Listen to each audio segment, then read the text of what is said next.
Gates of Imagination presents Agnes Gray by Anne Bronte. Read by Olivia Lane. Chapter 1. The Parsonage. All true histories contain instruction, though in some the treasure may be hard to find, and when found so trivial in quantity that the dry, shriveled kernel scarcely compensates for the trouble of cracking the nut. Whether this be the case with my history or not, I am hardly competent to judge. I sometimes think it might prove useful to some and entertaining to others. But the world may judge for itself. Shielded by my own obscurity and by the lapse of years and a few fictitious names, I do not fear to venture, and will candidly lay before the public what I would not disclose to the most intimate friend. My father was a clergyman of the north of England, who was deservedly respected by all who knew him, and in his younger days lived pretty comfortably on the joint income of a small incumbency and a snug little property of his own. My mother, who married him against the wishes of her friends, was a squire's daughter and a woman of spirit. In vain it was represented to her that if she became the poor parson's wife, she must relinquish her carriage and her lady's maid, and all the luxuries and elegancies of affluence, which to her were little less than the necessaries of life. A carriage and a lady's maid were great conveniences, but thank heaven she had feet to carry her, and hands to minister to her own necessities.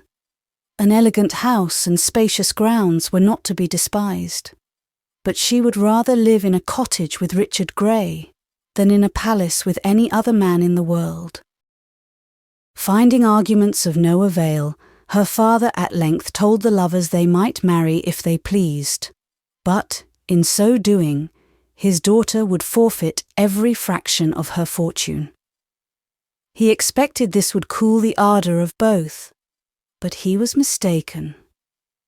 My father knew too well my mother's superior worth not to be sensible that she was a valuable fortune in herself, and if she would but consent to embellish his humble hearth, he should be happy to take her on any terms, while she, on her part, would rather labour with her own hands than be divided from the man she loved, whose happiness it would be her joy to make, and who was already one with her in heart and soul.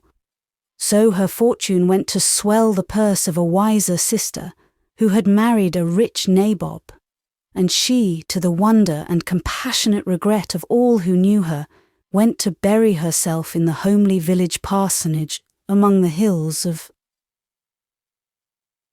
And yet, in spite of all this, and in spite of my mother's high spirit and my father's whims, I believe you might search all England through, and fail to find a happier couple. Of 6 children, my sister Mary and myself were the only 2 that survived the perils of infancy and early childhood. I, being the younger by 5 or 6 years, was always regarded as the child, and the pet of the family.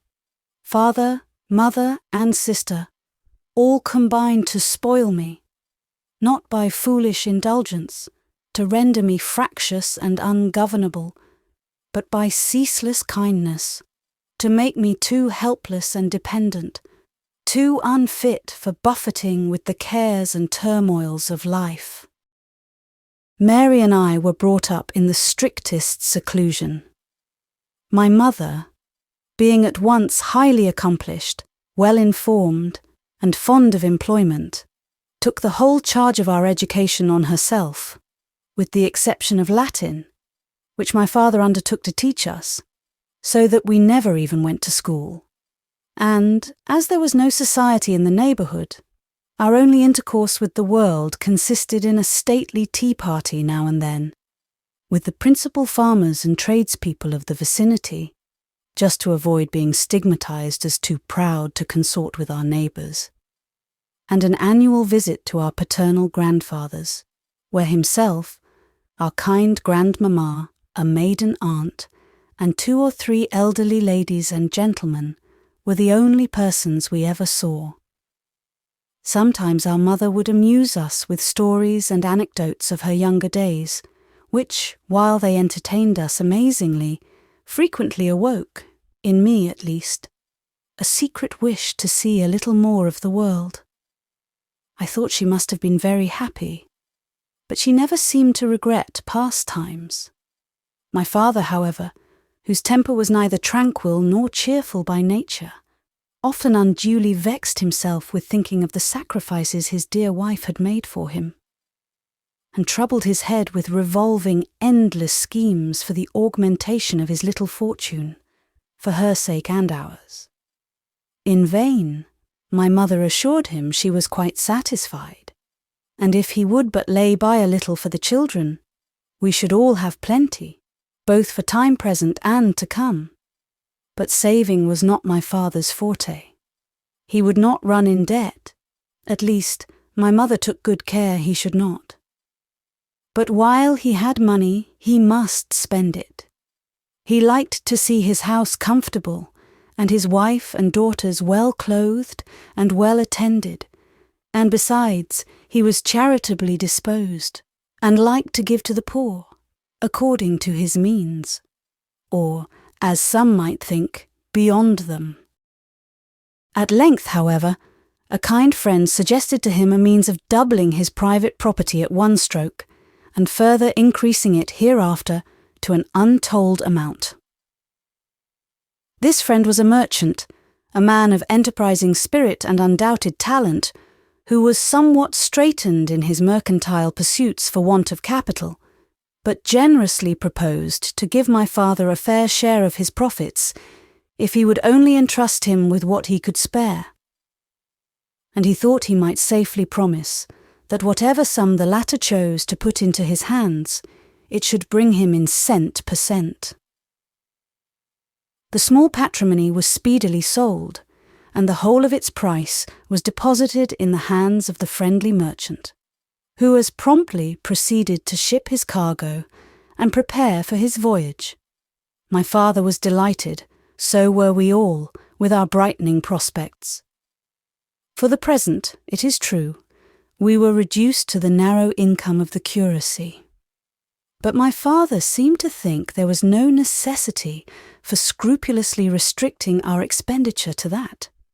So, with a standing bill at Mr. Jackson's, another at Smith's, and a third at Hobson's, we got along even more comfortably than before, though my mother affirmed we had better keep within bounds, for our prospects of wealth were but precarious after all. And if my father would only trust everything to her management, he should never feel himself stinted, but he, for once, was incorrigible.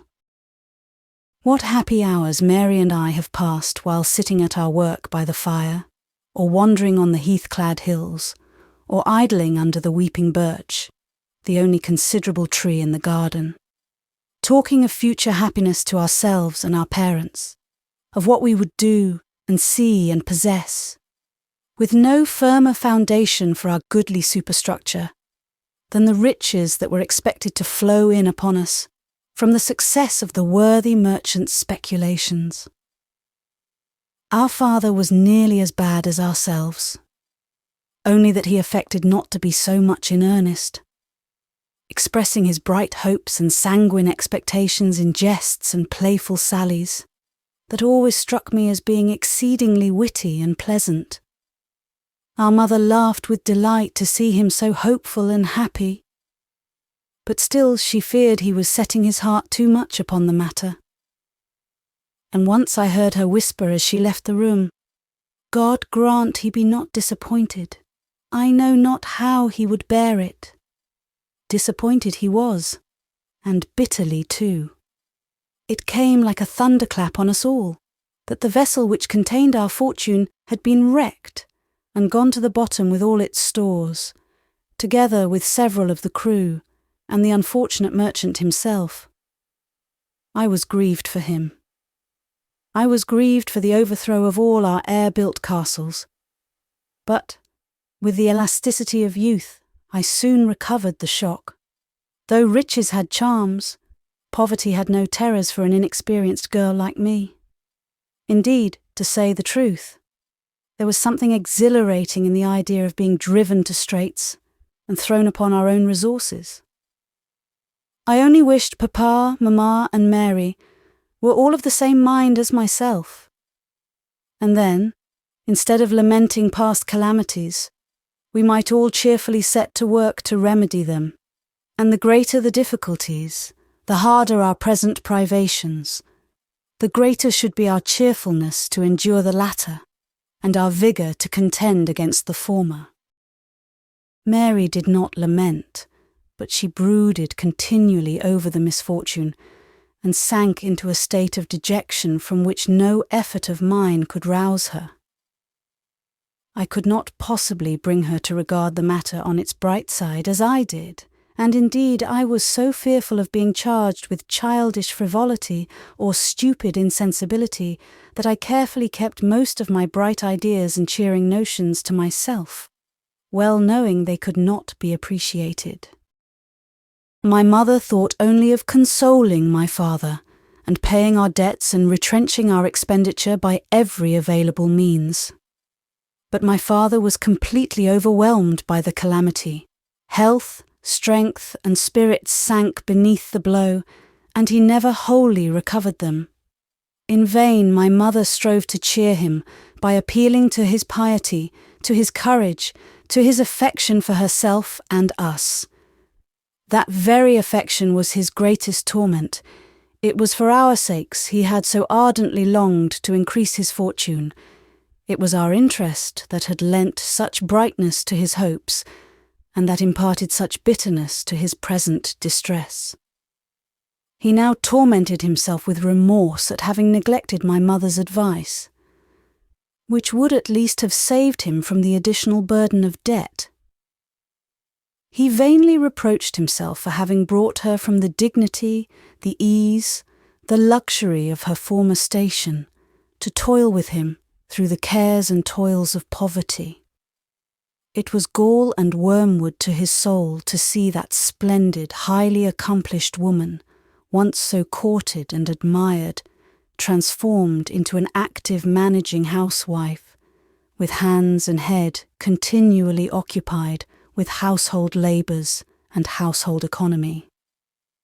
The very willingness with which she performed these duties, the cheerfulness with which she bore her reverses, and the kindness which withheld her from imputing the smallest blame to him, were all perverted by this ingenious self-tormentor into further aggravations of his sufferings.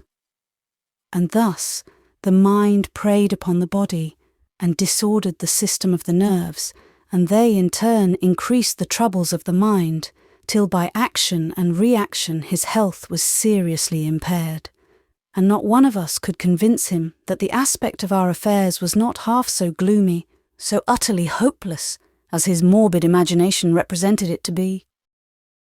The useful pony Phaeton was sold, together with the stout, well-fed pony, the old favourite that we had fully determined should end its days in peace and never pass from our hands. The little coach-house and stable were let, the servant boy and the more efficient, being the more expensive of the two maidservants, were dismissed. Our clothes were mended, turned and darned to the utmost verge of decency. Our food, always plain, was now simplified to an unprecedented degree. Except my father's favourite dishes, our coals and candles were painfully economised, the pair of candles reduced to one, and that most sparingly used, the coals carefully husbanded in the half-empty grate, especially when my father was out on his parish duties or confined to bed through illness. Then we sat with our feet on the fender, scraping the perishing embers together from time to time, and occasionally adding a slight scattering of the dust and fragments of coal just to keep them alive. As for our carpets, they in time were worn threadbare, and patched and darned, even to a greater extent than our garments. To save the expense of a gardener, Mary and I undertook to keep the garden in order.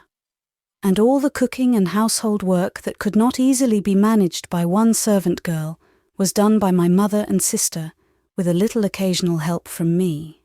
Only a little, because, though a woman in my own estimation, I was still a child in theirs, and my mother, like most active managing women, was not gifted with very active daughters. For this reason, that being so clever and diligent herself, she was never tempted to trust her affairs to a deputy, but, on the contrary, was willing to act and think for others as well as for number one, and whatever was the business in hand, she was apt to think that no one could do it so well as herself. So that whenever I offered to assist her, I received such an answer as, "No, love, you cannot indeed. There's nothing here you can do. Go and help your sister, or get her to take a walk with you. Tell her she must not sit so much and stay so constantly in the house as she does. She may well look thin and dejected. Mary, Mamma says I'm to help you, or get you to take a walk with me. She says you may well look thin and dejected if you sit so constantly in the house. Help me you cannot, Agnes, and I cannot go out with you. I have far too much to do." "Then let me help you." "You cannot indeed, dear child. Go and practice your music or play with the kitten." There was always plenty of sewing on hand, but I had not been taught to cut out a single garment, and except plain hemming and seaming, there was little I could do, even in that line, for they both asserted that it was far easier to do the work themselves than to prepare it for me, and besides, they liked better to see me prosecuting my studies or amusing myself.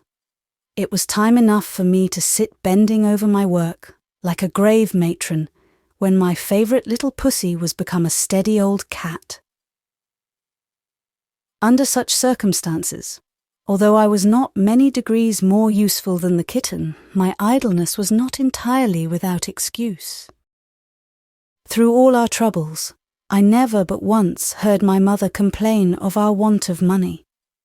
As summer was coming on, she observed to Mary and me, "What a desirable thing it would be for your papa to spend a few weeks at a watering place. I am convinced the sea air and the change of scene would be of incalculable service to him. But then you see there's no money," she added with a sigh. We both wished exceedingly that the thing might be done, and lamented greatly that it could not. "Well, well," said she, "it's no use complaining. Possibly something might be done to further the project after all. Mary, you are a beautiful drawer. What do you say to doing a few more pictures in your best style, and getting them framed with the watercoloured drawings you have already done, and trying to dispose of them to some liberal picture dealer who has the sense to discern their merits? Mamma, I should be delighted if you think they could be sold, and for anything worthwhile. It's worthwhile trying, however, my dear.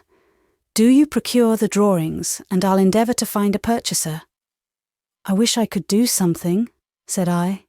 "You, Agnes? Well, who knows? You draw pretty well too. If you choose some simple piece for your subject, I dare say you will be able to produce something we shall all be proud to exhibit." "But I have another scheme in my head, Mamma, and have had long, only I did not like to mention it." "Indeed, pray tell us what it is." "I should like to be a governess." My mother uttered an exclamation of surprise and laughed. My sister dropped her work in astonishment, exclaiming, "You a governess, Agnes? What can you be dreaming of?" "Well, I don't see anything so very extraordinary in it.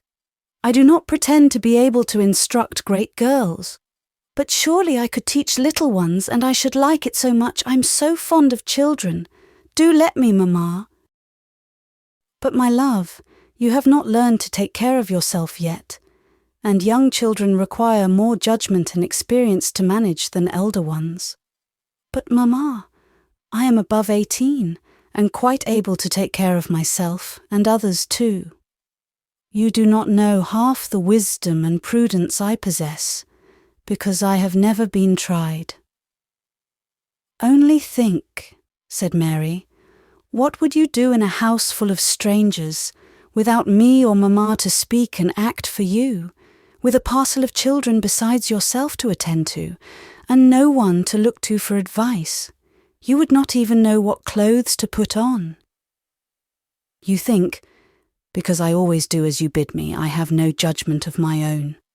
But only try me, that is all I ask, and you shall see what I can do."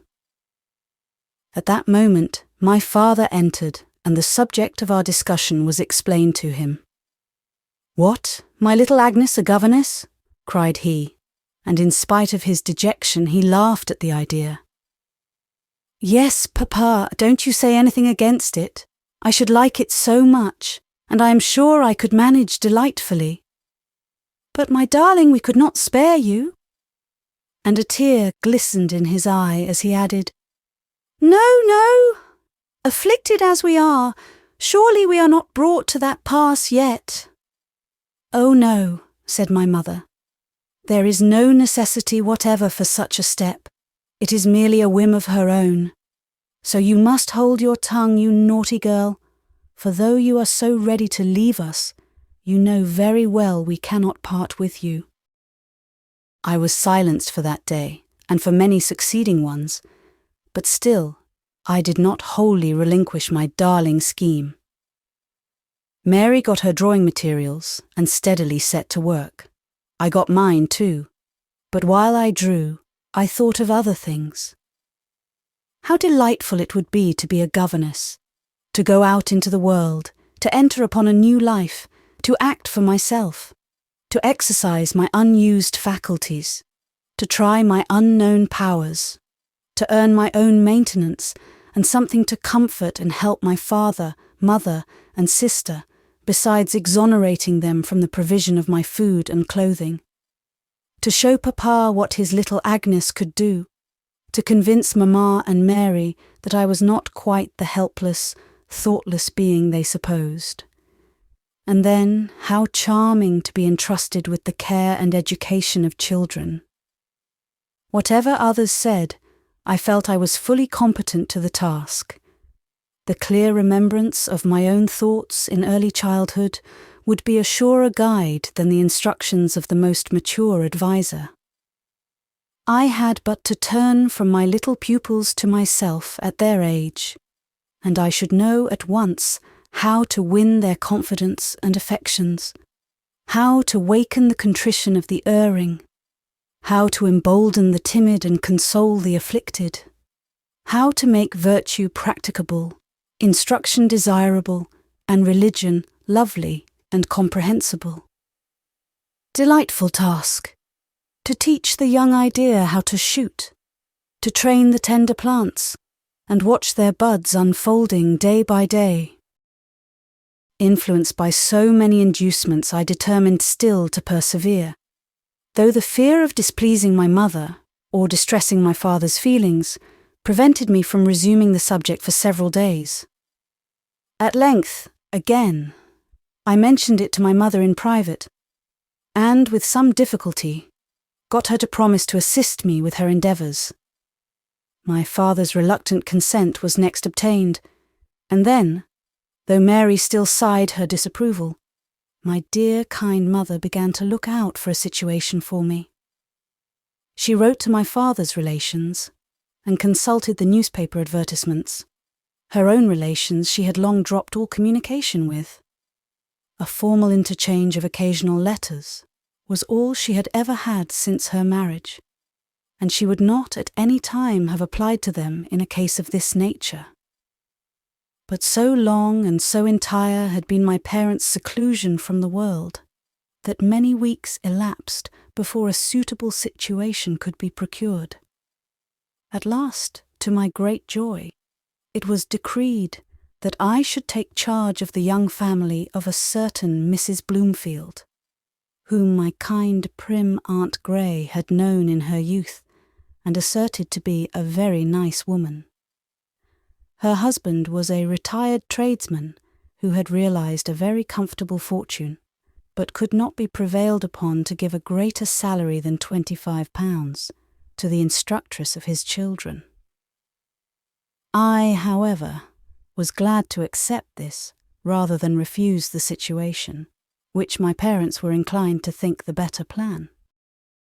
But some weeks more were yet to be devoted to preparation. How long, how tedious those weeks appeared to me. Yet they were happy ones in the main, full of bright hopes and ardent expectations.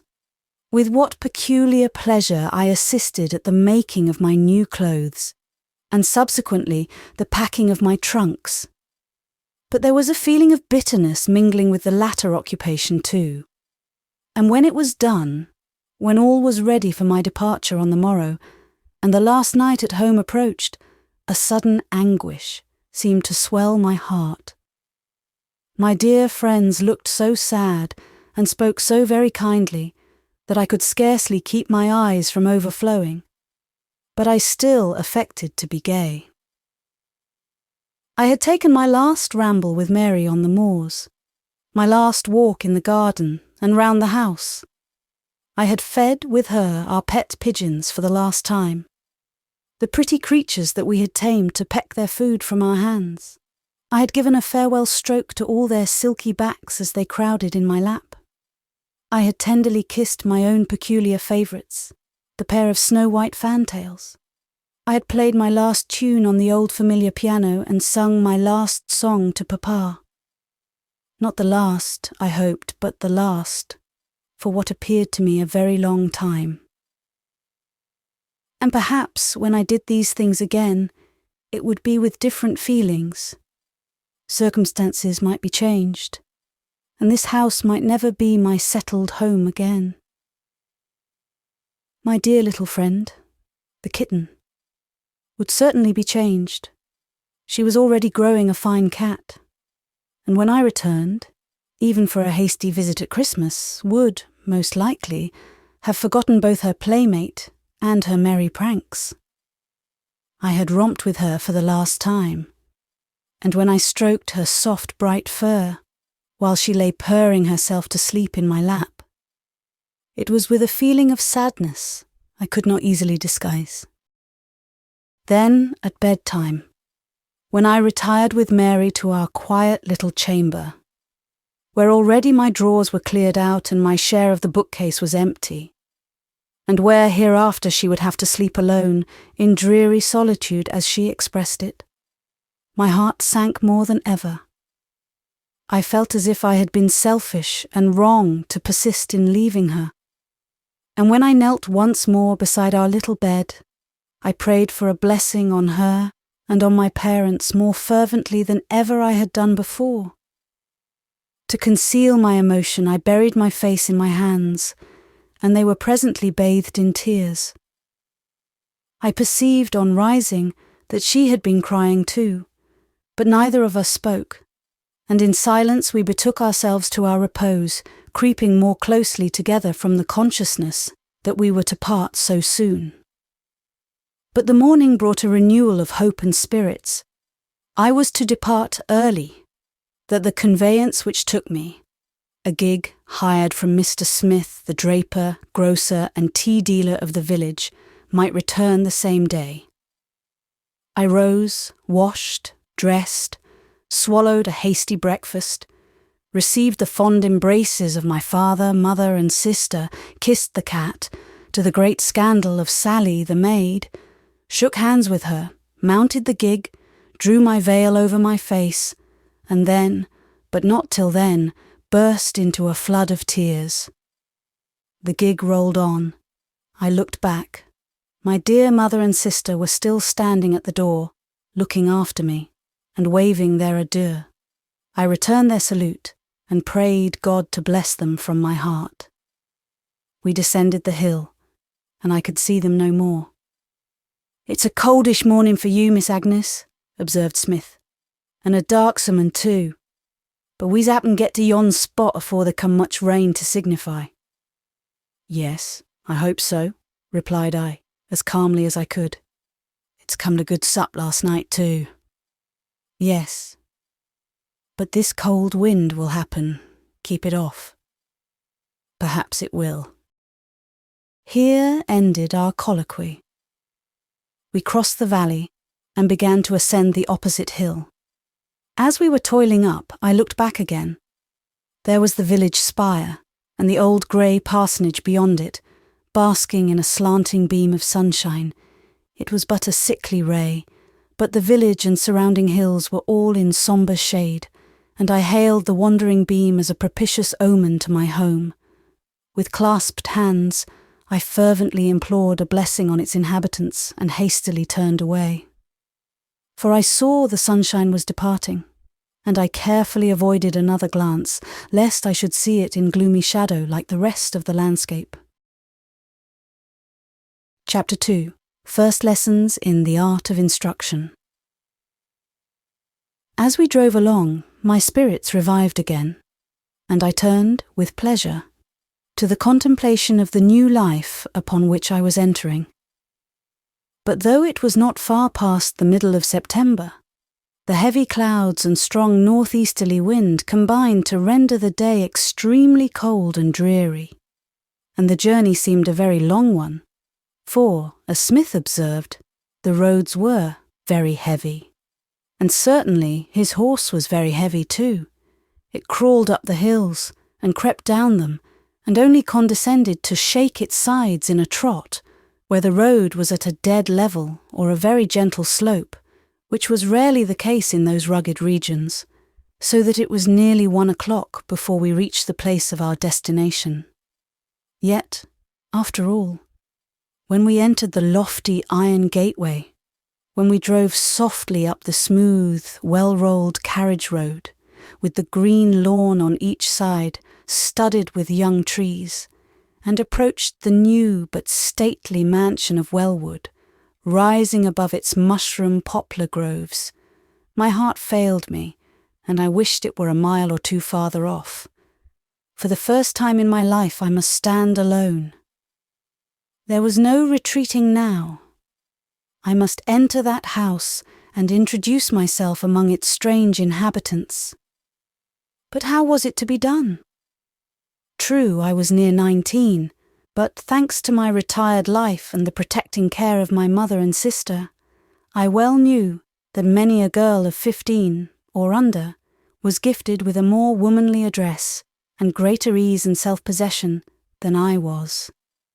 Yet, if Mrs. Bloomfield were a kind, motherly woman, I might do very well after all. And the children, of course, I should soon be at ease with them, and Mr. Bloomfield, I hoped, I should have but little to do with. Be calm, whatever happens, I said within myself. And truly, I kept this resolution so well, and was so fully occupied in steadying my nerves and stifling the rebellious flutter of my heart, that when I was admitted into the hall and ushered into the presence of Mrs. Bloomfield, I almost forgot to answer her polite salutation, and it afterwards struck me that the little I did say was spoken in the tone of one half dead or half asleep. The lady too was somewhat chilly in her manner, as I discovered when I had time to reflect. She was a tall, spare, stately woman with thick black hair, cold grey eyes and extremely sallow complexion. With due politeness, however, she showed me my bedroom, and left me there to take a little refreshment. I was somewhat dismayed at my appearance on looking in the glass. The cold wind had swelled and reddened my hands, uncurled and entangled my hair, and dyed my face of a pale purple. Add to this, my collar was horridly crumpled, my frock splashed with mud, my feet clad in stout new boots, and as the trunks were not brought up, there was no remedy.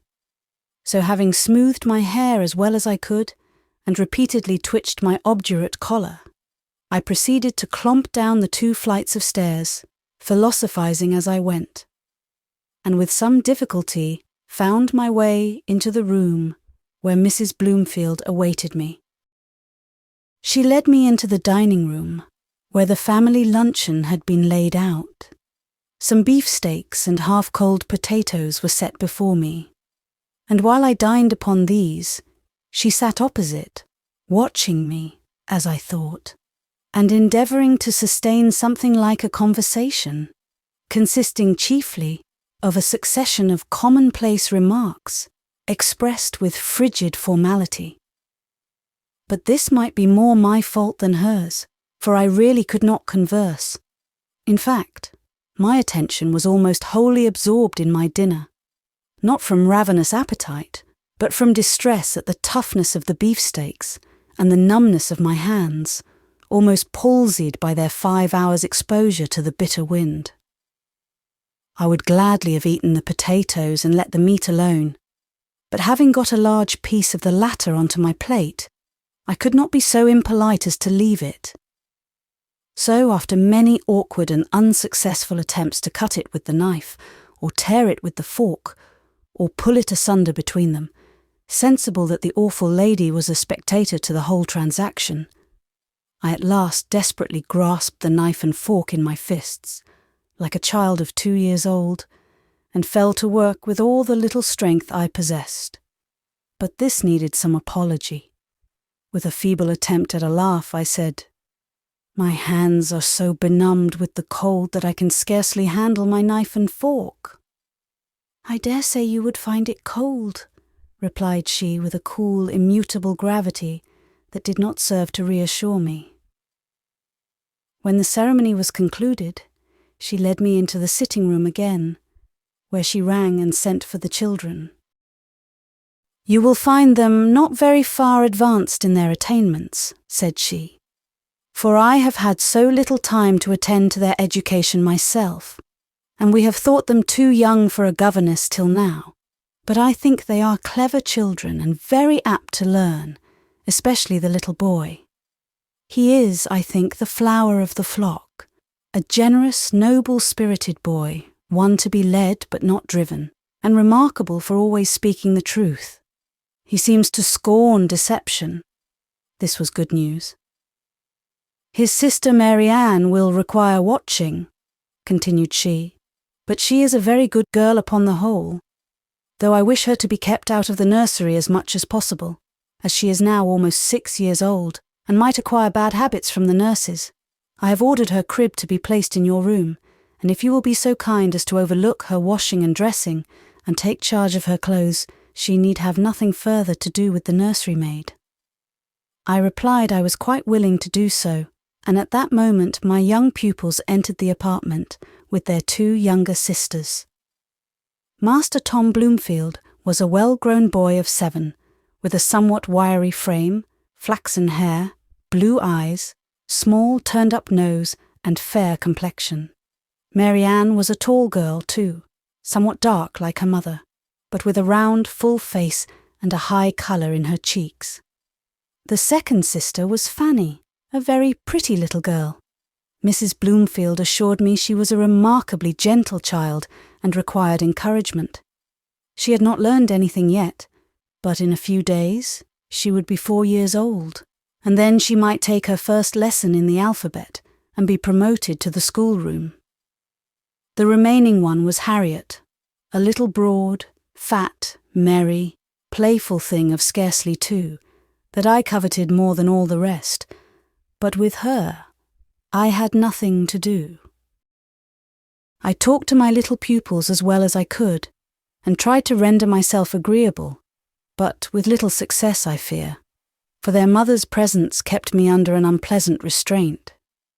They, however, were remarkably free from shyness.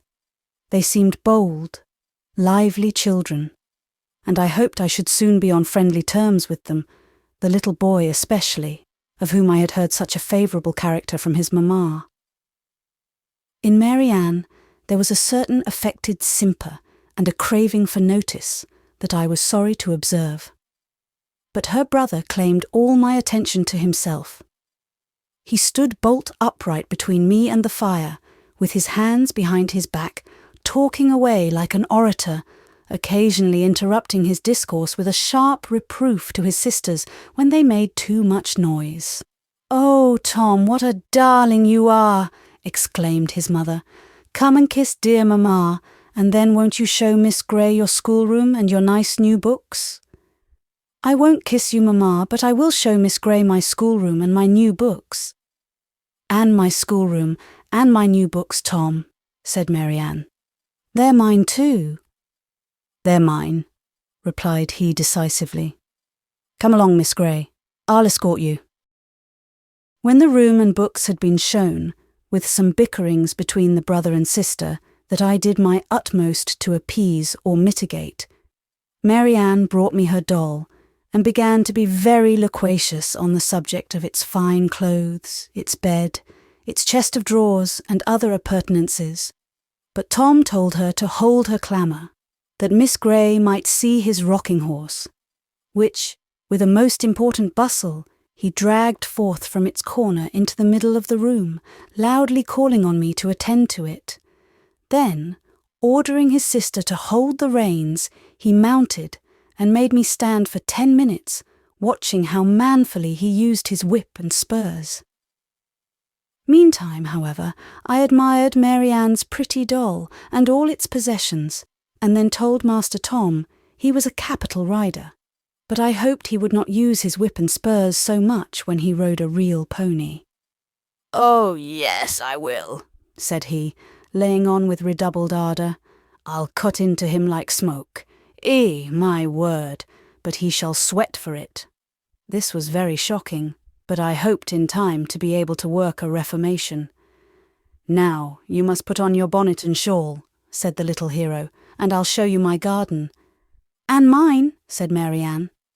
Tom lifted his fist with a menacing gesture. She uttered a loud, shrill scream, ran to the other side of me, and made a face at him. "Surely, Tom, you would not strike your sister? I hope I shall never see you do that." "You will sometimes. I'm obliged to do it now and then to keep her in order." "But it is not your business to keep her in order, you know. That is for— Well, now go and put on your bonnet." "I don't know. It is so very cloudy and cold. It seems likely to rain. And you know I have had a long drive." "No matter. You must come. I shall allow of no excuses," replied the consequential little gentleman. And, as it was the first day of our acquaintance, I thought I might as well indulge him. It was too cold for Marianne to venture, so she stayed with her mamma, to the great relief of her brother, who liked to have me all to himself. The garden was a large one and tastefully laid out. Besides several splendid dahlias, there were some other fine flowers still in bloom, but my companion would not give me time to examine them. I must go with him, across the wet grass, to a remote, sequestered corner, the most important place in the grounds, because it contained his garden. There were 2 round beds stocked with a variety of plants. In one, there was a pretty little rose tree. I paused to admire its lovely blossoms. "Oh, never mind that," said he contemptuously. "That's only Marianne's garden. Look, this is mine." After I had observed every flower and listened to a disquisition on every plant, I was permitted to depart, but first, with great pomp, he plucked a polyanthus and presented it to me, as one conferring a prodigious favour. I observed on the grass about his garden certain apparatus of sticks and corn, and asked what they were. "Traps for birds." "Why do you catch them?" "Papa says they do harm." "And what do you do with them when you catch them?" "Different things. Sometimes I give them to the cat. Sometimes I cut them in pieces with my penknife, but the next I mean to roast alive." "And why do you mean to do such a horrible thing?" "For 2 reasons. First, to see how long it will live, and then to see what it will taste like." "But don't you know it is extremely wicked to do such things? Remember, the birds can feel as well as you, and think, how would you like it yourself?" "Oh, that's nothing. I'm not a bird and I can't feel what I do to them." "But you will have to feel it sometime, Tom. You have heard where wicked people go to when they die, And if you don't leave off torturing innocent birds, remember, you will have to go there and suffer just what you have made them suffer." "Oh, pooh, I shan't. Papa knows how I treat them, and he never blames me for it. He says it is just what he used to do when he was a boy. Last summer, he gave me a nest full of young sparrows, and he saw me pulling off their legs and wings and heads, and never said anything, except that they were nasty things, and I must not let them soil my trousers. And Uncle Robson was there too, and he laughed and said I was a fine boy. But what would your mamma say? Oh, she doesn't care. She says it's a pity to kill the pretty singing birds, but the naughty sparrows and mice and rats I may do what I like with. So now, Miss Gray, you see it is not wicked." "I still think it is, Tom, and perhaps your papa and mamma would think so too, if they thought much about it. However," I internally added, "they may say what they please, but I am determined you shall do nothing of the kind, as long as I have power to prevent it." He next took me across the lawn to see his mole traps, and then into the stackyard to see his weasel traps, one of which, to his great joy, contained a dead weasel, and then into the stable to see, not the fine carriage horses, but a little rough colt, which he informed me had been bred on purpose for him, and he was to ride it as soon as it was properly trained. I tried to amuse the little fellow, and listen to all his chatter as complacently as I could, for I thought, if he had any affections at all, I would endeavour to win them, and then, in time, I might be able to show him the error of his ways. But I looked in vain for that generous, noble spirit his mother talked of, though I could see he was not without a certain degree of quickness and penetration when he chose to exert it. When we re-entered the house, it was nearly tea time. Master Tom told me that, as Papa was from home, he and I and Mary Ann were to have tea with Mamma for a treat, for, on such occasions, she always dined at luncheon time with them instead of at 6 o'clock. Soon after tea, Mary Ann went to bed, but Tom favoured us with his company and conversation till 8. After he was gone, Mrs. Bloomfield further enlightened me on the subject of her children's dispositions and acquirements, and on what they were to learn and how they were to be managed, and cautioned me to mention their defects to no one but herself. My mother had warned me before to mention them as little as possible to her, for people did not like to be told of their children's faults, and so I concluded I was to keep silence on them altogether. About 9:30, Mrs. Bloomfield invited me to partake of a frugal supper of cold meat and bread. I was glad when that was over, and she took her bedroom candlestick and retired to rest. For though I wished to be pleased with her, her company was extremely irksome to me, and I could not help feeling that she was cold, grave, and forbidding, the very opposite of the kind, warm-hearted matron my hopes had depicted her to be. Chapter 3. A few more lessons. I rose next morning with a feeling of hopeful exhilaration, in spite of the disappointments already experienced, but I found the dressing of Mary Ann was no light matter, as her abundant hair was to be smeared with pomade, plaited in 3 long tails, and tied with bows of ribbon, a task my unaccustomed fingers found great difficulty in performing. She told me her nurse could do it in half the time, and by keeping up a constant fidget of impatience, contrived to render me still longer. When all was done, we went into the schoolroom, where I met my other pupil, and chatted with the two till it was time to go down to breakfast. That meal being concluded, and a few civil words having been exchanged with Mrs. Bloomfield, we repaired to the schoolroom again, and commenced the business of the day. I found my pupils very backward, indeed, but Tom, though averse to every species of mental exertion, was not without abilities. Mary Ann could scarcely read a word, and was so careless and inattentive that I could hardly get on with her at all. However, by dint of great labour and patience, I managed to get something done in the course of the morning, and then accompanied my young charge out into the garden and adjacent grounds for a little recreation before dinner.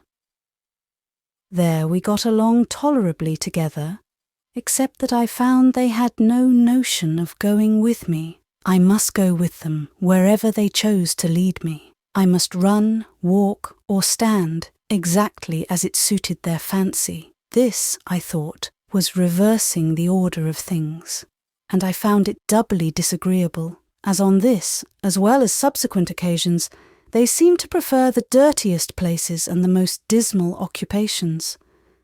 But there was no remedy.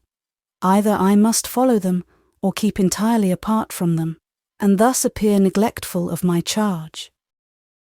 Today, they manifested a particular attachment to a well at the bottom of the lawn, where they persisted in dabbling with sticks and pebbles for above half an hour. I was in constant fear that their mother would see them from the window and blame me for allowing them thus to draggle their clothes and wet their feet and hands instead of taking exercise. But no arguments, commands or entreaties could draw them away. If she did not see them, someone else did. A gentleman on horseback had entered the gate and was proceeding up the road. At the distance of a few paces from us, he paused, and calling to the children in a waspish, penetrating tone, bade them keep out of that water. "Miss Gray," said he. "I suppose it is Miss Gray. I'm surprised that you should allow them to dirty their clothes in that manner. Don't you see how Miss Bloomfield has soiled her frock, and that Master Bloomfield's socks are quite wet, and both of them without gloves? Dear, dear, let me request that in future you will keep them decent at least." So saying, he turned away and continued his ride up to the house. This was Mr. Bloomfield. I was surprised that he should nominate his children Master and Miss Bloomfield, and still more so, that he should speak so uncivilly to me, their governess, and a perfect stranger to himself. Presently the bell rang to summon us in. I dined with the children at 1, while he and his lady took their luncheon at the same table. His conduct there did not greatly raise him in my estimation. He was a man of ordinary stature, rather below than above, and rather thin than stout, apparently between 30 and 40 years of age. He had a large mouth, pale, dingy complexion, milky blue eyes, and hair the colour of a hempen cord. There was a roast leg of mutton before him. He helped Mrs. Bloomfield, the children and me, desiring me to cut up the children's meat. Then, after twisting about the mutton in various directions and eyeing it from different points, he pronounced it not fit to be eaten, and called for the cold beef. "What is the matter with the mutton, my dear?" asked his mate. "It is quite overdone. Don't you taste, Mrs. Bloomfield, that all the goodness is roasted out of it? And can't you see that all that nice red gravy is completely dried away? Well, I think the beef will suit you." The beef was set before him, and he began to carve, but with the most rueful expressions of discontent. "What is the matter with the beef, Mr. Bloomfield? I'm sure I thought it was very nice." "And so it was very nice. A nicer joint could not be, but it is quite spoiled," replied he dolefully. "How so?" "How so? Why, don't you see how it is cut? Dear, dear, it is quite shocking." "They must have cut it wrong in the kitchen then, for I'm sure I carved it quite properly here yesterday." "No doubt they cut it wrong in the kitchen, the savages. Dear, dear, Did ever anyone see such a fine piece of beef so completely ruined? But remember that in future, when a decent dish leaves this table, they shall not touch it in the kitchen. Remember that, Mrs. Bloomfield." Notwithstanding the ruinous state of the beef, the gentleman managed to cut himself some delicate slices, part of which he ate in silence. When he next spoke, it was, in a less querulous tone, to ask what there was for dinner. "Turkey and grouse," was the concise reply. "And what besides?" "Fish." "What kind of fish?" "I don't know." "You don't know?" cried he, looking solemnly up from his plate, and suspending his knife and fork in astonishment. "No. I told the cook to get some fish. I did not particularize what." "Well, that beats everything. A lady professes to keep house, and doesn't even know what fish is for dinner, professes to order fish, and doesn't specify what. Perhaps, Mr. Bloomfield, you will order dinner yourself in future." Nothing more was said, and I was very glad to get out of the room with my pupils, for I never felt so ashamed and uncomfortable in my life for anything that was not my own fault. In the afternoon we applied to lessons again, then went out again, then had tea in the schoolroom. Then I dressed Mary Ann for dessert, and when she and her brother had gone down to the dining room, I took the opportunity of beginning a letter to my dear friends at home, but the children came up before I had half completed it. At 7 I had to put Mary Ann to bed. Then I played with Tom till 8, when he too went, and I finished my letter and unpacked my clothes, which I had hitherto found no opportunity for doing, and finally went to bed myself. But this is a very favourable specimen of a day's proceedings. My task of instruction and surveillance, instead of becoming easier as my charges and I got better accustomed to each other, became more arduous as their characters unfolded. The name of governess, I soon found, was a mere mockery as applied to me. My pupils had no more notion of obedience than a wild, unbroken colt. The habitual fear of their father's peevish temper, and the dread of the punishments he was wont to inflict when irritated, kept them generally within bounds in his immediate presence. The girls, too, had some fear of their mother's anger, and the boy might occasionally be bribed to do as she bid him by the hope of reward. But I had no rewards to offer, and as for punishments, I was given to understand. The parents reserved that privilege to themselves, and yet they expected me to keep my pupils in order. Other children might be guided by the fear of anger and the desire of approbation, but neither the one nor the other had any effect upon these. Master Tom, not content with refusing to be ruled, must needs set up as a ruler, and manifested a determination to keep, not only his sisters, but his governess in order by violent manual and pedal applications. And, as he was a tall, strong boy of his years, this occasioned no trifling inconvenience. A few sound boxes on the ear, on such occasions, might have settled the matter easily enough, but as, in that case, he might make up some story to his mother, which she would be sure to believe, as she had such unshaken faith in his veracity, though I had already discovered it to be by no means unimpeachable, I determined to refrain from striking him, even in self-defence, and in his most violent moods, my only resource was to throw him on his back and hold his hands and feet till the frenzy was somewhat abated. To the difficulty of preventing him from doing what he ought not was added that of forcing him to do what he ought. Often he would positively refuse to learn, or to repeat his lessons, or even to look at his book. Here again, a good birch rod might have been serviceable, but, as my powers were so limited, I must make the best use of what I had. As there were no settled hours for study and play, I resolved to give my pupils a certain task, which with moderate attention they could perform in a short time.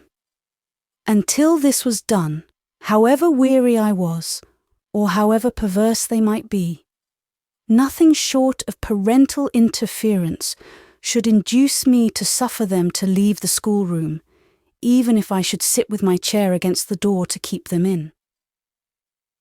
Patience, firmness, and perseverance were my only weapons, and these I resolved to use to the utmost. I determined always strictly to fulfill the threats and promises I made, and to that end I must be cautious to threaten and promise nothing that I could not perform.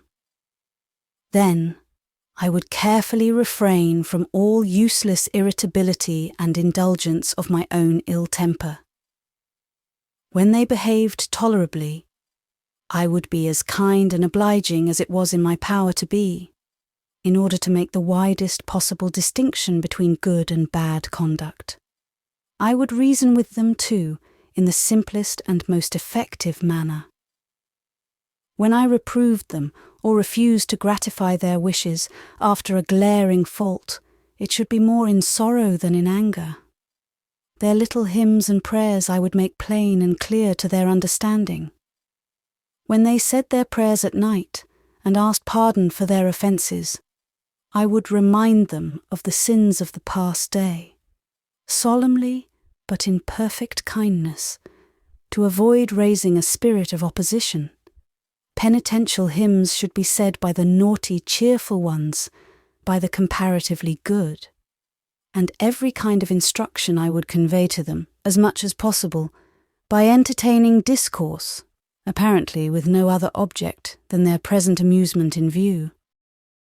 By these means I hoped in time both to benefit the children and to gain the approbation of their parents, and also to convince my friends at home that I was not so wanting in skill and prudence as they supposed. I knew the difficulties I had to contend with were great, but I knew, at least I believed, unremitting patience and perseverance could overcome them, and night and morning I implored divine assistance to this end. But either the children were so incorrigible, the parents so unreasonable, or myself so mistaken in my views, or so unable to carry them out, that my best intentions and most strenuous efforts seemed productive of no better result than sport to the children, dissatisfaction to their parents, and torment to myself. The task of instruction was as arduous for the body as the mind. I had to run after my pupils to catch them, to carry or drag them to the table, and often forcibly to hold them there till the lesson was done. Tom I frequently put into a corner, seating myself before him in a chair, with a book which contained the little task that must be said or read before he was released in my hand. He was not strong enough to push both me and the chair away, so he would stand twisting his body and face into the most grotesque and singular contortions, laughable, no doubt, to an unconcerned spectator, but not to me, and uttering loud yells and doleful outcries, intended to represent weeping, but wholly without the accompaniment of tears. I knew this was done solely for the purpose of annoying me, and therefore, however I might inwardly tremble with impatience and irritation, I manfully strove to suppress all visible signs of molestation, and affected to sit with calm indifference, waiting till it should please him to cease this pastime, and prepare for a run in the garden, by casting his eye on the book and reading or repeating the few words he was required to say.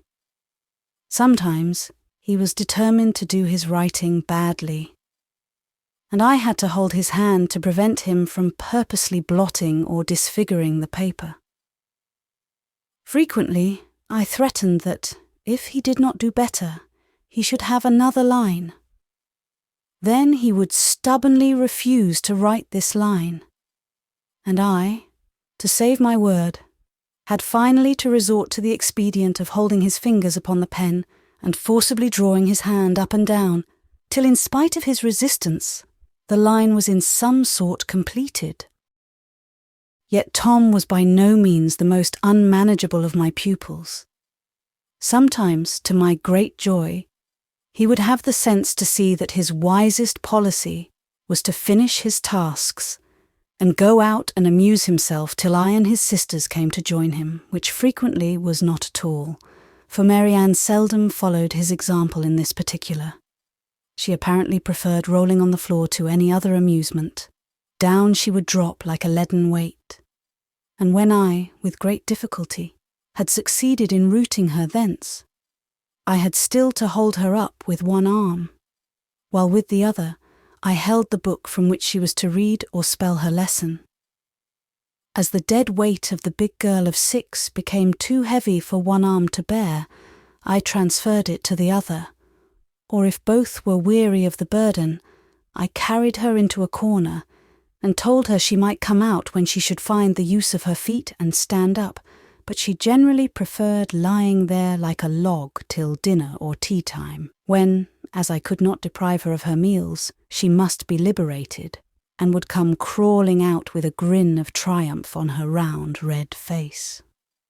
Often she would stubbornly refuse to pronounce some particular word in her lesson. And now I regret the lost labour I have had in striving to conquer her obstinacy. If I had passed it over as a matter of no consequence, it would have been better for both parties than vainly striving to overcome it as I did. But I thought it my absolute duty to crush this vicious tendency in the bud, and so it was, if I could have done it. And had my powers been less limited, I might have enforced obedience.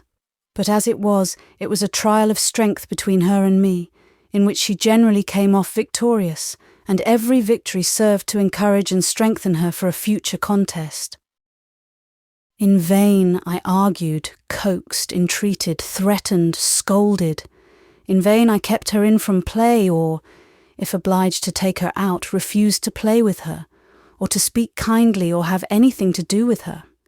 In vain I tried to set before her the advantages of doing as she was bid, and being loved, and kindly treated in consequence, and the disadvantages of persisting in her absurd perversity. Sometimes, when she would ask me to do something for her, I would answer, "Yes, I will, Mary Ann, if you will only say that word. Come, you'd better say it at once and have no more trouble about it." "No. Then of course I can do nothing for you." With me, at her age or under, neglect and disgrace were the most dreadful of punishments, but on her they made no impression. Sometimes, exasperated to the utmost pitch, I would shake her violently by the shoulder, or pull her long hair, or put her in the corner, for which she punished me with loud, shrill, piercing screams that went through my head like a knife. She knew I hated this, and when she had shrieked her utmost, would look into my face with an air of vindictive satisfaction, exclaiming, "Now then, that's for you," and then shriek again and again, till I was forced to stop my ears. Often these dreadful cries would bring Mrs. Bloomfield up to inquire what was the matter. "Mary Ann is a naughty girl, ma'am." "But what are these shocking screams?"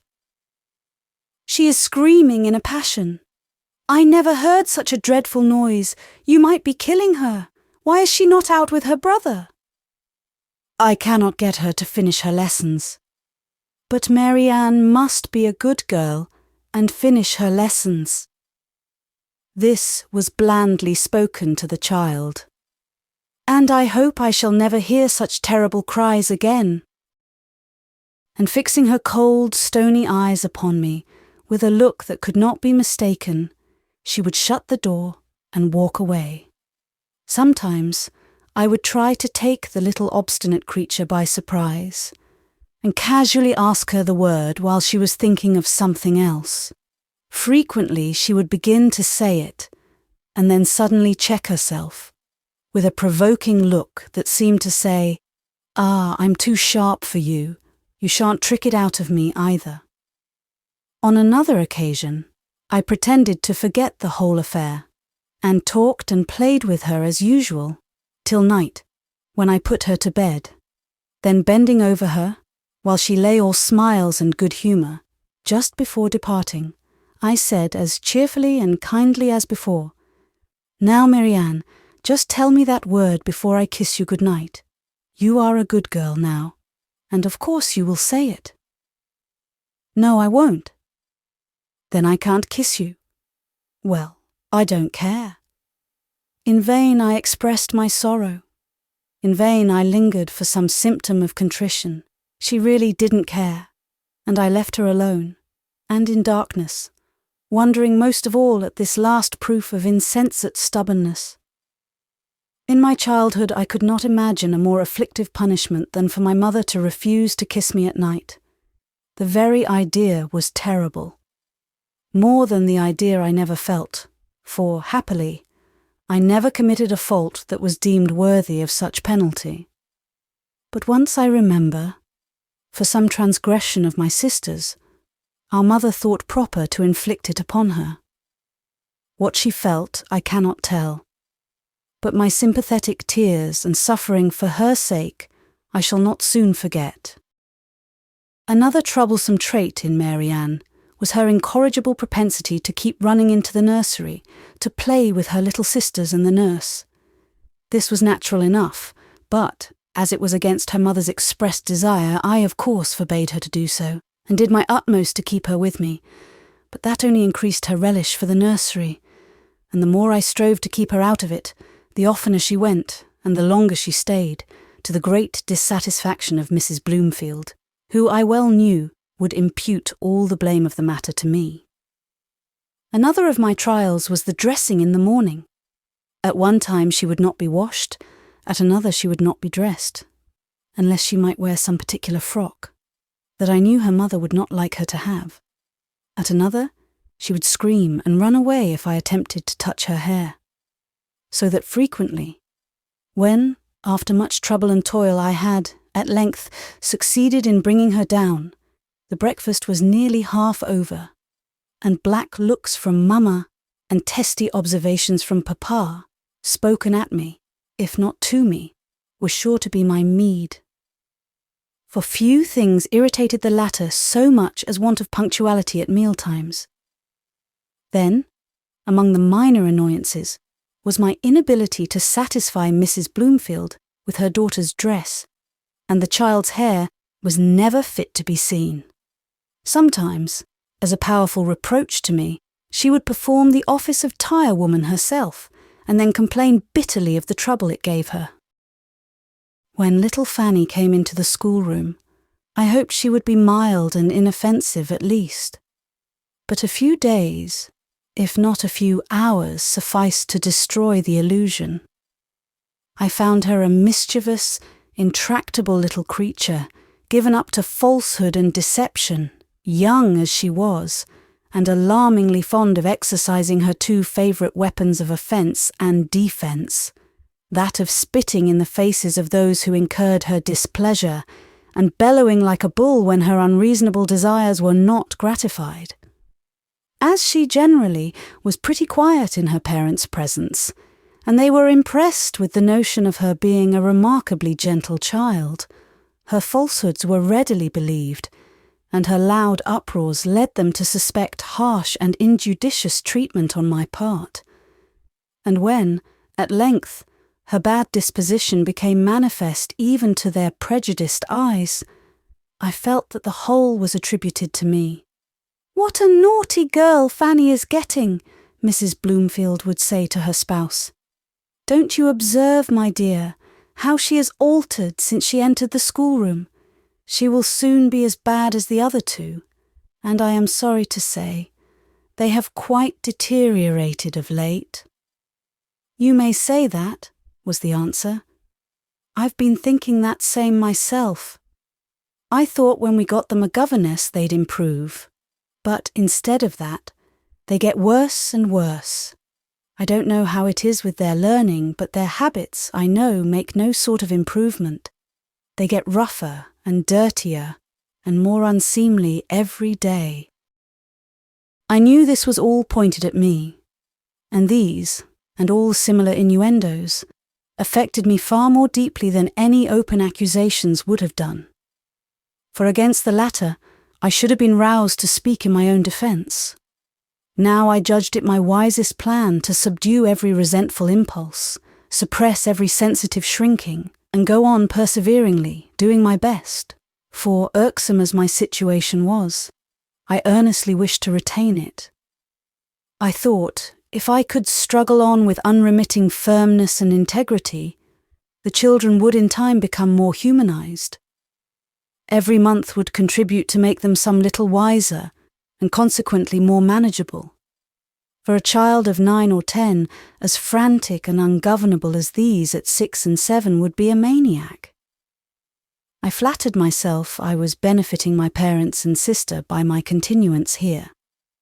For small as the salary was, I still was earning something, and with strict economy I could easily manage to have something to spare for them, if they would favour me by taking it. Then it was by my own will that I had got the place. I had brought all this tribulation on myself, and I was determined to bear it. Nay, more than that, I did not even regret the step I had taken. I longed to show my friends that even now I was competent to undertake the charge, and able to acquit myself honourably to the end. And if ever I felt it degrading to submit so quietly, or intolerable to toil so constantly, I would turn towards my home and say within myself, "They may crush, but they shall not subdue me. 'Tis of thee that I think, not of them." About Christmas I was allowed to visit home, but my holiday was only of a fortnight's duration. "For," said Mrs. Bloomfield, "I thought, as you had seen your friends so lately, you would not care for a longer stay." I left her to think so still. But she little knew how long, how wearisome those 14 weeks of absence had been to me, how intensely I had longed for my holidays, how greatly I was disappointed at their curtailment. Yet she was not to blame in this. I had never told her my feelings, and she could not be expected to divine them. I had not been with her a full term, and she was justified in not allowing me a full vacation. Chapter 4. The Grandmamma.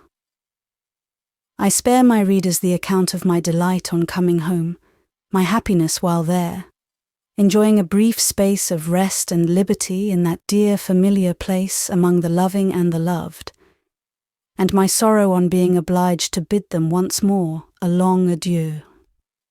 I returned, however, with unabated vigour to my work, a more arduous task than anyone can imagine who has not felt something like the misery of being charged with the care and direction of a set of mischievous, turbulent rebels whom his utmost exertions cannot bind to their duty, while at the same time he is responsible for their conduct to a higher power, who exacts from him what cannot be achieved without the aid of the superior's more potent authority, which either from indolence or the fear of becoming unpopular with the said rebellious gang, the latter refuses to give. I can conceive few situations more harassing than that wherein, however you may long for success, however you may labour to fulfil your duty, your efforts are baffled and set at naught by those beneath you, and unjustly censured and misjudged by those above. I have not enumerated half the vexatious propensities of my pupils, or half the troubles resulting from my heavy responsibilities, for fear of trespassing too much upon the reader's patience, as perhaps I have already done. But my design in writing the few last pages was not to amuse, but to benefit those whom it might concern. He that has no interest in such matters will doubtless have skipped them over with a cursory glance, and perhaps a malediction against the prolixity of the writer. But if a parent has, therefrom, gathered any useful hint, or an unfortunate governess received thereby the slightest benefit, I am well rewarded for my pains. To avoid trouble and confusion, I have taken my pupils one by one and discussed their various qualities, but this can give no adequate idea of being worried by the whole three together, when, as was often the case, all were determined to be naughty and to tease Miss Gray and put her in a passion. Sometimes, on such occasions, the thought has suddenly occurred to me, if they could see me now, meaning of course my friends at home, and the idea of how they would pity me has made me pity myself, so greatly that I have had the utmost difficulty to restrain my tears. But I have restrained them, till my little tormentors were gone to dessert, or cleared off to bed, my only prospects of deliverance, and then, in all the bliss of solitude, I have given myself up to the luxury of an unrestricted burst of weeping. But this was a weakness I did not often indulge. My employments were too numerous, my leisure moments too precious, to admit of much time being given to fruitless lamentations. I particularly remember one wild, snowy afternoon, soon after my return in January. The children had all come up from dinner, loudly declaring that they meant to be naughty, and they had well kept their resolution, though I had talked myself hoarse and wearied every muscle in my throat, in the vain attempt to reason them out of it. I had got Tom pinned up in a corner, whence, I told him, he should not escape till he had done his appointed task. Meantime, Fanny had possessed herself of my work-bag, and was rifling its contents and spitting into it besides. I told her to let it alone, but to no purpose, of course. "Burn it, Fanny," cried Tom, and this command she hastened to obey. I sprang to snatch it from the fire, and Tom darted to the door. "Mary Ann, throw her desk out of the window," cried he, and my precious desk, containing my letters and papers, my small amount of cash, and all my valuables, was about to be precipitated from the 3-story window. I flew to rescue it. Meanwhile Tom had left the room, and was rushing down the stairs, followed by Fanny.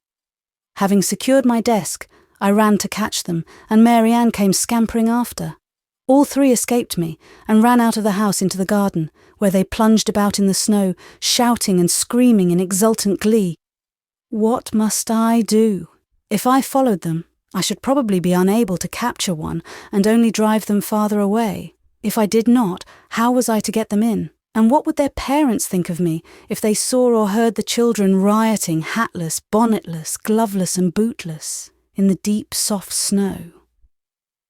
While I stood in this perplexity, just without the door, trying by grim looks and angry words to awe them into subjection, I heard a voice behind me, in harshly piercing tones, exclaiming, "Miss Gray, is it possible? What in the devil's name can you be thinking about?" "I can't get them in, sir," said I, turning round and beholding Mr. Bloomfield with his hair on end and his pale blue eyes bolting from their sockets. "But I insist upon their being got in," cried he, approaching nearer and looking perfectly ferocious. "Then, sir, you must call them yourself if you please, for they won't listen to me," I replied, stepping back. "Come in with you, you filthy brats, or I'll horsewhip you every one," roared he, and the children instantly obeyed. "There, you see, they come at the first word." "Yes, when you speak. And it's very strange that when you've the care of 'em, you've no better control over 'em than that. Now, there they are, gone upstairs with their nasty snowy feet. Do go after 'em, and see them made decent for heaven's sake." That gentleman's mother was then staying in the house, and, as I ascended the stairs and passed the drawing-room door, I had the satisfaction of hearing the old lady declaiming aloud to her daughter-in-law to this effect, for I could only distinguish the most emphatic words.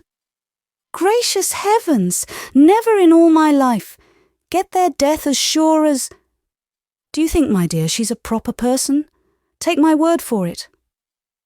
I heard no more, but that sufficed. The senior Mrs. Bloomfield had been very attentive and civil to me. Until now I had thought her a nice, kind-hearted, chatty old body. She would often come to me and talk in a confidential strain, nodding and shaking her head and gesticulating with hands and eyes, as a certain class of old ladies are wont to do, though I never knew one that carried the peculiarity to so great an extent. She would even sympathize with me for the trouble I had with the children, and express at times, by half-sentences, interspersed with nods and knowing winks, her sense of the injudicious conduct of their mamma in so restricting my power and neglecting to support me with her authority. Such a mode of testifying disapprobation was not much to my taste, and I generally refused to take it in, or understand anything more than was openly spoken. At least, I never went farther than an implied acknowledgement that, if matters were otherwise ordered, my task would be a less difficult one, and I should be better able to guide and instruct my charge. But now I must be doubly cautious. Hitherto, though I saw the old lady had her defects, of which one was a proneness to proclaim her perfections, I had always been wishful to excuse them, and to give her credit for all the virtues she professed, and even imagine others yet untold. Kindness, which had been the food of my life through so many years, had lately been so entirely denied me that I welcomed with grateful joy the slightest semblance of it. No wonder, then, that my heart warmed to the old lady, and always gladdened at her approach and regretted her departure. But now, the few words luckily or unluckily heard in passing had wholly revolutionized my ideas respecting her. Now I looked upon her as hypocritical and insincere, a flatterer, and a spy upon my words and deeds. Doubtless it would have been my interest still to meet her with the same cheerful smile and tone of respectful cordiality as before, but I could not if I would. My manner altered with my feelings, and became so cold and shy that she could not fail to notice it. She soon did notice it, and her manner altered too. The familiar nod was changed to a stiff bow. The gracious smile gave place to a glare of Gorgon ferocity. Her vivacious loquacity was entirely transferred from me to the darling boy and girls, whom she flattered and indulged more absurdly than ever their mother had done. I confess I was somewhat troubled at this change. I feared the consequences of her displeasure, and even made some efforts to recover the ground I had lost, and with better apparent success than I could have anticipated. At one time, I, merely in common civility, asked after her cough. Immediately her long visage relaxed into a smile, and she favoured me with a particular history of that and her other infirmities, followed by an account of her pious resignation, delivered in the usual emphatic declamatory style which no writing can portray. But there's one remedy for all, my dear, and that's resignation, a toss of the head, resignation to the will of heaven, an uplifting of the hands and eyes. It has always supported me through all my trials, and always will do. A succession of nods. But then, it isn't everybody that can say that. A shake of the head. But I'm one of the pious ones, Miss Gray. A very significant nod and toss. And thank heaven I always was. Another nod. And I glory in it. An emphatic clasping of the hands and shaking of the head. And with several texts of scripture, misquoted or misapplied, and religious exclamations so redolent of the ludicrous in the style of delivery and manner of bringing in, if not in the expressions themselves, that I decline repeating them, she withdrew, tossing her large head in high good humour, with herself at least, and left me hoping that, after all, she was rather weak than wicked. At her next visit to Wellwood House, I went so far as to say I was glad to see her looking so well. The effect of this was magical. The words, intended as a mark of civility, were received as a flattering compliment. Her countenance brightened up, and from that moment she became as gracious and benign as heart could wish, in outward semblance at least. From what I now saw of her, and what I heard from the children, I know that, in order to gain her cordial friendship, I had but to utter a word of flattery at each convenient opportunity, but this was against my principles, and for lack of this, the capricious old dame soon deprived me of her favour again, and I believe did me much secret injury. She could not greatly influence her daughter-in-law against me, because between that lady and herself there was a mutual dislike, chiefly shown by her in secret detractions and calumniations, by the other in an excess of frigid formality in her demeanour. And no fawning flattery of the elder could thaw away the wall of ice which the younger interposed between them. But with her son, the old lady had better success. He would listen to all she had to say, provided she could soothe his fretful temper and refrain from irritating him by her own asperities. And I have reason to believe that she considerably strengthened his prejudice against me. She would tell him that I shamefully neglected the children, and even his wife did not attend to them as she ought, and that he must look after them himself, or they would all go to ruin. Thus urged, he would frequently give himself the trouble of watching them from the windows during their play. At times, he would follow them through the grounds, and too often came suddenly upon them while they were dabbling in the forbidden well, talking to the coachman in the stables, or revelling in the filth of the farmyard. And I, meanwhile, wearily standing by, having previously exhausted my energy in vain attempts to get them away. Often, too, he would unexpectedly pop his head into the schoolroom while the young people were at meals, and find them spilling their milk over the table and themselves, plunging their fingers into their own or each other's mugs, or quarrelling over their victuals like a set of tiger's cubs. If I were quiet at the moment, I was conniving at their disorderly conduct. If, as was frequently the case, I happened to be exalting my voice to enforce order, I was using undue violence, and setting the girls a bad example by such ungentleness of tone and language. I remember one afternoon in spring when, owing to the rain, they could not go out, but by some amazing good fortune, they had all finished their lessons and yet abstained from running down to tease their parents, a trick that annoyed me greatly, but which, on rainy days, I seldom could prevent their doing, because below they found novelty and amusement, especially when visitors were in the house, and their mother, though she bid me keep them in the schoolroom, would never chide them for leaving it or trouble herself to send them back. But this day they appeared satisfied with their present abode, and what is more wonderful still, seemed disposed to play together without depending on me for amusement, and without quarrelling with each other. Their occupation was a somewhat puzzling one. They were all squatted together on the floor by the window, over a heap of broken toys and a quantity of birds' eggs, or rather eggshells, for the contents had luckily been abstracted. These shells they had broken up and were pounding into small fragments, to what end I could not imagine, but so long as they were quiet and not in positive mischief, I did not care. And, with a feeling of unusual repose, I sat by the fire, putting the finishing stitches to a frock for Mary Ann's doll, intending, when that was done, to begin a letter to my mother. Suddenly the door opened, and the dingy head of Mr. Bloomfield looked in. "All very quiet here. What are you doing?" said he. "No harm today, at least," thought I. But he was of a different opinion.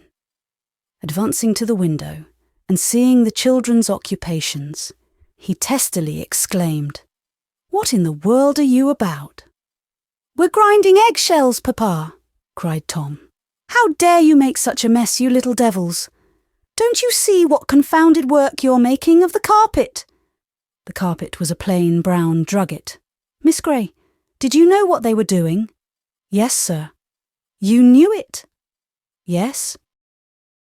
"You knew it, and you actually sat there and permitted them to go on without a word of reproof." "I didn't think they were doing any harm." "Any harm? Why, look there. Just look at that carpet and see, was there ever anything like it in a Christian house before? No wonder your room is not fit for a pigsty. No wonder your pupils are worse than a litter of pigs. No wonder, oh, I declare it puts me quite past my patience." And he departed, shutting the door after him with a bang that made the children laugh. "It puts me quite past my patience too," muttered I, getting up, and seizing the poker, I dashed it repeatedly into the cinders and stirred them up with unwonted energy, thus easing my irritation under pretence of mending the fire.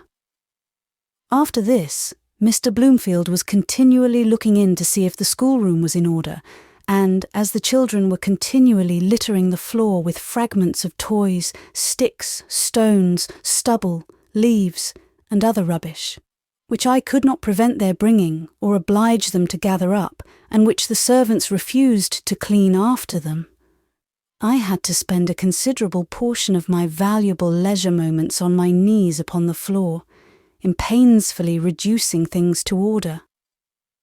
Once I told them that they should not taste their supper till they had picked up everything from the carpet. Fanny might have hers when she had taken up a certain quantity, Mary Ann when she had gathered twice as many, and Tom was to clear away the rest. Wonderful to state, the girls did their part. But Tom was in such a fury that he flew upon the table, scattered the bread and milk about the floor, struck his sisters, kicked the coals out of the coal pan, attempted to overthrow the table and chairs, and seemed inclined to make a Douglas larder of the whole contents of the room. But I seized upon him, and sending Mary Ann to call her mamma, held him, in spite of kicks, blows, yells, and execrations, till Mrs. Bloomfield made her appearance. "What is the matter with my boy?" said she.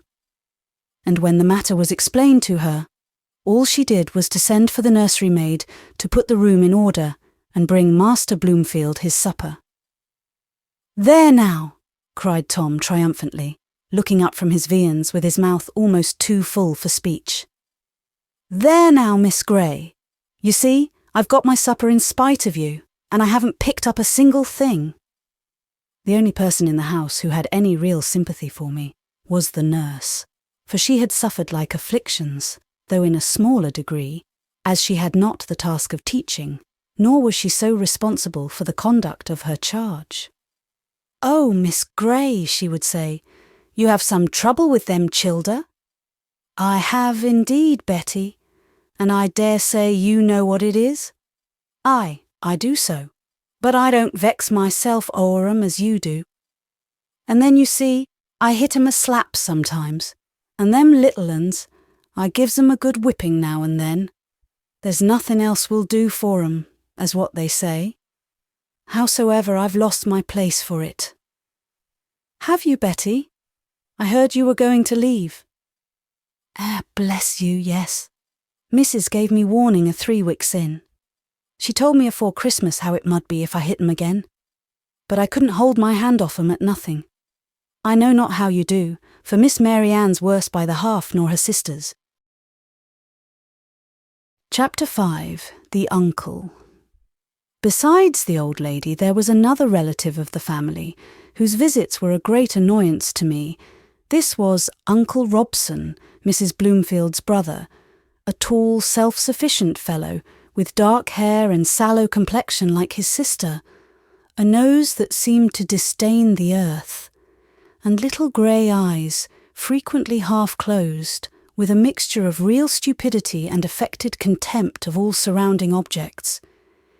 He was a thick-set, strongly built man, but he had found some means of compressing his waist into a remarkably small compass, and that, together with the unnatural stillness of his form, showed that the lofty-minded, manly Mr. Robson, the scorner of the female sex, was not above the foppery of stays. He seldom deigned to notice me, and when he did, it was with a certain supercilious insolence of tone and manner that convinced me he was no gentleman, though it was intended to have a contrary effect. But it was not for that I disliked his coming, so much as for the harm he did the children, encouraging all their evil propensities, and undoing in a few minutes the little good it had taken me months of labour to achieve. Fanny and little Harriet he seldom condescended to notice, but Mary Ann was something of a favourite. He was continually encouraging her tendency to affectation, which I had done my utmost to crush, talking about her pretty face, and filling her head with all manner of conceited notions concerning her personal appearance, which I had instructed her to regard as dust in the balance, compared with the cultivation of her mind and manners. And I never saw a child so susceptible of flattery as she was. Whatever was wrong in either her or her brother, he would encourage by laughing at, if not by actually praising. People little know the injury they do to children by laughing at their faults and making a pleasant jest of what their true friends have endeavoured to teach them to hold in grave abhorrence. Though not a positive drunkard, Mr. Robson habitually swallowed great quantities of wine and took with relish an occasional glass of brandy and water. He taught his nephew to imitate him in this to the utmost of his ability, and to believe that the more wine and spirits he could take, and the better he liked them, the more he manifested his bold and manly spirit and rose superior to his sisters. Mr. Bloomfield had not much to say against it, for his favourite beverage was gin and water, of which he took a considerable portion every day, by dint of constant sipping, and to that I chiefly attributed his dingy complexion and waspish temper. Mr. Robson likewise encouraged Tom's propensity to persecute the lower creation, both by precept and example. As he frequently came to course or shoot over his brother-in-law's grounds, he would bring his favourite dogs with him, and he treated them so brutally that, poor as I was, I would have given a sovereign any day to see one of them bite him, provided the animal could have done it with impunity. Sometimes, when in a very complacent mood, he would go a bird's nesting with the children, a thing that irritated and annoyed me exceedingly, as, by frequent and persevering attempts, I flattered myself I had partly shown them the evil of this pastime, and hoped, in time, to bring them to some general sense of justice and humanity. But 10 minutes' bird's nesting with Uncle Robson, or even a laugh from him at some relation of their former barbarities, was sufficient at once to destroy the effect of my whole elaborate course of reasoning and persuasion. Happily, however, during that spring, they never but once got anything but empty nests, or eggs, being too impatient to leave them till the birds were hatched. That once, Tom, who had been with his uncle into the neighbouring plantation, came running in high glee into the garden, with a brood of little callow nestlings in his hands. Mary Ann and Fanny, whom I was just bringing out, ran to admire his spoils, and to beg each a bird for themselves. "No, not one," cried Tom. "They're all mine. Uncle Robson gave them to me. 1, 2, 3, 4, 5. You shan't touch one of them. No, not one for your lives," continued he, exultingly, laying the nest on the ground, and standing over it with his legs wide apart, his hands thrust into his breeches pockets, his body bent forward, and his face twisted into all manner of contortions in the ecstasy of his delight. "But you shall see me fettle 'em off. My word, but I will wallop 'em. See if I don't now. By gum, but there's rare sport for me in that nest." "But Tom," said I shall not allow you to torture those birds. They must either be killed at once or carried back to the place you took them from, that the old birds may continue to feed them." "But you don't know where that is, madam. It's only me and Uncle Robson that knows that." "But if you don't tell me, I shall kill them myself, much as I hate it." "You daren't. You daren't touch them for your life. Because you know Papa and Mamma and Uncle Robson would be angry. Ha ha, I've caught you there, miss." "I shall do what I think right in a case of this sort, without consulting anyone.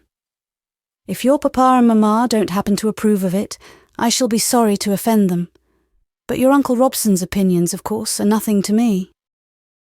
So saying, urged by a sense of duty, at the risk of both making myself sick and incurring the wrath of my employers, I got a large flat stone that had been reared up for a mousetrap by the gardener.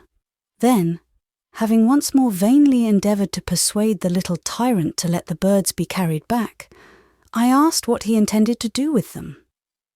With fiendish glee he commenced a list of torments, and while he was busied in the relation, I dropped the stone upon his intended victims and crushed them flat beneath it. Loud were the outcries, terrible the execrations, consequent upon this daring outrage. Uncle Robson had been coming up the walk with his gun, and was just then pausing to kick his dog. Tom flew towards him, vowing he would make him kick me instead of Juno. Mr. Robson leant upon his gun, and laughed excessively at the violence of his nephew's passion and the bitter maledictions and opprobrious epithets he heaped upon me. "Well, you are a good 'un," exclaimed he at length, taking up his weapon and proceeding towards the house. "Damn, but the lad has some spunk in him too. Curse me, if ever I saw a nobler little scoundrel than that. He's beyond petticoat government already. By God, he defies mother, granny, governess and all. Ha ha ha! Never mind, Tom, I'll get you another brood tomorrow." "If you do, Mr. Robson, I shall kill them too," said I.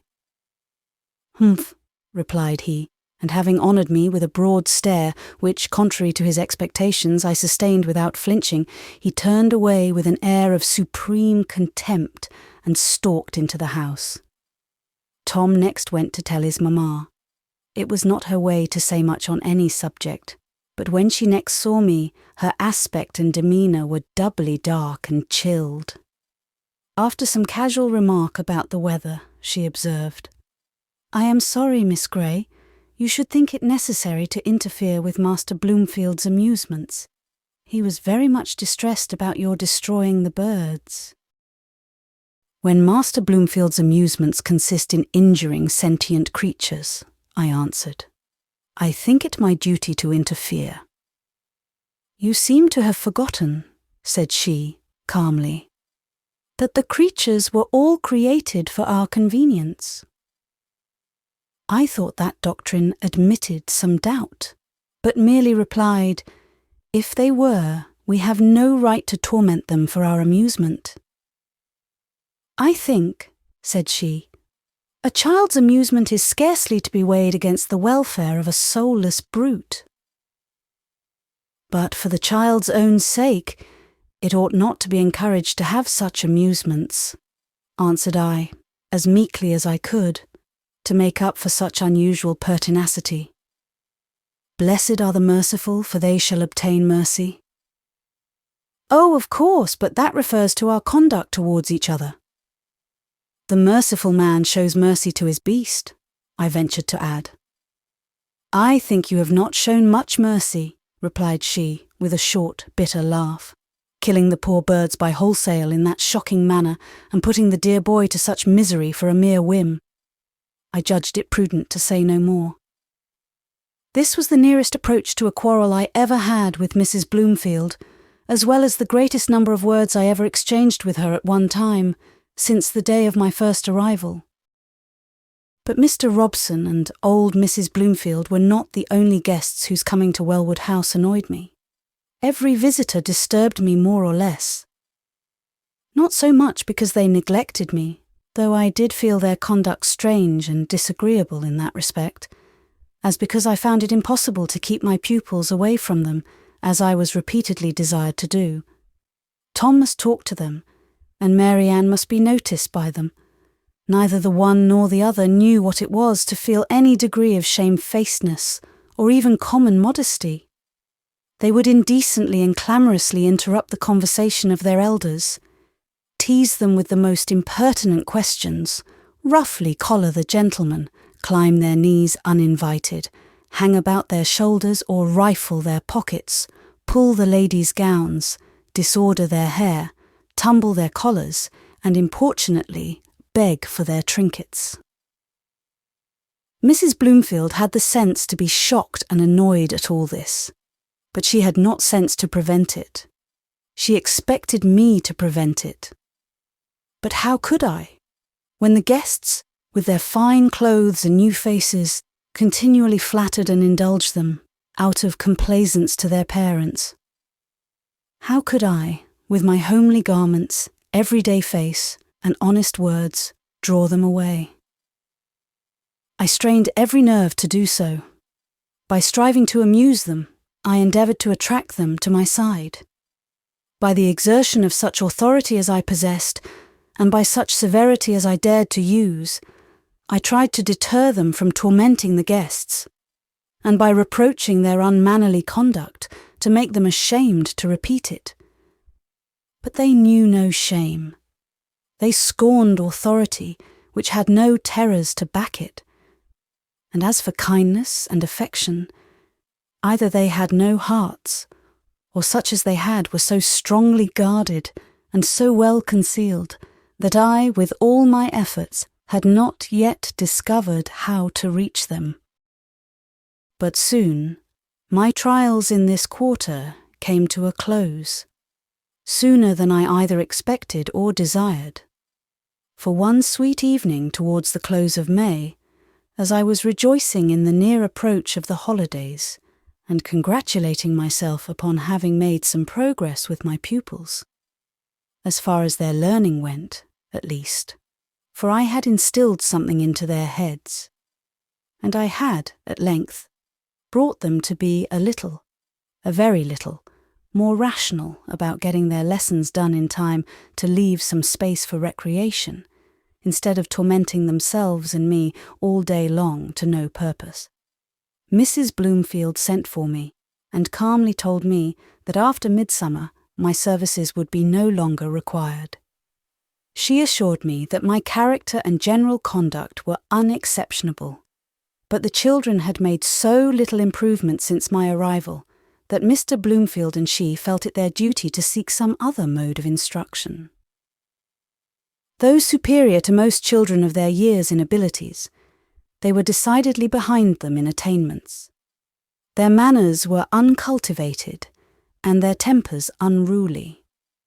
And this she attributed to a want of sufficient firmness and diligent, persevering care on my part. Unshaken firmness, devoted diligence, unwearied perseverance, unceasing care, were the very qualifications on which I had secretly prided myself, and by which I had hoped in time to overcome all difficulties, and obtain success at last. I wished to say something in my own justification, but in attempting to speak, I felt my voice falter, and rather than testify any emotion, or suffer the tears to overflow that were already gathering in my eyes, I chose to keep silence, and bear all like a self-convicted culprit. Thus was I dismissed, and thus I sought my home. Alas, what would they think of me? Unable, after all my boasting, to keep my place, even for a single year, as governess to 3 small children, whose mother was asserted by my own aunt to be a very nice woman. Having been thus weighed in the balance and found wanting, I need not hope they would be willing to try me again. And this was an unwelcome thought, for vexed, harassed, disappointed as I had been, and greatly as I had learned to love and value my home, I was not yet weary of adventure, nor willing to relax my efforts. I knew that all parents were not like Mr. and Mrs. Bloomfield, and I was certain all children were not like theirs. The next family must be different, and any change must be for the better. I had been seasoned by adversity and tutored by experience, and I longed to redeem my lost honour in the eyes of those whose opinion was more than that of all the world to me. Chapter 6. The Parsonage Again. For a few months I remained peaceably at home, in the quiet enjoyment of liberty and rest, and genuine friendship, from all of which I had fasted so long, and in the earnest prosecution of my studies, to recover what I had lost during my stay at Wellwood House, and to lay in new stores for future use. My father's health was still very infirm, but not materially worse than when I last saw him, and I was glad I had it in my power to cheer him by my return, and to amuse him with singing his favourite songs. No one triumphed over my failure, or said I had better have taken his or her advice, and quietly stayed at home. All were glad to have me back again, and lavished more kindness than ever upon me, to make up for the sufferings I had undergone. But not one would touch a shilling of what I had so cheerfully earned, and so carefully saved, in the hope of sharing it with them. By dint of pinching here and scraping there, our debts were already nearly paid. Mary had had good success with her drawings, but our father had insisted upon her likewise keeping all the produce of her industry to herself. All we could spare from the supply of our humble wardrobe and our little casual expenses, he directed us to put into the savings bank, saying, we knew not how soon we might be dependent on that alone for support, for he felt he had not long to be with us. And what would become of our mother and us when he was gone? God only knew. Dear Papa, if he had troubled himself less about the afflictions that threatened us, in case of his death, I am convinced that dreaded event would not have taken place so soon. My mother would never suffer him to ponder on the subject if she could help it. "Oh, Richard," exclaimed she on one occasion, "if you would but dismiss such gloomy subjects from your mind, you would live as long as any of us. At least you would live to see the girls married, and yourself a happy grandfather, with a canty old dame for your companion." My mother laughed, and so did my father, but his laugh soon perished in a dreary sigh. "They married, poor penniless things," said he. "Who will take them, I wonder?" "Why, nobody shall that isn't thankful for them. Wasn't I penniless when you took me? And you pretended at least to be vastly pleased with your acquisition. But it's no matter whether they get married or not. We can devise 1,000 honest ways of making a livelihood. And I wonder, Richard, you can think of bothering your head about our poverty in case of your death. As if that would be anything compared with the calamity of losing you. An affliction that you well know would swallow up all others, and which you ought to do your utmost to preserve us from. And there is nothing like a cheerful mind for keeping the body in health. I know, Alice, it is wrong to keep repining as I do, but I cannot help it. You must bear with me." "I won't bear with you if I can alter you," replied my mother.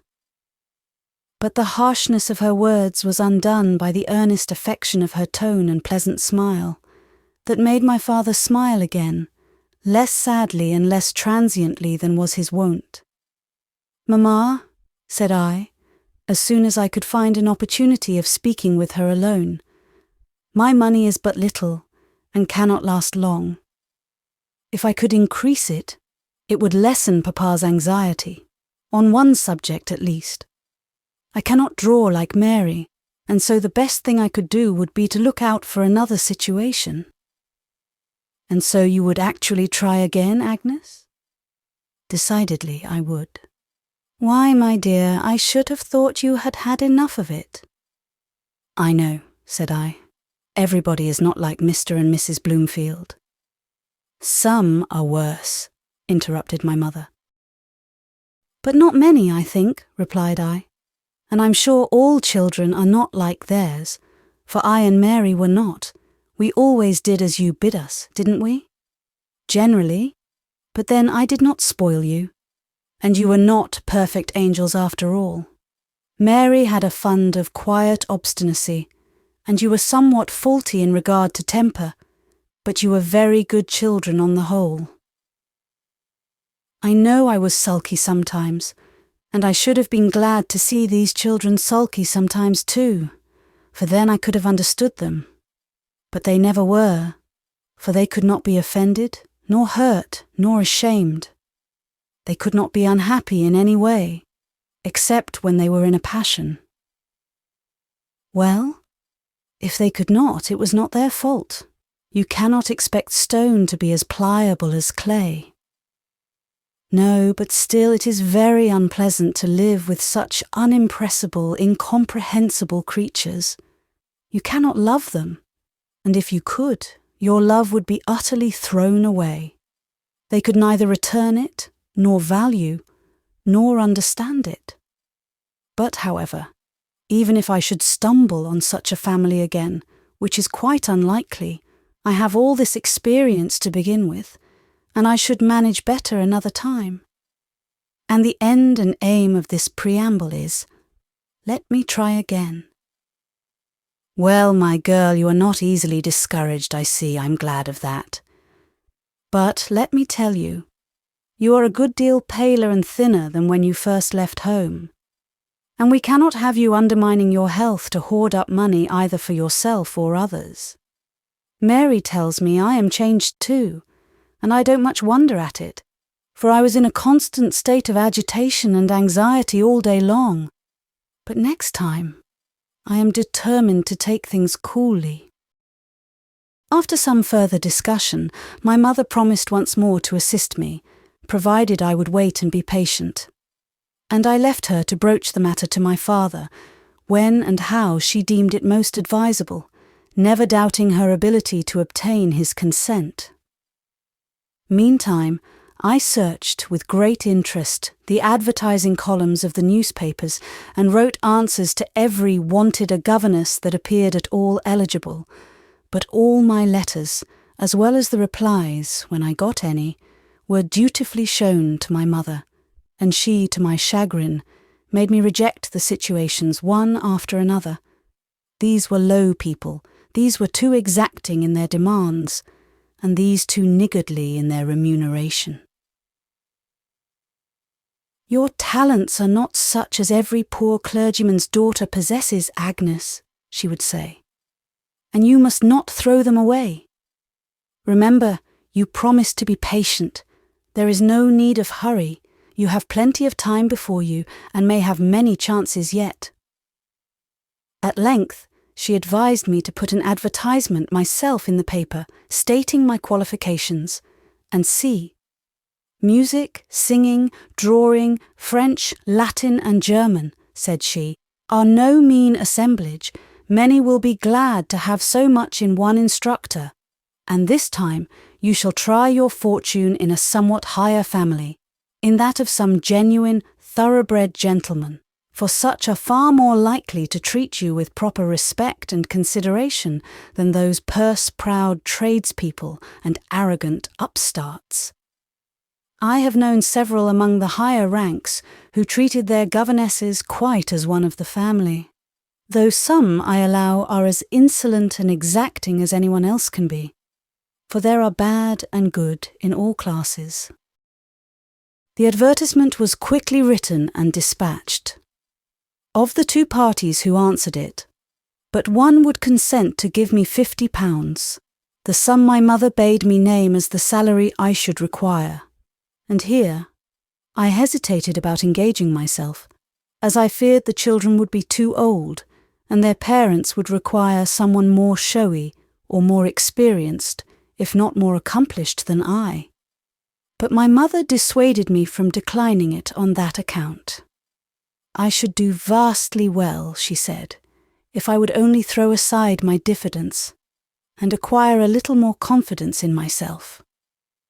I was just to give a plain, true statement of my acquirements and qualifications, and name what stipulations I chose to make, and then await the result.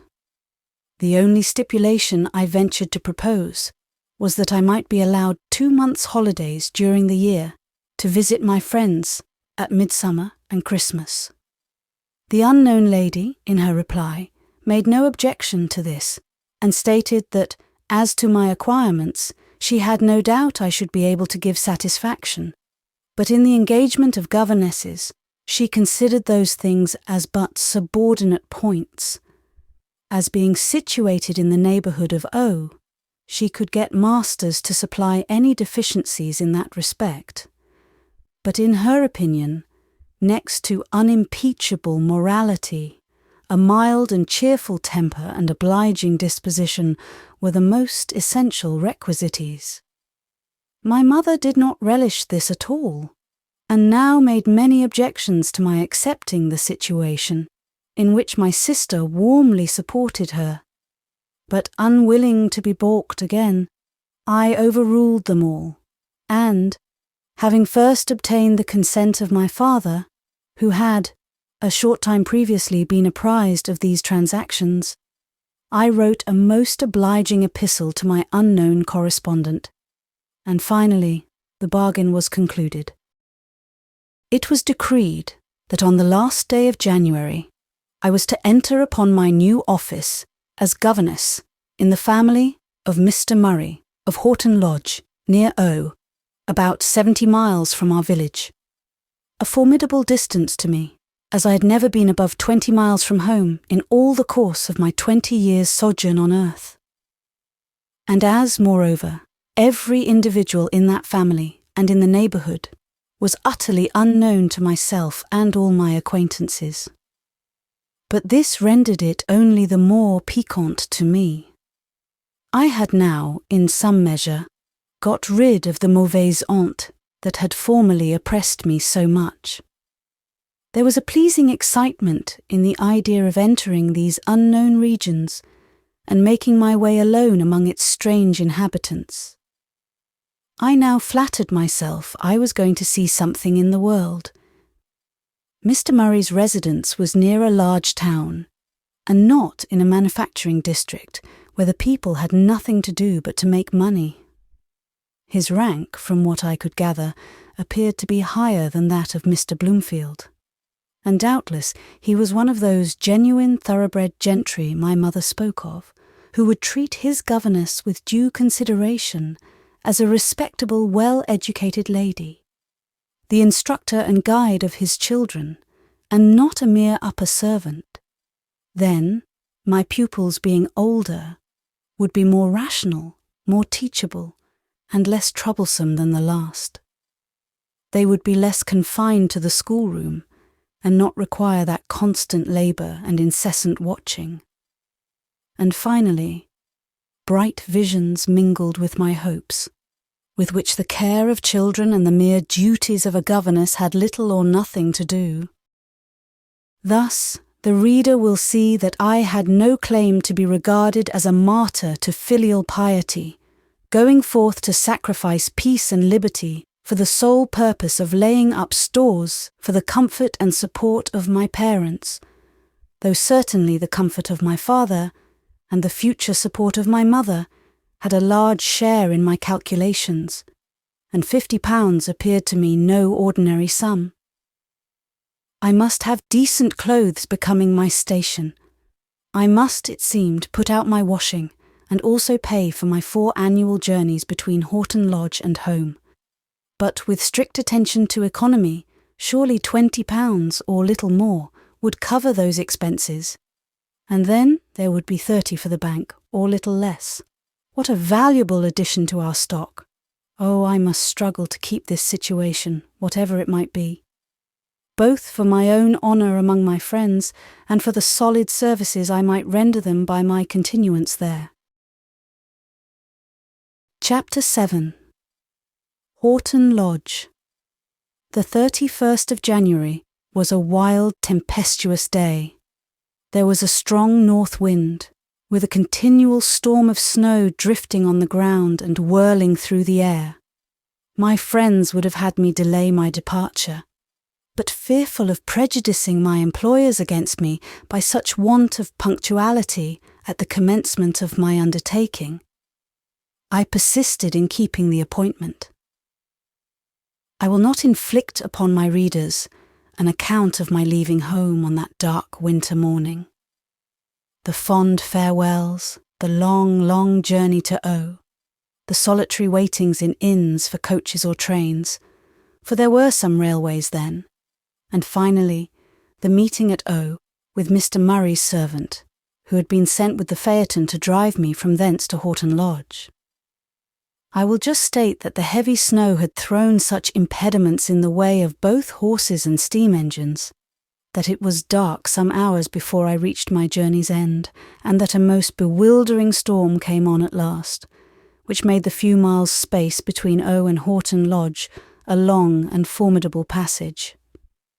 I sat resigned, with the cold, sharp snow drifting through my veil and filling my lap, seeing nothing, and wondering how the unfortunate horse and driver could make their way even as well as they did. And indeed, it was but a toilsome, creeping style of progression, to say the best of it.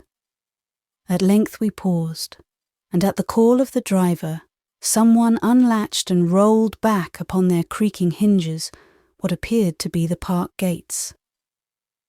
Then we proceeded along a smoother road, whence, occasionally, I perceived some huge, hoary mass gleaming through the darkness, which I took to be a portion of a snow-clad tree. After a considerable time we paused again, before the stately portico of a large house with long windows descending to the ground. I rose with some difficulty from under the superincumbent snowdrift, and alighted from the carriage expecting that a kind and hospitable reception would indemnify me for the toils and hardships of the day. A gentlemanly person in black opened the door, and admitted me into a spacious hall, lighted by an amber-coloured lamp suspended from the ceiling. He led me through this, along a passage, and opening the door of a back room, told me that was the schoolroom. I entered, and found 2 young ladies and 2 young gentlemen, my future pupils, I supposed. After a formal greeting, the elder girl, who was trifling over a piece of canvas and a basket of German wools, asked if I should like to go upstairs. I replied in the affirmative, of course. "Matilda, take a candle and show her her room," said she.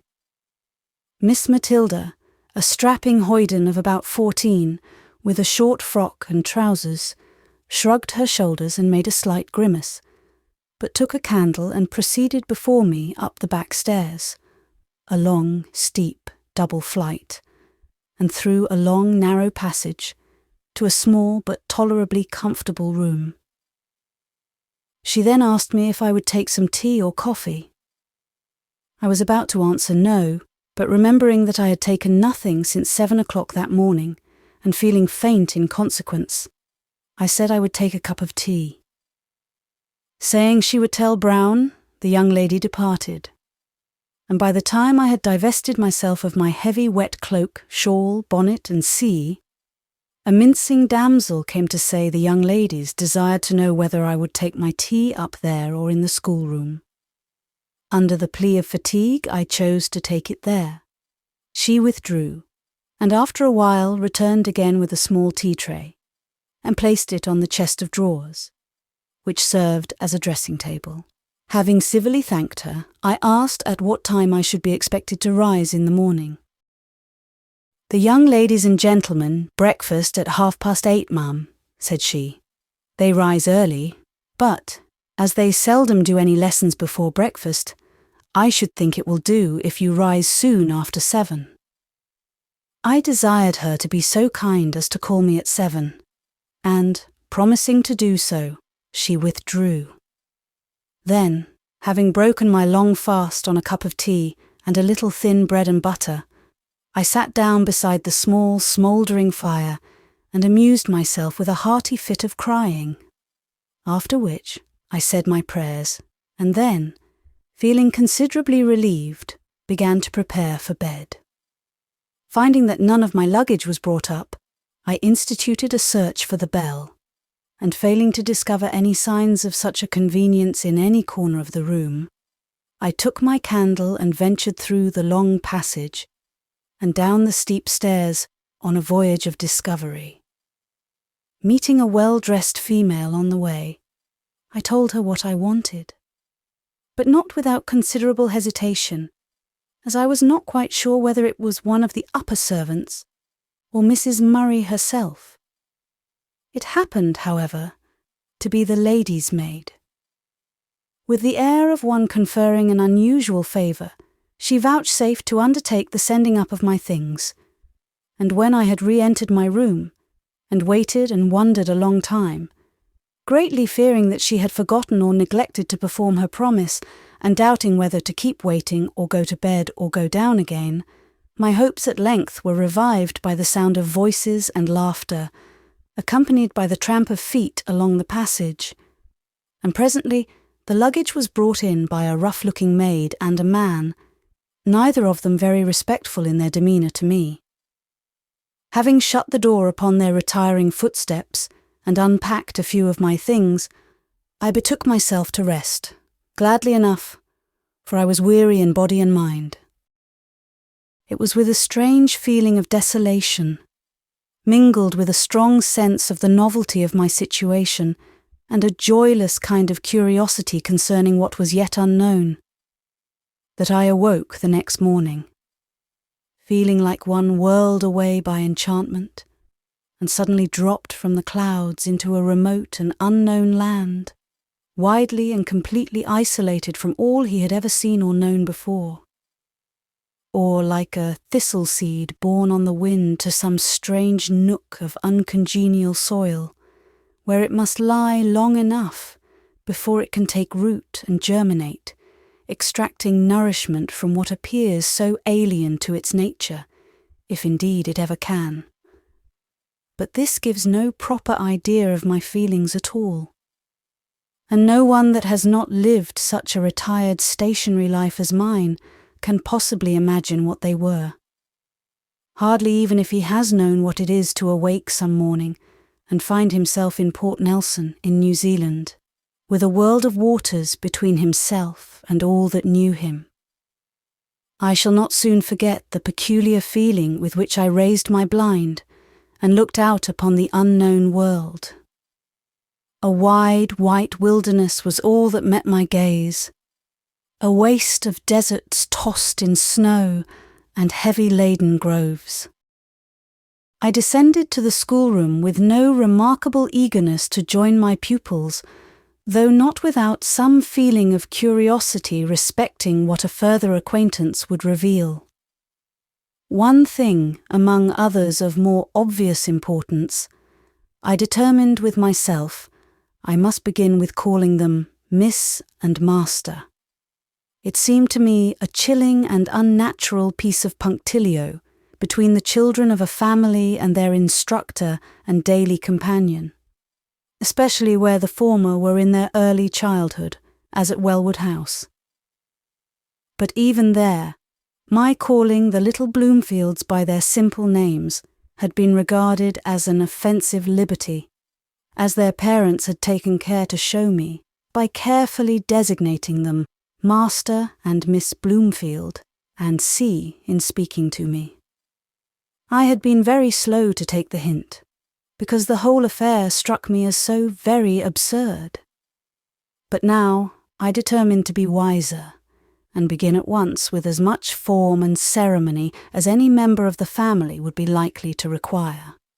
And indeed, the children being so much older, there would be less difficulty, though the little words, Miss and Master, seemed to have a surprising effect in repressing all familiar, open-hearted kindness and extinguishing every gleam of cordiality that might arise between us.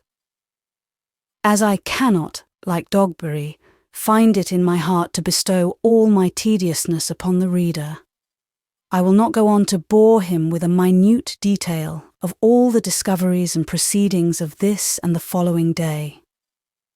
no doubt he will be amply satisfied with a slight sketch of the different members of the family, and a general view of the first year or two of my sojourn among them. To begin with the head, Mr. Murray was by all accounts a blustering, roistering country squire, a devoted fox hunter, a skilful horse jockey and farrier, an active, practical farmer, and a hearty bon vivant. By all accounts, I say, for, except on Sundays when he went to church, I never saw him from month to month, unless, in crossing the hall or walking in the grounds, the figure of a tall, stout gentleman with scarlet cheeks and crimson nose happened to come across me. On which occasions, if he passed near enough to speak, an unceremonious nod, accompanied by a "Mourning, Miss Gray," or some such brief salutation, was usually vouchsafed. Frequently indeed his loud laugh reached me from afar, and oftener still I heard him swearing and blaspheming against the footman, groom, coachman, or some other hapless dependent. Mrs. Murray was a handsome, dashing lady of 40, who certainly required neither rouge nor padding to add to her charms, and whose chief enjoyments were, or seemed to be, in giving or frequenting parties and in dressing at the very top of the fashion. I did not see her till 11 o'clock on the morning after my arrival, when she honoured me with a visit, just as my mother might step into the kitchen to see a new servant girl. Yet not so, either, for my mother would have seen her immediately after her arrival, and not waited till the next day, and moreover, she would have addressed her in a more kind and friendly manner, and given her some words of comfort, as well as a plain exposition of her duties. But Mrs. Murray did neither the one nor the other. She just stepped into the schoolroom on her return from ordering dinner in the housekeeper's room, bade me good morning, stood for 2 minutes by the fire, said a few words about the weather and the rather rough journey I must have had yesterday, petted her youngest child, a boy of 10, who had just been wiping his mouth and hands on her gown after indulging in some savoury morsel from the housekeeper's store, told me what a sweet, good boy he was, and then sailed out with a self-complacent smile upon her face, thinking, no doubt, that she had done quite enough for the present, and had been delightfully condescending into the bargain. Her children evidently held the same opinion, and I alone thought otherwise. After this, she looked in upon me once or twice, during the absence of my pupils, to enlighten me concerning my duties towards them. For the girls, she seemed anxious only to render them as superficially attractive and showily accomplished as they could possibly be made, without present trouble or discomfort to themselves, and I was to act accordingly, to study and strive to amuse and oblige, instruct, refine and polish, with the least possible exertion on their part, and no exercise of authority on mine. With regard to the 2 boys, it was much the same. Only instead of accomplishments, I was to get the greatest possible quantity of Latin grammar and Valpes delectus into their heads, in order to fit them for school, the greatest possible quantity at least, without trouble to themselves. John might be a little high-spirited, and Charles might be a little nervous and tedious. But at all events, Miss Gray, said she, I hope you will keep your temper and be mild and patient throughout, especially with the dear little Charles.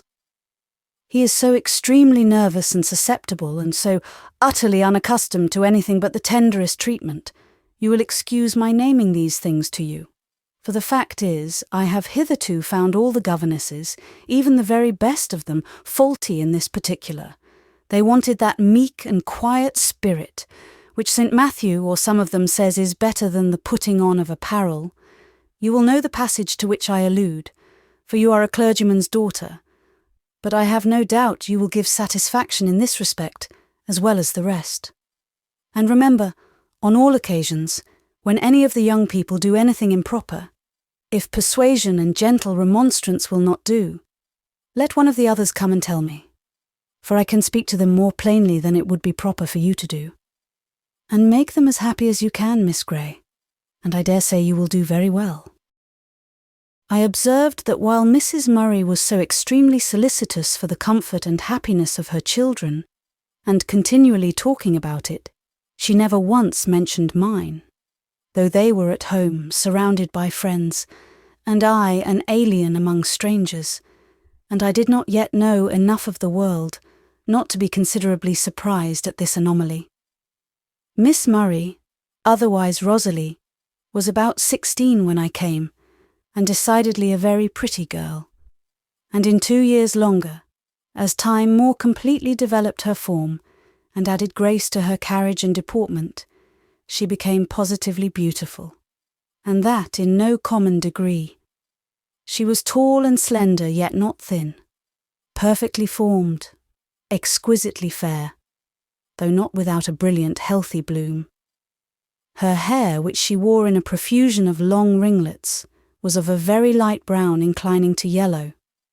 Her eyes were pale blue, but so clear and bright that few would wish them darker.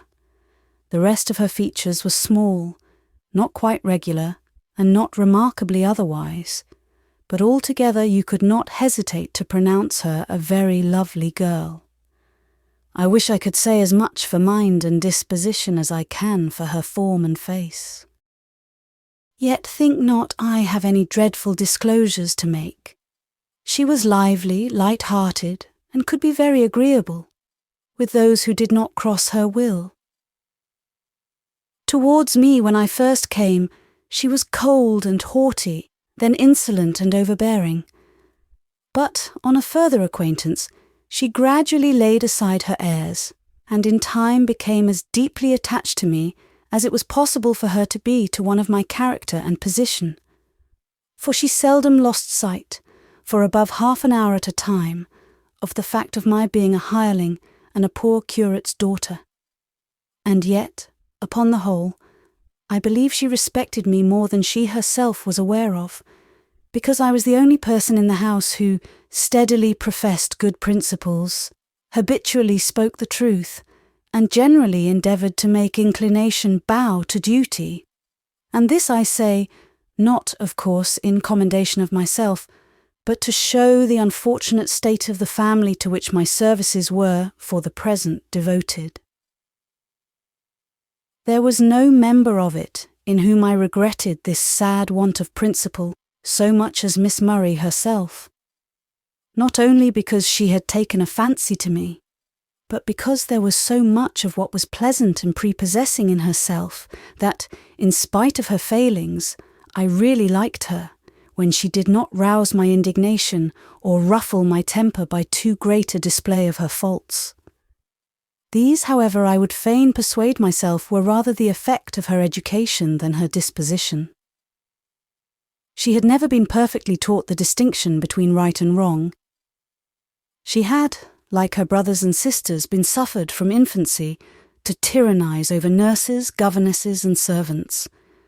She had not been taught to moderate her desires, to control her temper or bridle her will, or to sacrifice her own pleasure for the good of others. Her temper being naturally good, she was never violent or morose, but from constant indulgence and habitual scorn of reason, she was often testy and capricious. Her mind had never been cultivated. Her intellect, at best, was somewhat shallow. She possessed considerable vivacity, some quickness of perception, and some talent for music and the acquisition of languages. But till 15, she had troubled herself to acquire nothing. Then the love of display had roused her faculties and induced her to apply herself, but only to the more showy accomplishments, and when I came, it was the same.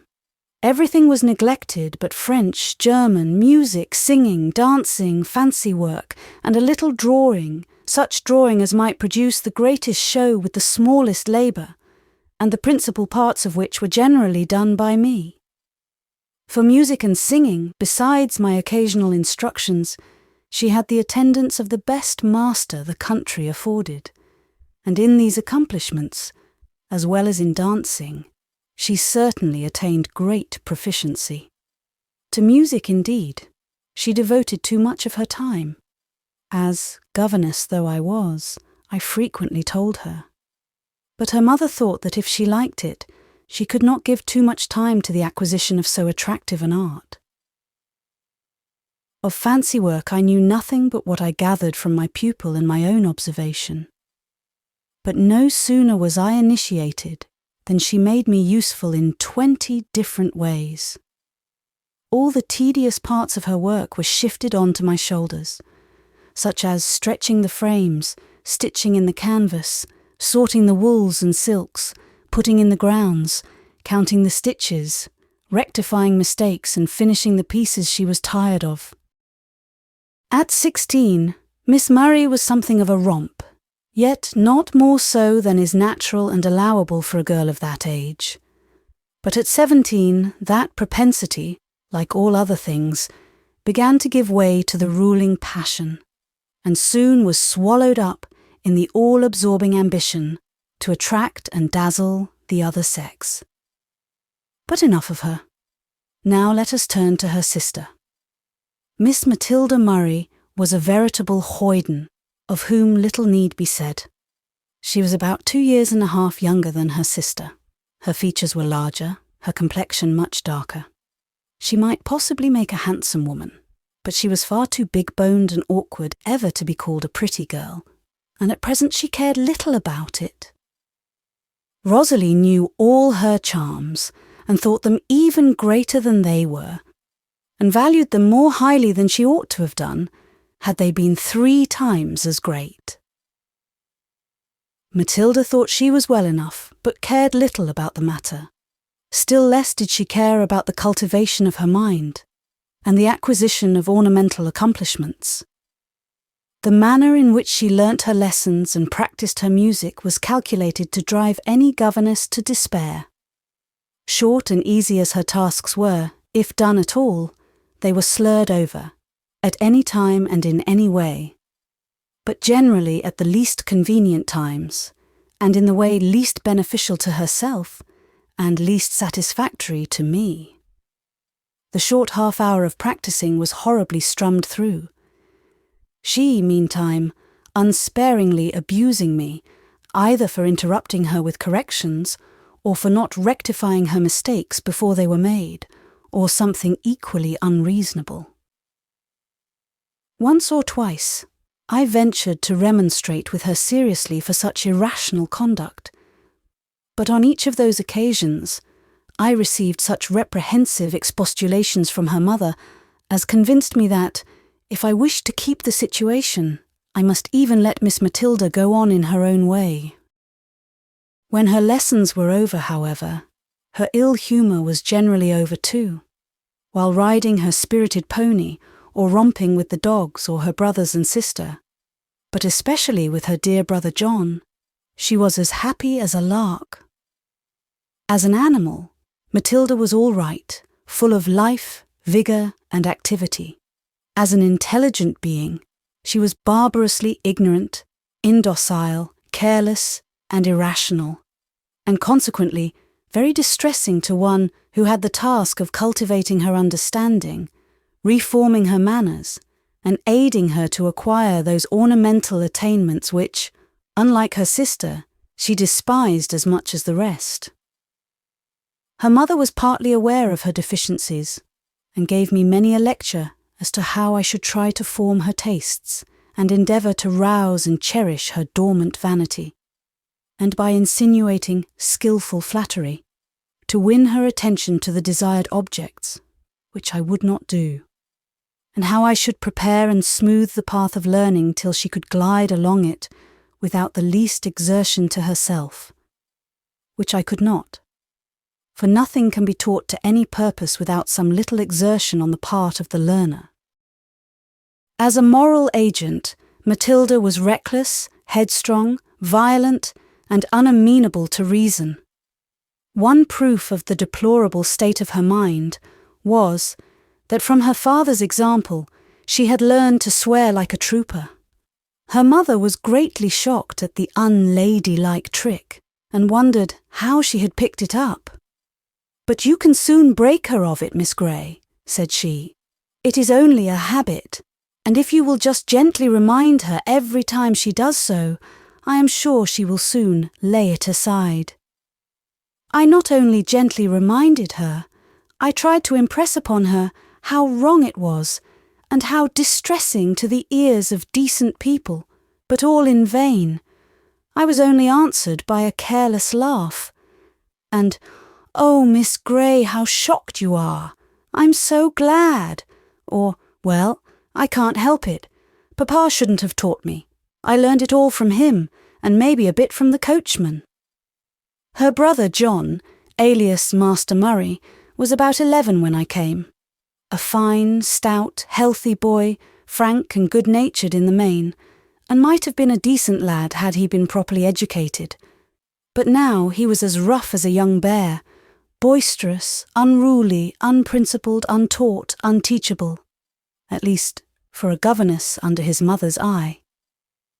His masters at school might be able to manage him better, for to school he was sent, greatly to my relief, in the course of a year, in a state, it is true, of scandalous ignorance as to Latin, as well as the more useful though more neglected things. And this, doubtless, would all be laid to the account of his education having been entrusted to an ignorant female teacher, who had presumed to take in hand what she was wholly incompetent to perform. I was not delivered from his brother till full 12 months after, when he also was dispatched in the same state of disgraceful ignorance as the former. Master Charles was his mother's peculiar darling. He was little more than a year younger than John, but much smaller, paler, and less active and robust.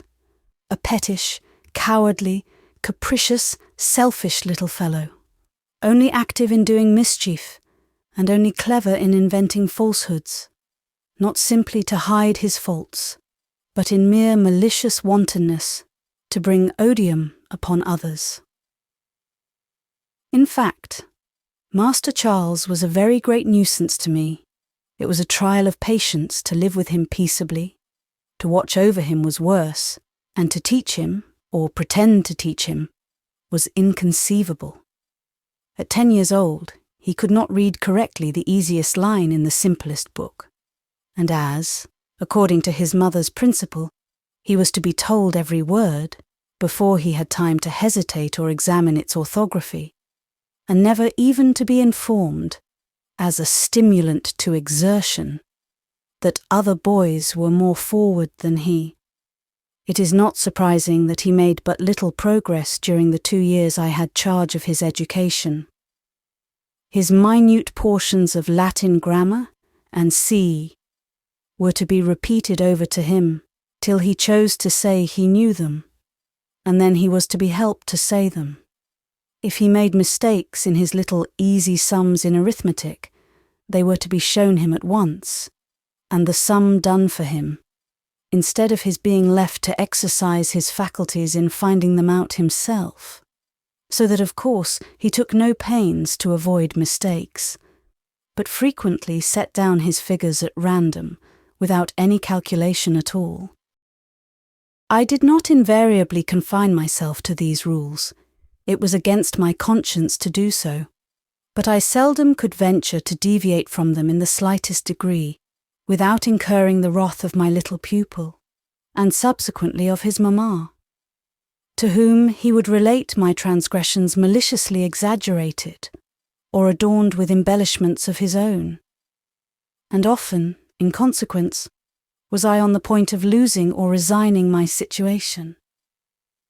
But for their sakes at home, I smothered my pride and suppressed my indignation, and managed to struggle on till my little tormentor was dispatched to school, his father declaring that home education was no go for him, it was plain.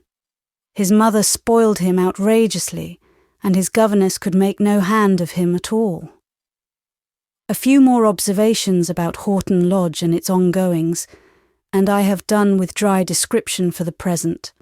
The house was a very respectable one, superior to Mr. Bloomfield's, both in age, size, and magnificence.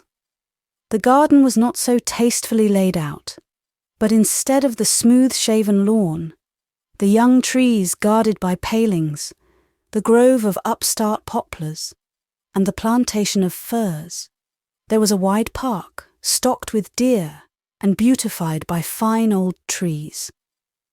The surrounding country itself was pleasant, as far as fertile fields, flourishing trees, quiet green lanes, and smiling hedges with wildflowers scattered along their banks could make it. But it was depressingly flat to one born and nurtured among the rugged hills.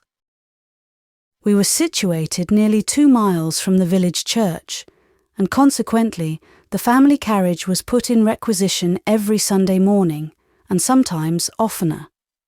Mr. and Mrs. Murray generally thought it sufficient to show themselves at church once in the course of the day, but frequently the children preferred going a second time to wandering about the grounds all the day, with nothing to do.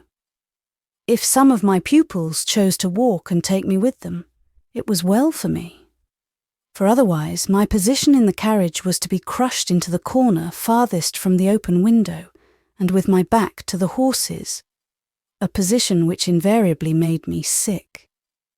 And if I were not actually obliged to leave the church in the middle of the service, my devotions were disturbed with a feeling of languor and sickliness, and the tormenting fear of its becoming worse. And a depressing headache was generally my companion throughout the day, which would otherwise have been one of welcome rest and holy, calm enjoyment. "It's very odd, Miss Gray, that the carriage should always make you sick." "It never makes me," remarked Miss Matilda. "Nor me either," said her sister. "But I dare say it would, if I sat where she does. Such a nasty, horrid place, Miss Gray. I wonder how you can bear it." "I'm obliged to bear it, since no choice is left me," I might have answered. But in tenderness for their feelings I only replied, "Oh, it is but a short way. And if I'm not sick in church, I don't mind it." If I were called upon to give a description of the usual divisions and arrangements of the day, I should find it a very difficult matter. I had all my meals in the schoolroom with my pupils, at such times as suited their fancy. Sometimes they would ring for dinner before it was half cooked. Sometimes they would keep it waiting on the table for above an hour, and then be out of humour because the potatoes were cold, and the gravy covered with cakes of solid fat. Sometimes they would have tea at 4. Frequently they would storm at the servants because it was not in precisely at 5. And when these orders were obeyed by way of encouragement to punctuality, they would keep it on the table till 7 or 8. Their hours of study were managed in much the same way. My judgment or convenience was never once consulted. Sometimes Matilda and John would determine to get all the plaguey business over before breakfast, and send the maid to call me up at 5:30, without any scruple or apology. Sometimes I was told to be ready precisely at 6, and having dressed in a hurry, came down to an empty room, and after waiting a long time in suspense, discovered that they had changed their minds and were still in bed, or perhaps, if it were a fine summer morning, Brown would come to tell me that the young ladies and gentlemen had taken a holiday and were gone out. And then I was kept waiting for breakfast till I was almost ready to faint, they having fortified themselves with something before they went. Often they would do their lessons in the open air, which I had nothing to say against, except that I frequently caught cold by sitting on the damp grass, or from exposure to the evening dew, or some insidious draught which seemed to have no injurious effect on them. It was quite right that they should be hardy, yet surely they might have been taught some consideration for others who were less so. But I must not blame them for what was perhaps my own fault, for I never made any particular objections to sitting where they pleased, foolishly choosing to risk the consequences, rather than trouble them for my convenience. Their indecorous manner of doing their lessons was quite as remarkable as the caprice displayed in their choice of time and place. While receiving my instructions, or repeating what they had learned, they would lounge upon the sofa, lie on the rug, stretch, yawn, talk to each other, or look out of the window, whereas I could not so much as stir the fire or pick up the handkerchief I had dropped, without being rebuked for inattention by one of my pupils, or told that Mamma would not like me to be so careless. The servants, seeing in what little estimation the governess was held by both parents and children, regulated their behaviour by the same standard. I have frequently stood up for them, at the risk of some injury to myself, against the tyranny and injustice of their young masters and mistresses, and I always endeavoured to give them as little trouble as possible. But they entirely neglected my comfort, despised my requests, and slighted my directions.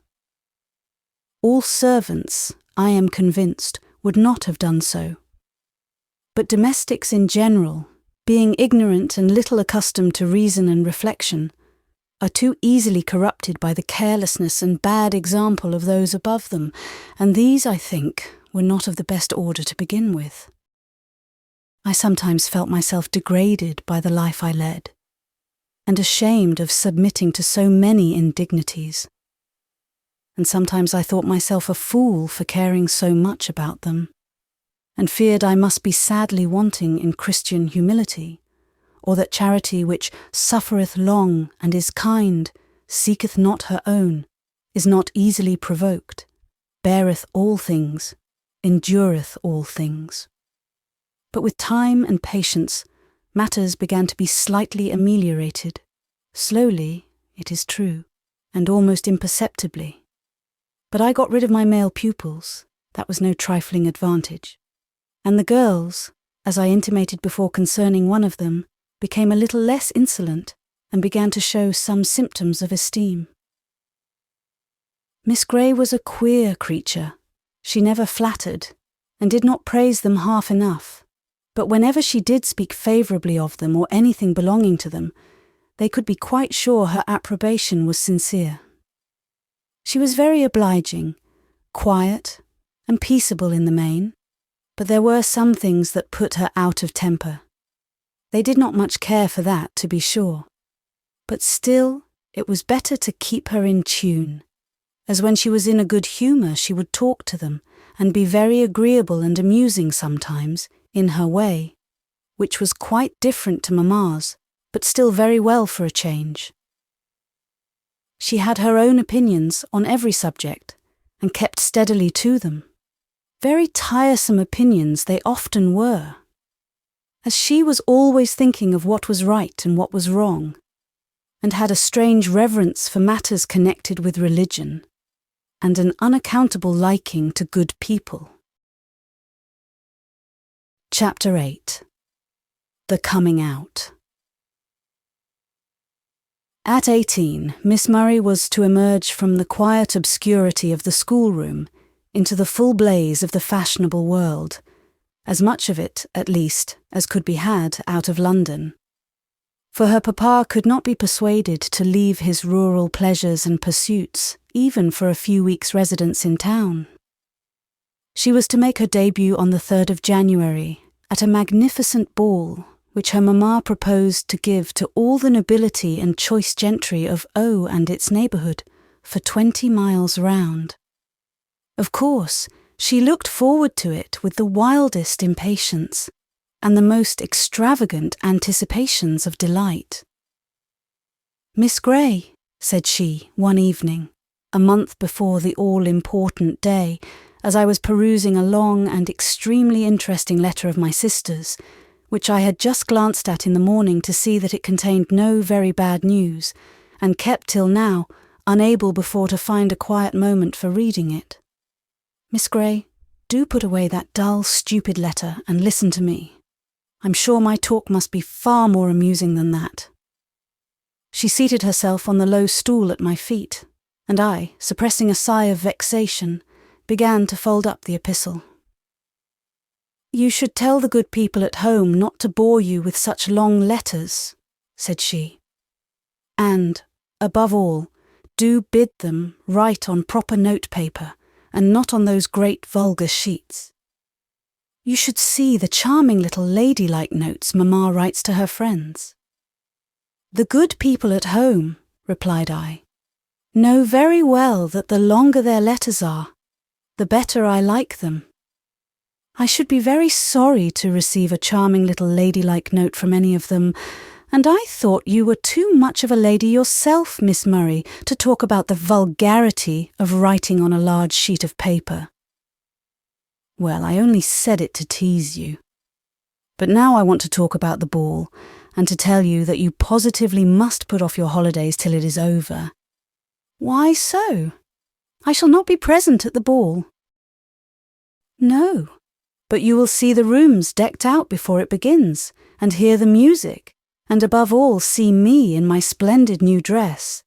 I shall be so charming, you'll be ready to worship me. You really must stay. I should like to see you very much, but I shall have many opportunities of seeing you equally charming, on the occasion of some of the numberless balls and parties that are to be, and I cannot disappoint my friends by postponing my return so long. Oh, never mind your friends. Tell them we won't let you go.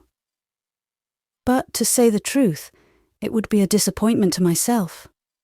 I long to see them as much as they to see me, perhaps more. Well, but it is such a short time.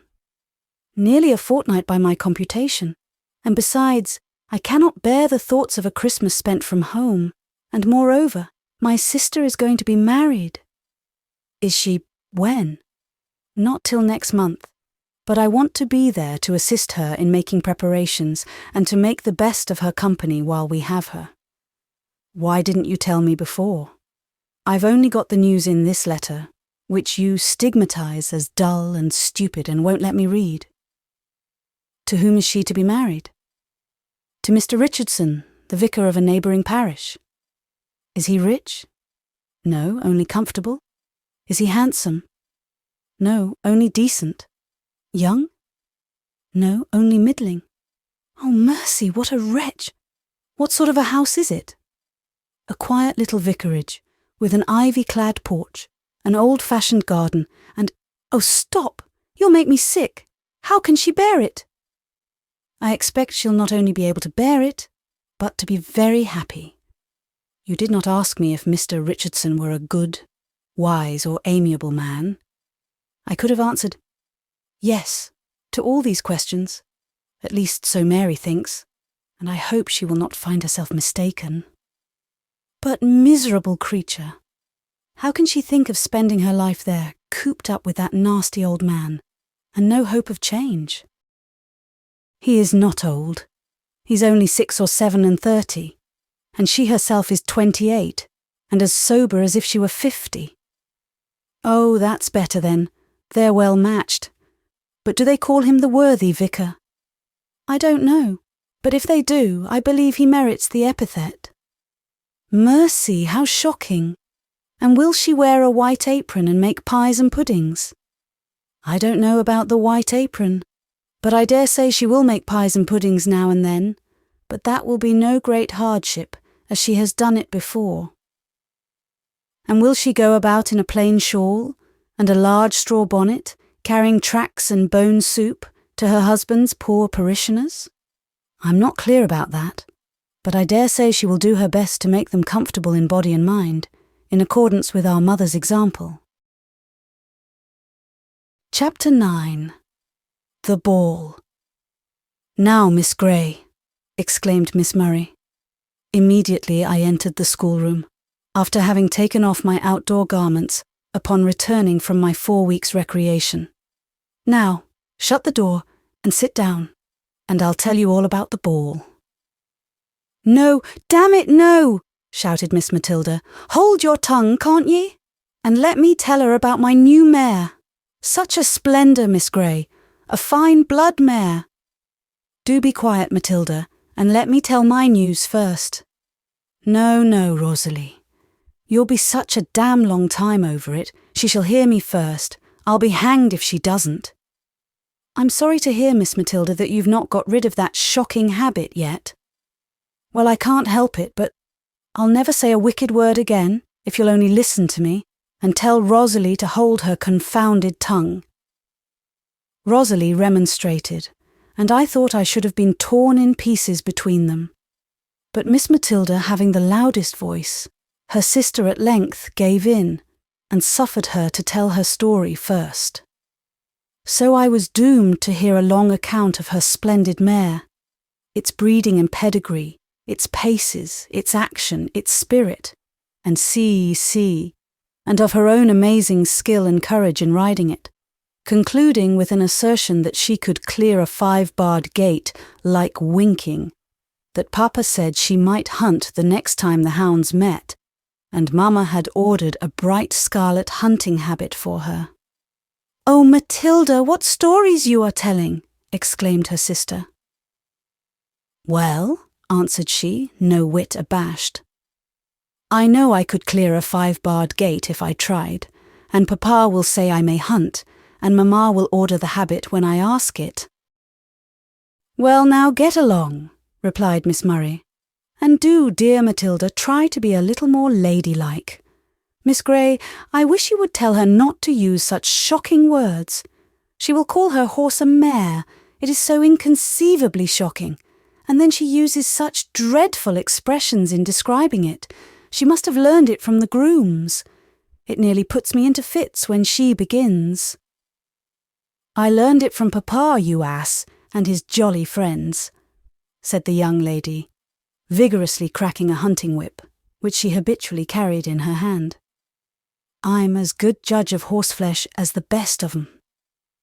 "Well, now get along, you shocking girl. I really shall take a fit if you go on in such a way. And now, Miss Gray, attend to me. I'm going to tell you about the ball. You must be dying to hear about it, I know. Oh, such a ball! You never saw or heard or read or dreamt of anything like it in all your life. The decorations, the entertainment, the supper, the music were indescribable. And then, the guests. There were 2 noblemen, 3 baronets and 5 titled ladies, and other ladies and gentlemen innumerable. The ladies, of course, were of no consequence to me, except to put me in a good humour with myself by showing how ugly and awkward most of them were, and the best, Mamma told me, the most transcendent beauties among them, were nothing to me. As for me, Miss Gray, I'm so sorry you didn't see me. I was charming. Wasn't I, Matilda? Middling. No, but I really was. At least so Mamma said, and Brown and Williamson. Brown said she was sure no gentleman could set eyes on me without falling in love that minute, and so I may be allowed to be a little vain. I know you think me a shocking, conceited, frivolous girl, but then you know I don't attribute it all to my personal attractions. I give some praise to the hairdresser, and some to my exquisitely lovely dress.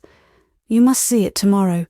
White gauze over pink satin, and so sweetly made, and a necklace and bracelet of beautiful large pearls. I have no doubt you looked very charming, but should that delight you so very much? Oh no, not that alone, but then I was so much admired, and I made so many conquests in that one night, you'd be astonished to hear. But what good will they do you? What good? Think of any woman asking that. Well, I should think one conquest would be enough, and too much, unless the subjugation were mutual. Oh, but you know I never agree with you on those points. Now wait a bit, and I'll tell you my principal admirers, those who made themselves very conspicuous that night and after, for I've been to 2 parties since. Unfortunately, the two noblemen, Lord G and Lord F, were married, or I might have condescended to be particularly gracious to them. As it was, I did not, though Lord F, who hates his wife, was evidently much struck with me. He asked me to dance with him twice. He is a charming dancer, by the by, and so am I. You can't think how well I did. I was astonished at myself. My lord was very complimentary too, rather too much so in fact, and I thought proper to be a little haughty and repellent, but I had the pleasure of seeing his nasty cross wife ready to perish with spite and vexation. Oh, Miss Murray, you don't mean to say that such a thing could really give you pleasure, however cross or... Well, I know it's very wrong, but never mind. I mean to be good sometime. Only don't preach now, there's a good creature. I haven't told you half yet. Let me see. Oh, I was going to tell you how many unmistakable admirers I had. Sir Thomas Ashby was one. Sir Hugh Meltham and Sir Broadley Wilson are old codgers, only fit companions for papa and mamma. Sir Thomas is young, rich and gay, but an ugly beast nevertheless. However, mamma says I should not mind that after a few months' acquaintance. Then there was Henry Meltham, Sir Hugh's younger son, rather good-looking and a pleasant fellow to flirt with. But being a younger son, that is all he is good for. Then there was young Mr. Green, rich enough but of no family, and a great stupid fellow, a mere country booby. And then our good rector, Mr. Hatfield, an humble admirer he ought to consider himself, but I fear he has forgotten to number humility among his stock of Christian virtues. Was Mr. Hatfield at the ball? Yes, to be sure. Did you think he was too good to go? I thought B might consider it unclerical. By no means. He did not profane his cloth by dancing, but it was with difficulty he could refrain, poor man. He looked as if he were dying to ask my hand just for one set, and, oh, by the by, he's got a new curate. That seedy old fellow Mr. Bligh has got his long-wished-for living at last and is gone. And what is the new one like? Oh, such a beast! Weston his name is. I can give you his description in 3 words. An insensate, ugly, stupid blockhead. That's 4, but no matter. Enough of him now. Then she returned to the ball, and gave me a further account of her deportment there, and at the several parties she had since attended, and further particulars respecting Sir Thomas Ashby, and Messrs. Meltham, Green, and Hatfield, and the ineffaceable impression she had wrought upon each of them. Well, which of the 4 do you like best? Said I, suppressing my 3rd or 4th yawn. I detest them all, replied she, shaking her bright ringlets in vivacious scorn. That means, I suppose, I like them all. But which most? No, I really detest them all. But Harry Meltham is the handsomest and most amusing, and Mr. Hatfield the cleverest, Sir Thomas the wickedest, and Mr. Green the most stupid. But the one I'm to have, I suppose, if I'm doomed to have any of them, is Sir Thomas Ashby. Surely not, if he's so wicked. And if you dislike him? Oh, I don't mind his being wicked. He's all the better for that. And as for disliking him, I shouldn't greatly object to being Lady Ashby of Ashby Park, if I must marry. But if I could be always young, I would be always single. I should like to enjoy myself thoroughly, and coquette with all the world, till I am on the verge of being called an old maid, and then to escape the infamy of that, after having made 10,000 conquests, to break all their hearts save one, by marrying some high-born, rich, indulgent husband, whom, on the other hand, 50 ladies were dying to have. Well, as long as you entertain these views, keep single by all means, and never marry at all, not even to escape the infamy of old maidenhood. Chapter 10. The Church. Well, Miss Gray, what do you think of the new curate? Asked Miss Murray, on our return from church, the Sunday after the recommencement of our duties. I can scarcely tell, was my reply. I have not even heard him preach." "Well, but you saw him, didn't you?" "Yes, but I cannot pretend to judge of a man's character by a single cursory glance at his face." "But isn't he ugly?" "He did not strike me as being particularly so. I don't dislike that cast of countenance, but the only thing I particularly noticed about him was his style of reading, which appeared to me good, infinitely better, at least, than Mr. Hatfield's. He read the lessons as if he were bent on giving full effect to every passage. It seemed as if the most careless person could not have helped attending, nor the most ignorant have failed to understand, and the prayers he read as if he were not reading at all, but praying earnestly and sincerely from his own heart. Oh yes, that's all he is good for. He can plod through the service well enough, but he has not a single idea beyond it." "How do you know?" "Oh, I know perfectly well. I am an excellent judge in such matters. Did you see how he went out of church? Stumping along, as if there were nobody there but himself, never looking to the right hand or the left, and evidently thinking of nothing but just getting out of the church and perhaps home to his dinner. His great stupid head could contain no other idea." "I suppose you would have had him cast a glance into the squire's pew," said I, laughing at the vehemence of her hostility. "Indeed! I should have been highly indignant if he had dared to do such a thing," replied she, haughtily tossing her head. Then, after a moment's reflection, she added, "Well, well, I suppose he's good enough for his place, but I'm glad I'm not dependent on him for amusement, that's all. Did you see how Mr. Hatfield hurried out to get a bow from me, and be in time to put us into the carriage?"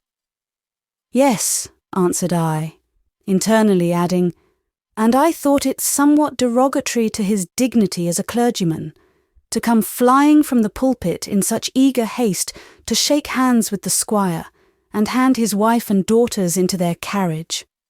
And, moreover, I owe him a grudge for nearly shutting me out of it.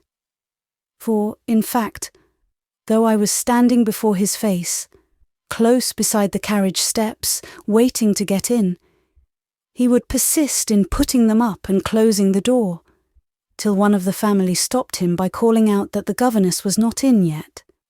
Then, without a word of apology, he departed, wishing them good morning, and leaving the footman to finish the business.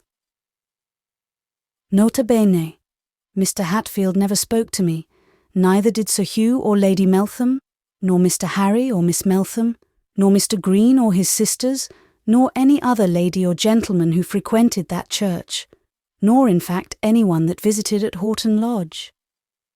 Miss Murray ordered the carriage again, in the afternoon, for herself and her sister. She said it was too cold for them to enjoy themselves in the garden, and besides, she believed Harry Meltham would be at church. "For," said she, smiling slyly at her own fair image in the glass, "he has been a most exemplary attendant at church these last few Sundays. You would think he was quite a good Christian. And you may go with us, Miss Gray. I want you to see him. He is so greatly improved since he returned from abroad, you can't think. And besides, then you will have an opportunity of seeing the beautiful Mr. Weston again, and of hearing him preach." I did hear him preach, and was decidedly pleased with the evangelical truth of his doctrine, as well as the earnest simplicity of his manner, and the clearness and force of his style.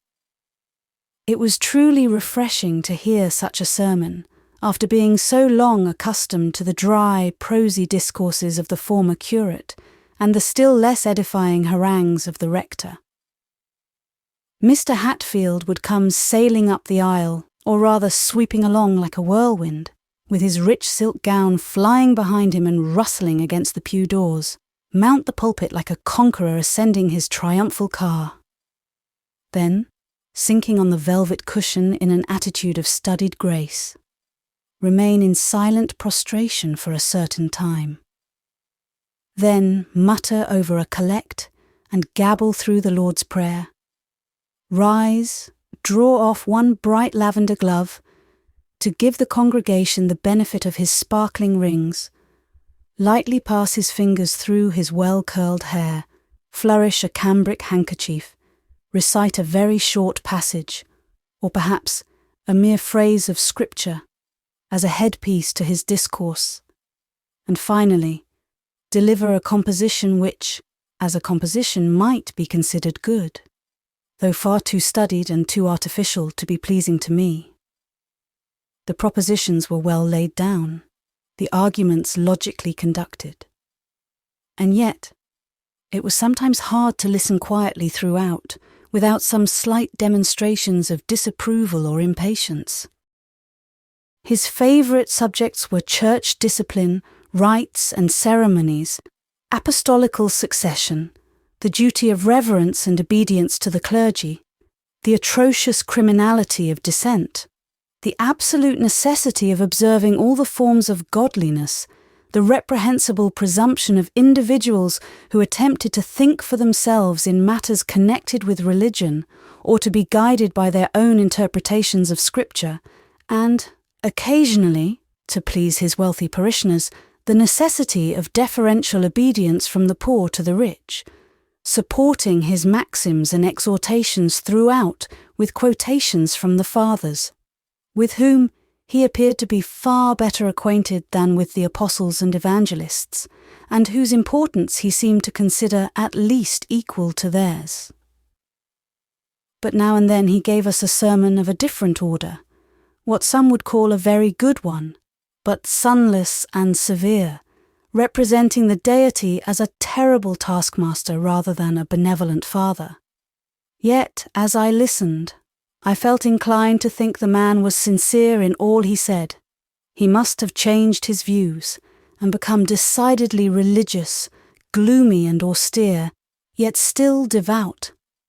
But such illusions were usually dissipated, on coming out of church, by hearing his voice in jocund colloquy with some of the Melthams or Greens, or perhaps the Murrays themselves, probably laughing at his own sermon, and hoping that he had given the rascally people something to think about.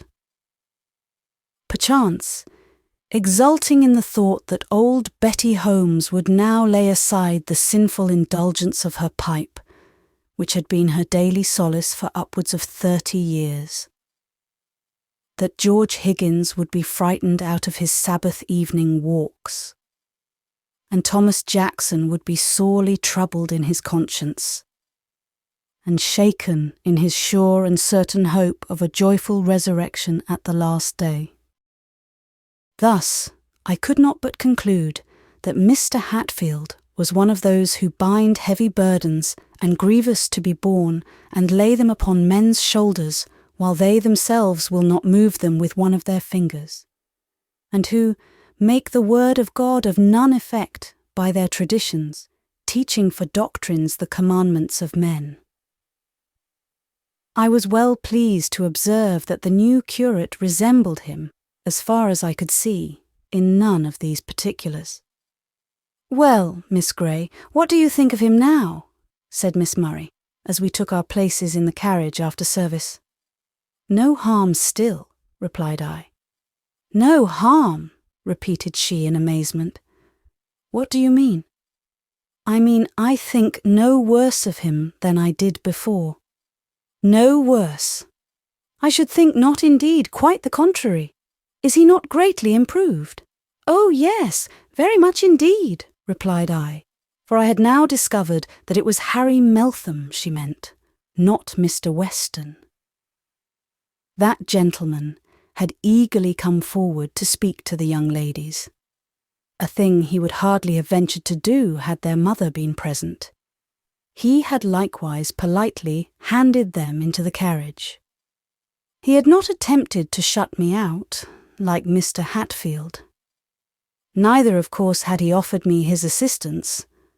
I should not have accepted it if he had.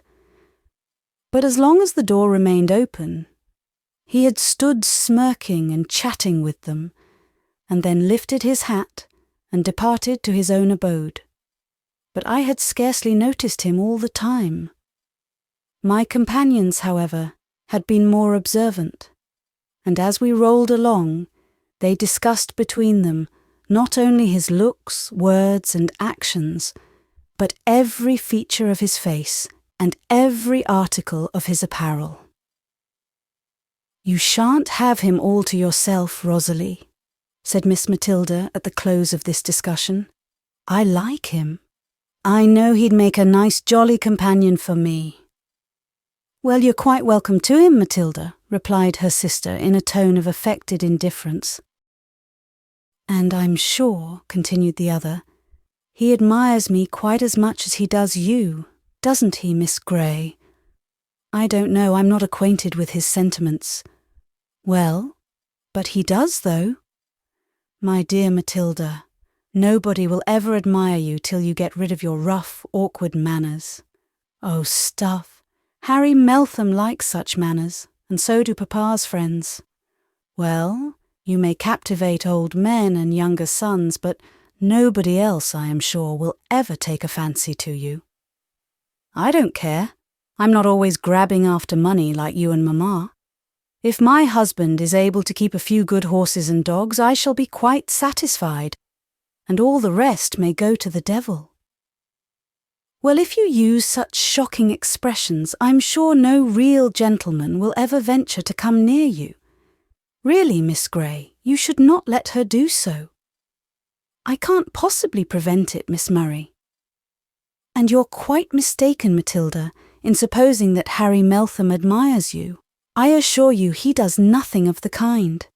Matilda was beginning an angry reply, but, happily, our journey was now at an end, and the contention was cut short by the footman opening the carriage door and letting down the steps for our descent. Chapter 11. The Cottagers.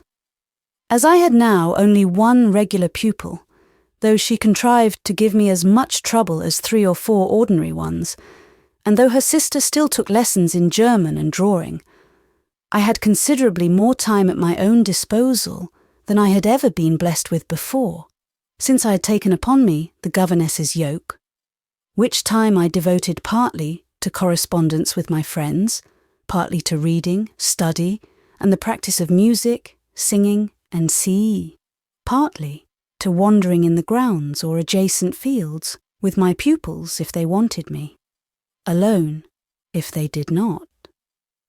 Often, when they had no more agreeable occupation at hand, the Mrs. Murray would amuse themselves with visiting the poor cottagers on their father's estate, to receive their flattering homage, or to hear the old stories or gossiping news of the garrulous old women, or, perhaps, to enjoy the purer pleasure of making the poor people happy with their cheering presents and their occasional gifts, so easily bestowed, so thankfully received. Sometimes I was called upon to accompany one or both of the sisters in these visits, and sometimes I was desired to go alone, to fulfill some promise which they had been more ready to make than to perform, to carry some small donation, or read to one who was sick or seriously disposed, and thus I made a few acquaintances among the cottagers, and occasionally I went to see them on my own account. I generally had more satisfaction in going alone than with either of the young ladies, for they, chiefly owing to their defective education, comported themselves towards their inferiors in a manner that was highly disagreeable for me to witness. They never in thought exchanged places with them, and, consequently, had no consideration for their feelings, regarding them as an order of beings entirely different from themselves. They would watch the poor creatures at their meals, making uncivil remarks about their food and their manner of eating. They would laugh at their simple notions and provincial expressions, till some of them scarcely durst venture to speak. They would call the grave elderly men and women old fools and silly old blockheads to their faces, and all this without meaning to offend. I could see that the people were often hurt and annoyed by such conduct, though their fear of the grand ladies prevented them from testifying any resentment. But they never perceived it. They thought that, as these cottagers were poor and untaught, they must be stupid and brutish. And as long as they, their superiors, condescended to talk to them and to give them shillings and half-crowns, or articles of clothing, they had a right to amuse themselves, even at their expense, and the people must adore them as angels of light, condescending to minister to their necessities and enlighten their humble dwellings. I made many and various attempts to deliver my pupils from these delusive notions without alarming their pride, which was easily offended and not soon appeased, but with little apparent result. And I know not which was the more reprehensible of the two. Matilda was more rude and boisterous, but from Rosalie's womanly age and ladylike exterior, better things were expected. Yet she was as provokingly careless and inconsiderate as a giddy child of 12. One bright day in the last week of February, I was walking in the park, enjoying the threefold luxury of solitude, a book, and pleasant weather, for Miss Matilda had set out on her daily ride, and Miss Murray was gone in the carriage with her mamma to pay some morning calls. But it struck me that I ought to leave these selfish pleasures, and the park, with its glorious canopy of bright blue sky, the west wind sounding through its yet leafless branches, the snow wreaths still lingering in its hollows, but melting fast beneath the sun, and the graceful deer browsing on its moist herbage, already assuming the freshness and verdure of spring, and go to the cottage of one, Nancy Brown, a widow, whose son was at work all day in the fields, and who was afflicted with an inflammation in the eyes, which had for some time incapacitated her from reading, to her own great grief, for she was a woman of a serious, thoughtful turn of mind. I accordingly went, and found her alone, as usual, in her little, close, dark cottage, redolent of smoke and confined air, but as tidy and clean as she could make it. She was seated beside her little fire, consisting of a few red cinders and a bit of stick, busily knitting, with a small sackcloth cushion at her feet, placed for the accommodation of her gentle friend the cat, who was seated thereon, with her long tail half encircling her velvet paws, and her half-closed eyes dreamily gazing on the low, crooked fender. "Well, Nancy, how are you today?" "Why, middling, miss, I'm myseln. My eyes is no better, but I'm a deal easier in my mind nor I have been," replied she, rising to welcome me with a contented smile, which I was glad to see, for Nancy had been somewhat afflicted with religious melancholy. I congratulated her upon the change. She agreed that it was a great blessing and expressed herself right down thankful for it, adding, "If it please God to spare my sight and make me so as I can read my Bible again, I think I shall be as happy as a queen." "I hope he will, Nancy," replied I, "and meantime I'll come and read to you now and then, when I have a little time to spare." With expressions of grateful pleasure, the poor woman moved to get me a chair.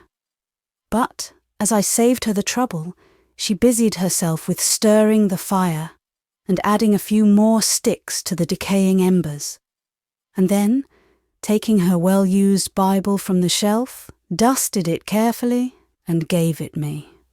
On my asking if there was any particular part she should like me to read, she answered, "Well, Miss Gray, if it's all the same to you, I should like to hear that chapter in the first epistle of St. John that says, 'God is love, and he that dwelleth in love dwelleth in God, and God in him.'"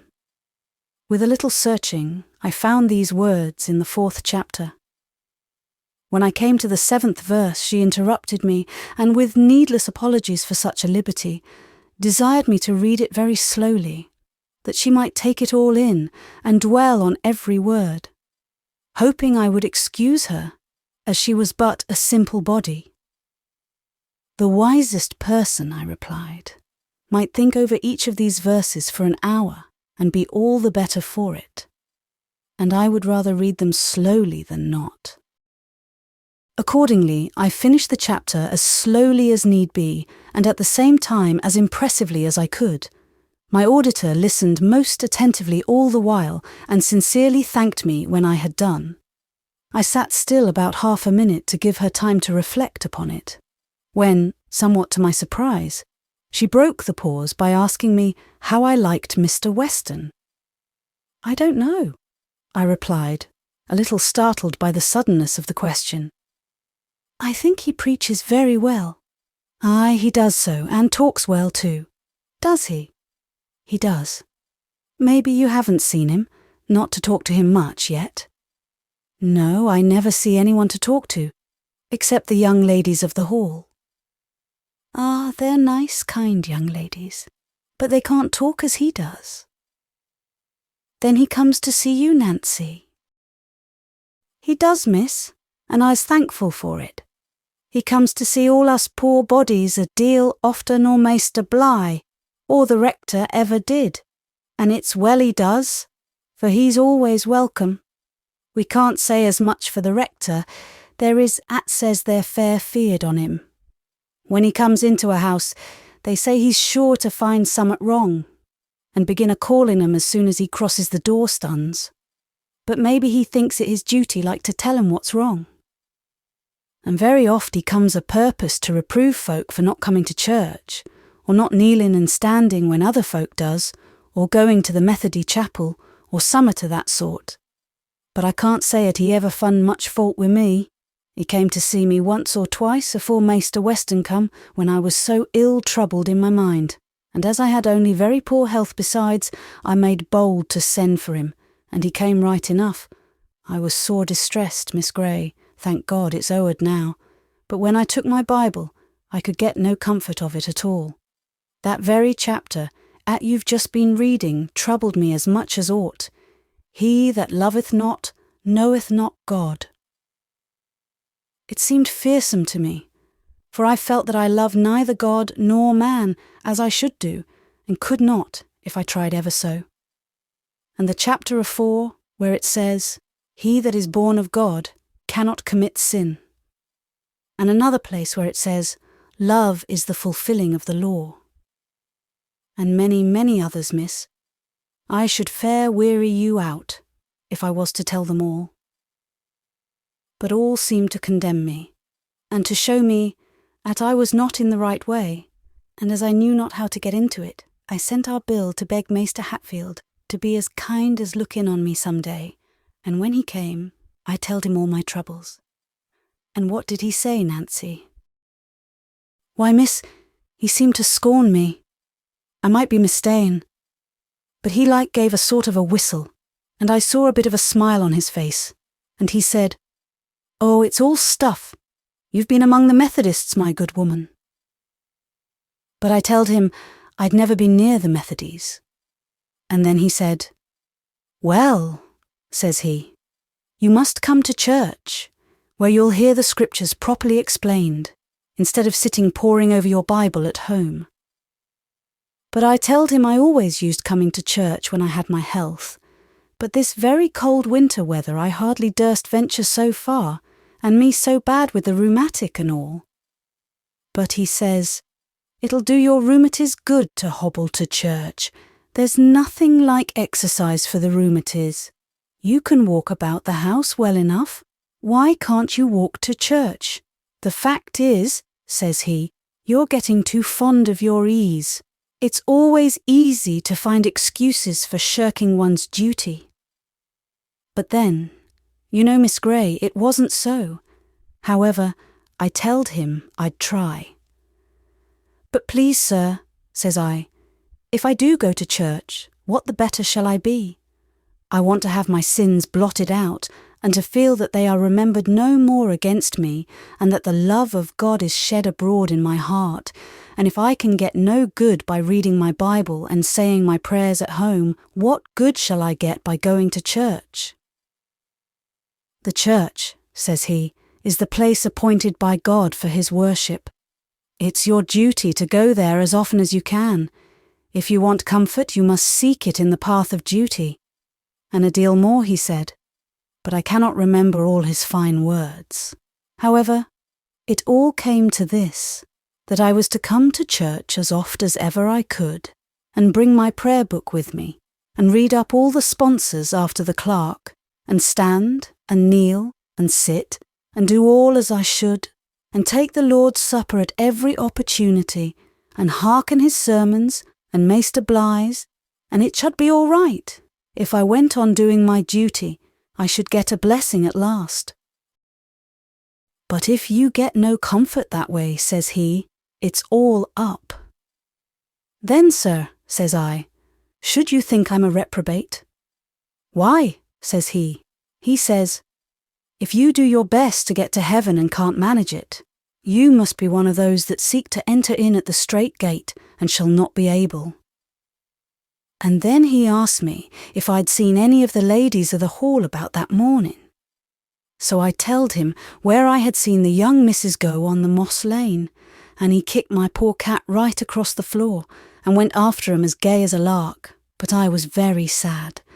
That last word of his fair sunk into my heart, and lay there like a lump of lead, till I was weary to bear it. Hows'ever, I followed his advice. I thought he meant it all for the best, though he had a queer way with him. But you know, miss, he's rich and young, and such like cannot right understand the thoughts of a poor old woman such as me. But hows'ever, I did my best to do all as he bade me. But maybe I'm plaguing you, miss, with my chatter. Oh no, Nancy, go on and tell me all. Well, my rheumatiz got better. I know not whether we're going to church or not, but one frosty Sunday I got this cold in my eyes. The inflammation didn't come on all at once like, but bit by bit. But I wasn't going to tell you about my eyes. I was talking about my trouble of mind. And to tell the truth, Miss Gray, I don't think it was anyways eased by coming to church. Naught to speak on, at least. I like got my health better, but that didn't mend my soul. I hearkened and hearkened the ministers, and read at my prayer book, but it was all like sounding brass and a tinkling cymbal. The sermons I couldn't understand, and the prayer book only served to show me how wicked I was, that I could read such good words and never be no better for it, and often feel it a sore labour and a heavy task beside, instead of a blessing and a privilege as all good Christians does. It seemed like as all were barren and dark to me. And then, them dreadful words, many shall seek to enter in and shall not be able. They like as they fair dried up my spirit. But one Sunday, when Maester Hatfield gave out about the sacrament, I noticed where he said, "If there be any of you that cannot quiet his own conscience, but requireth further comfort or counsel, let him come to me, or some other discreet and learned minister of God's word, and open his grief." So next Sunday morning, afore service, I just looked into the vestry and began a-talking to the rector again. I hardly could fashion to take such a liberty, but I thought when my soul was at stake I shouldn't stick at a trifle. But he said he hadn't time to attend to me then. "And indeed," says he, "I have nothing to say to you but what I've said before. Take the sacrament, of course, and go on doing your duty. And if that won't serve you, nothing will. So don't bother me any more. Bother me." So then I went away. But I heard Maester Weston. Maester Weston was there, miss. This was his first Sunday at Horton, you know. And he was the vestry in his surplice, helping the rector on with his gown. Yes, Nancy. And I heard him ask Maester Hatfield who I was, and he says, "Oh, she's a canting old fool." And I was very ill-grieved, Miss Gray, but I went to my seat, and I tried to do my duty as aforetime, but I like got no peace, and I even took the sacrament, but I felt as though I were eating and drinking to my own damnation all the time. So I went home, sorely troubled. But next day, afore I'd gotten fettled up, for indeed, miss, I'd no heart to sweeping and fettling and washing pots, So I sat me down in the muck. Who should come in but Maister Weston? I started siding stuff then, and sweeping and doing, and I expected he'd begin a-calling me for my idle ways, as Maister Hatfield would ha' done. But I was misstayin'. He only bid me good morning like in a quiet dacent way, so I dusted him a chair, and fettled up the fireplace a bit, but I hadn't forgotten the rector's words, so says I wonder, sir, you should give yourself that trouble, to come so far to see a canting old fool such as me. He seemed taken aback at that, but he would fain persuade me that the rector was only in jest, and when that wouldn't do, he says, "Well, Nancy, you shouldn't think so much about it. Mr. Hatfield was a little out of humour just then. You know we're none of us perfect, even Moses spoke unadvisedly with his lips.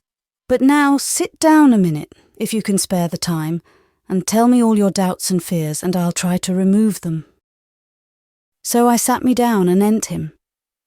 He was quite a stranger, you know, Miss Gray, and even younger nor Maister Hatfield, I believe, and I had thought him not so pleasant looking as him, and rather a bit crossish at first to look at, but he spake so civil-like, and when the cat, poor thing, jumped onto his knee, he only stroked her and gave a bit of a smile. So I thought that was a good sign.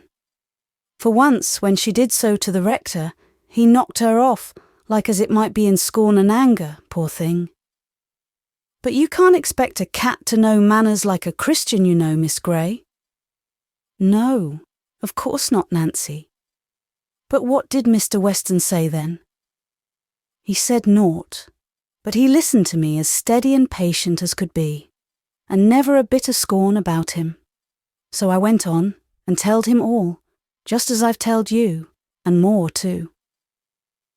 "Well," says he, "Mr. Hatfield was quite right in telling you to persevere in doing your duty, but in advising you to go to church and attend to the service and so on, he didn't mean that was the whole of a Christian's duty.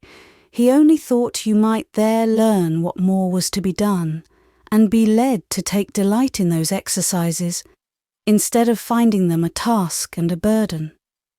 And if you had asked him to explain those words that trouble you so much, I think he would have told you that if many shall seek to enter in at the strait gate and shall not be able, it is their own sins that hinder them.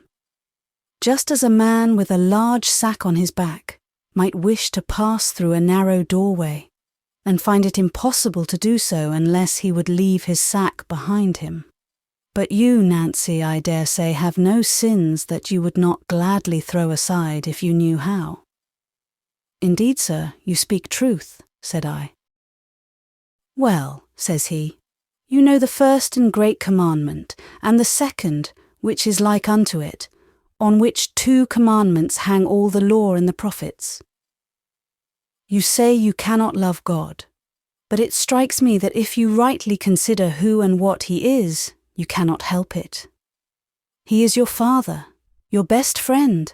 Every blessing, everything good, pleasant or useful comes from him, and everything evil, everything you have reason to hate, to shun, or to fear, comes from Satan, his enemy as well as ours. And for this cause was God manifest in the flesh, that he might destroy the works of the devil. In one word, God is love. And the more of love we have within us, the nearer we are to him, and the more of his spirit we possess." "Well, sir," I said, "if I can always think on these things, I think I might well love God. But how can I love my neighbours when they vex me, and be so contrary and sinful as some on 'em is?" "It may seem a hard matter," says he, "to love our neighbours, who have so much of what is evil about them, and whose faults so often awaken the evil that lingers within ourselves. But remember that he made them, and he loves them, and whosoever loveth him that begat, loveth him that is begotten also. And if God so loveth us, that he gave his only begotten Son to die for us, we ought also to love one another. But if you cannot feel positive affection for those who do not care for you, you can at least try to do to them as you would they should do unto you. You can endeavour to pity their failings and excuse their offences, and to do all the good you can to those about you. And if you accustom yourself to this, Nancy, the very effort itself will make you love them in some degree, to say nothing of the goodwill your kindness would beget in them, though they might have little else that is good about them. If we love God and wish to serve him, let us try to be like him, to do his work, to labour for his glory, which is the good of man, to hasten the coming of his kingdom, which is the peace and happiness of all the world. However powerless we may seem to be, in doing all the good we can through life, the humblest of us may do much towards it. And let us dwell in love, that he may dwell in us and we in him. The more happiness we bestow, the more we shall receive even here, and the greater will be our reward in heaven when we rest from our labours. I believe, miss, them is his very words, for I've thought 'em o'er many a time. And then he took that Bible, and read bits here and there, and explained 'em as clear as the day, and it seemed like as a new light broke in on my soul, and I felt fair aglow about my heart, and only wished poor Bill and all the world could have been there, and heard it all, and rejoiced with me. After he was gone, Hannah Rogers, one of the neighbours, came in and wanted me to help her to wash. I told her I couldn't just then, for I hadn't set on the potatoes for the dinner, nor washed up the breakfast stuff yet. So then she began a-calling me for my nasty idle ways. I was a little bit vexed at first, but I never said nothing wrong to her. I only telled her like all in a quiet way, that I'd had the new parson to see me, but I'd get done as quick as ever I could and then come and help her. So then she softened down, and my heart like as it warmed towards her, and in a bit we was very good friends. And so it is, Miss Gray.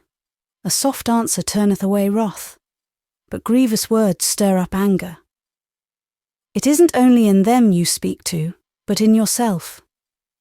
Very true, Nancy, if we could always remember it. Aye, if we could. And did Mr. Weston ever come to see you again? Yes, many a time, and since my eyes has been so bad, he sat and read to me by the half-hour together. But you know, miss, he has other folks to see and other things to do. God bless him. And that next Sunday he preached such a sermon. His text was, "Come unto me, all ye that labour and are heavy laden, and I will give you rest." And them 2 blessed verses that follows. You wasn't there, miss. You was with your friends then. But it made me so happy. And I am happy now, thank God. And I take a pleasure now in doing little bits of jobs for my neighbours, such as a poor old body that's half-blind can do, and they take it kindly of me just as he said. You see, miss, I'm knitting a pair of stockings now. They're for Thomas Jackson. He's a queerish old body, and we've had many about at Threpping, one anent t'other, and at times we've differed sorely. So I thought I couldn't do better, nor knit him a pair of warm stockings, and I've felt to like him a deal better, poor old man, sin I began. It's turned out just as Maister Weston said. Well, I'm very glad to see you so happy, Nancy, and so wise. But I must go now. I shall be wanted at the hall, said I. And bidding her goodbye, I departed, promising to come again when I had time, and feeling nearly as happy as herself. At another time, I went to read to a poor labourer who was in the last stage of consumption. The young ladies had been to see him, and somehow a promise of reading had been extracted from them. But it was too much trouble, so they begged me to do it instead.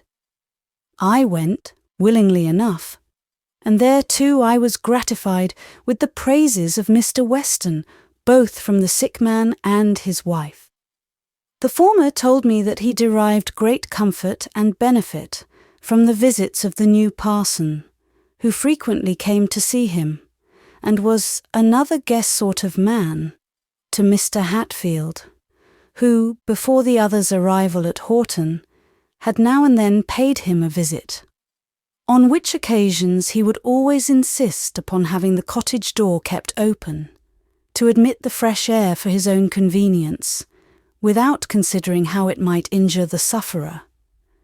And having opened his prayer book, and hastily read over a part of the service for the sick, would hurry away again, if he did not stay to administer some harsh rebuke to the afflicted wife, or to make some thoughtless, not to say heartless, observation, rather calculated to increase than diminish the troubles of the suffering pair.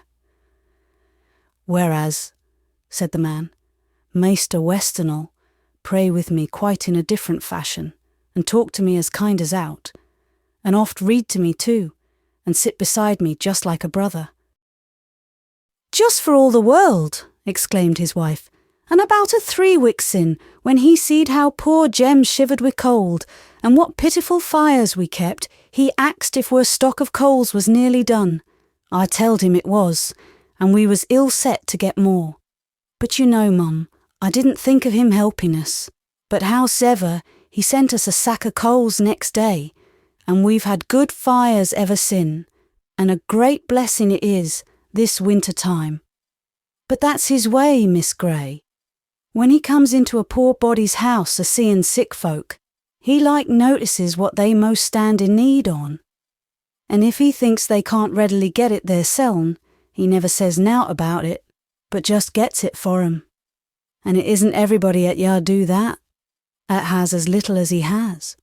For you know, Mum, he's nowt at all to live on, but what he gets for the rector, and that's little enough, they say. I remembered then, with a species of exultation, that he had frequently been styled a vulgar brute by the amiable Miss Murray, because he wore a silver watch, and clothes not quite so bright and fresh as Mr. Hatfield's. In returning to the lodge, I felt very happy, and thanked God that I had now something to think about, something to dwell on as a relief from the weary monotony, the lonely drudgery of my present life, for I was lonely. Never from month to month, from year to year, except during my brief intervals of rest at home, did I see one creature to whom I could open my heart, or freely speak my thoughts with any hope of sympathy or even comprehension.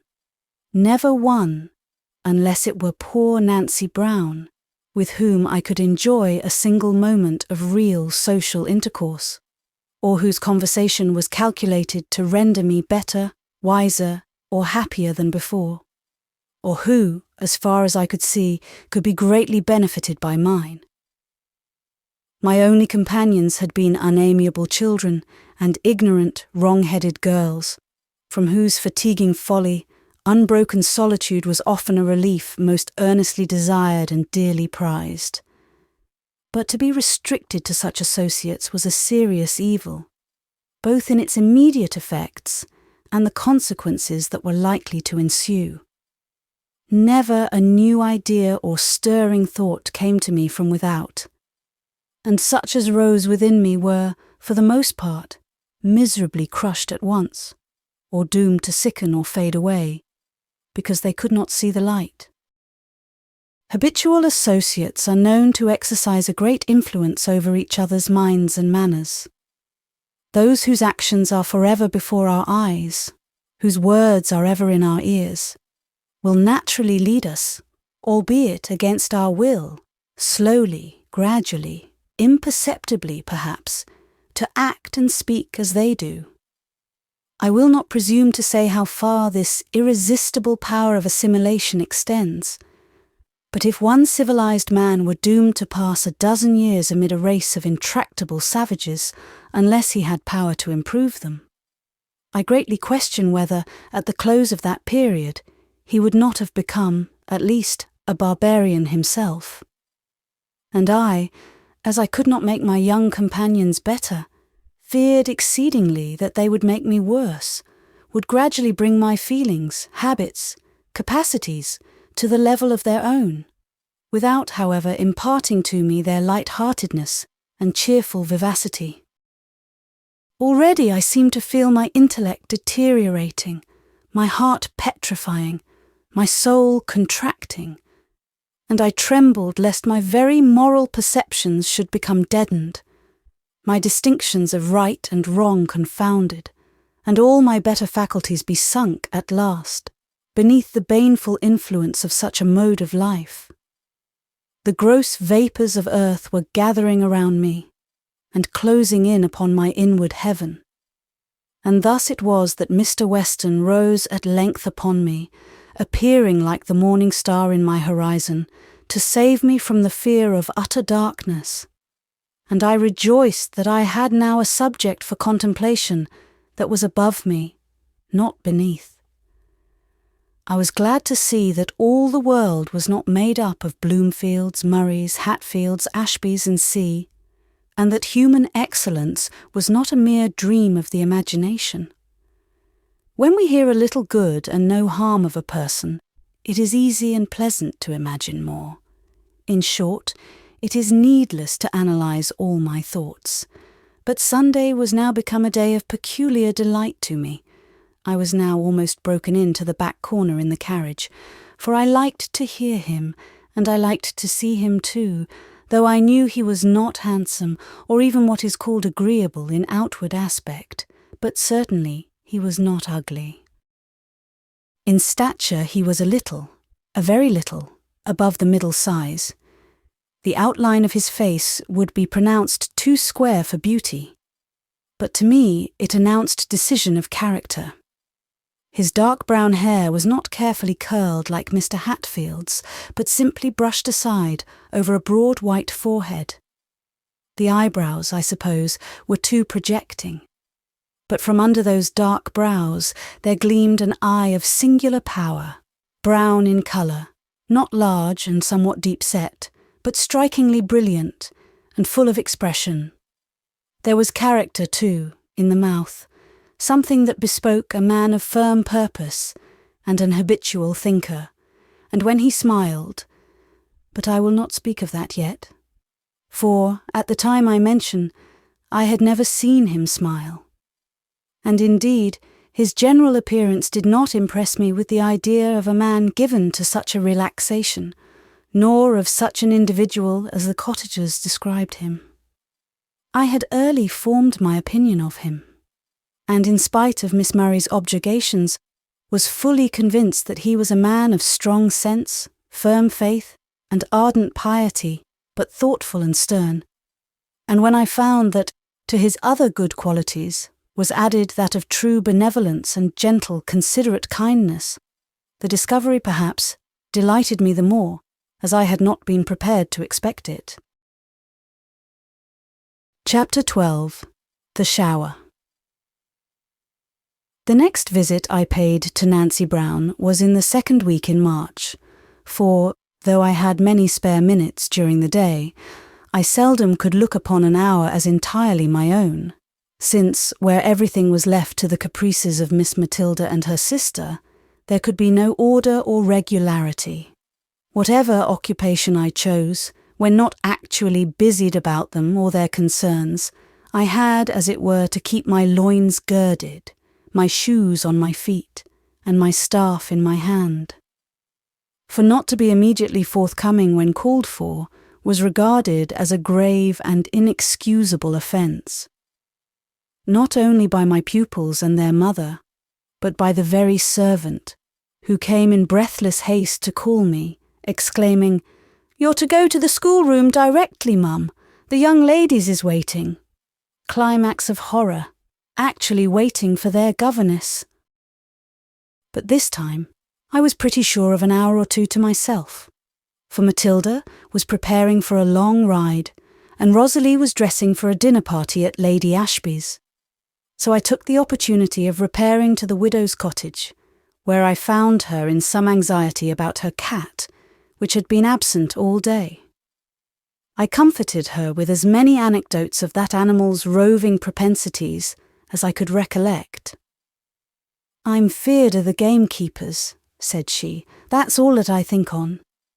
If the young gentlemen had been at home, I should have thought they'd been setting their dogs at her and worried her, poor thing, as they did many a poor thing's cat. But I haven't that to be feared on now."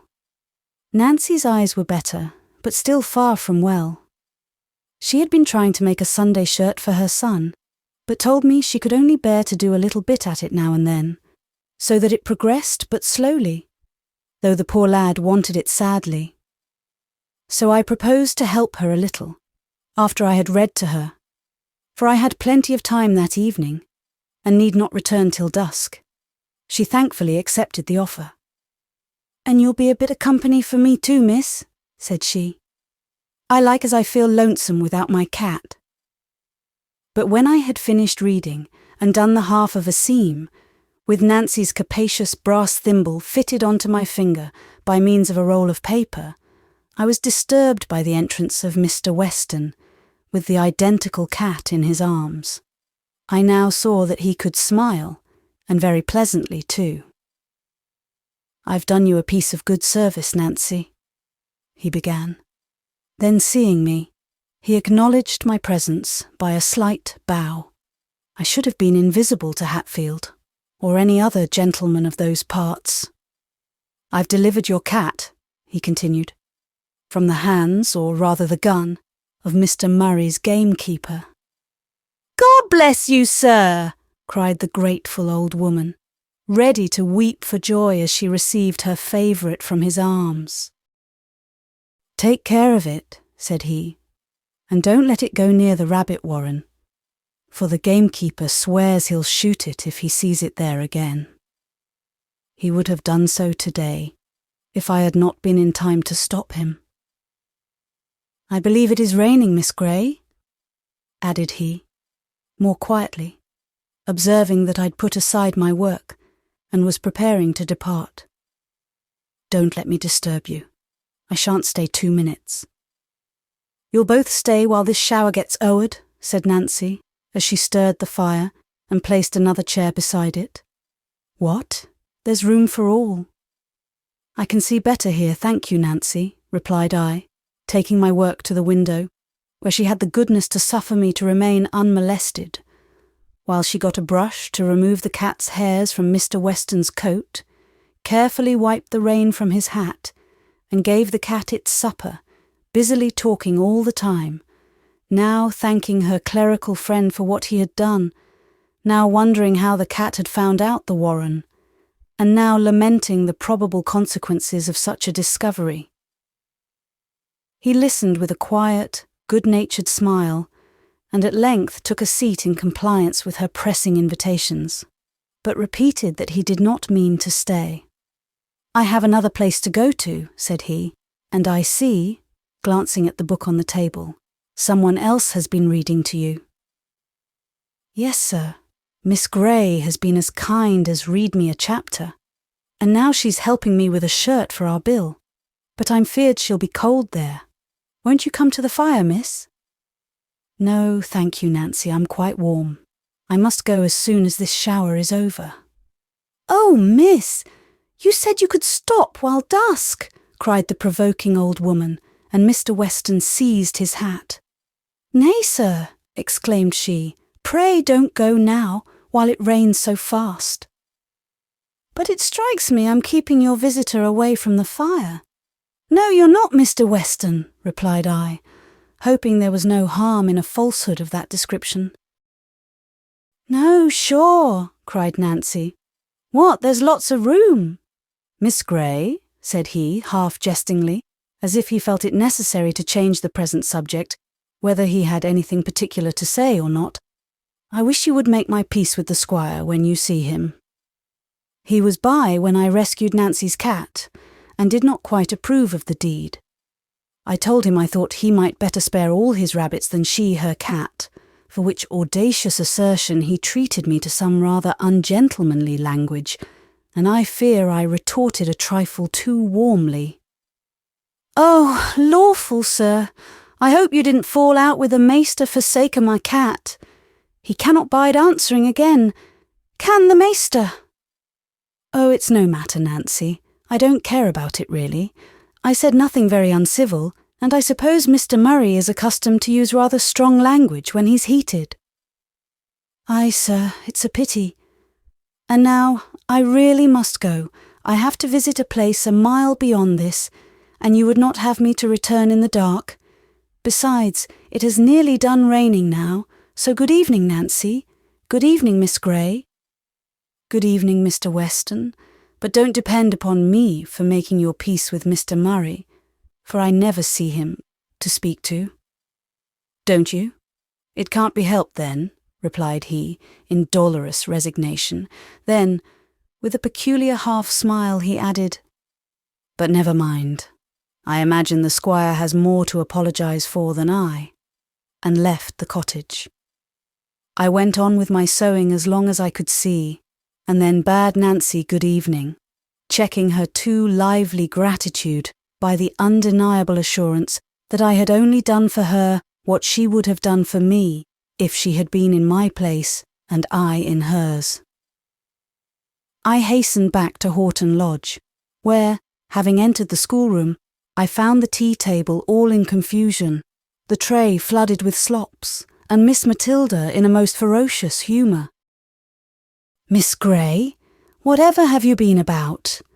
I've had tea half an hour ago, and had to make it myself, and drink it all alone. I wish you would come in sooner. I've been to see Nancy Brown. I thought you would not be back from your ride." "How could I ride in the rain, I should like to know? That damned pelting shower was vexatious enough, coming on when I was just in full swing, and then to come and find nobody in to tea, and you know I can't make the tea as I like it." "I didn't think of the shower," replied I, and indeed, the thought of its driving her home had never entered my head.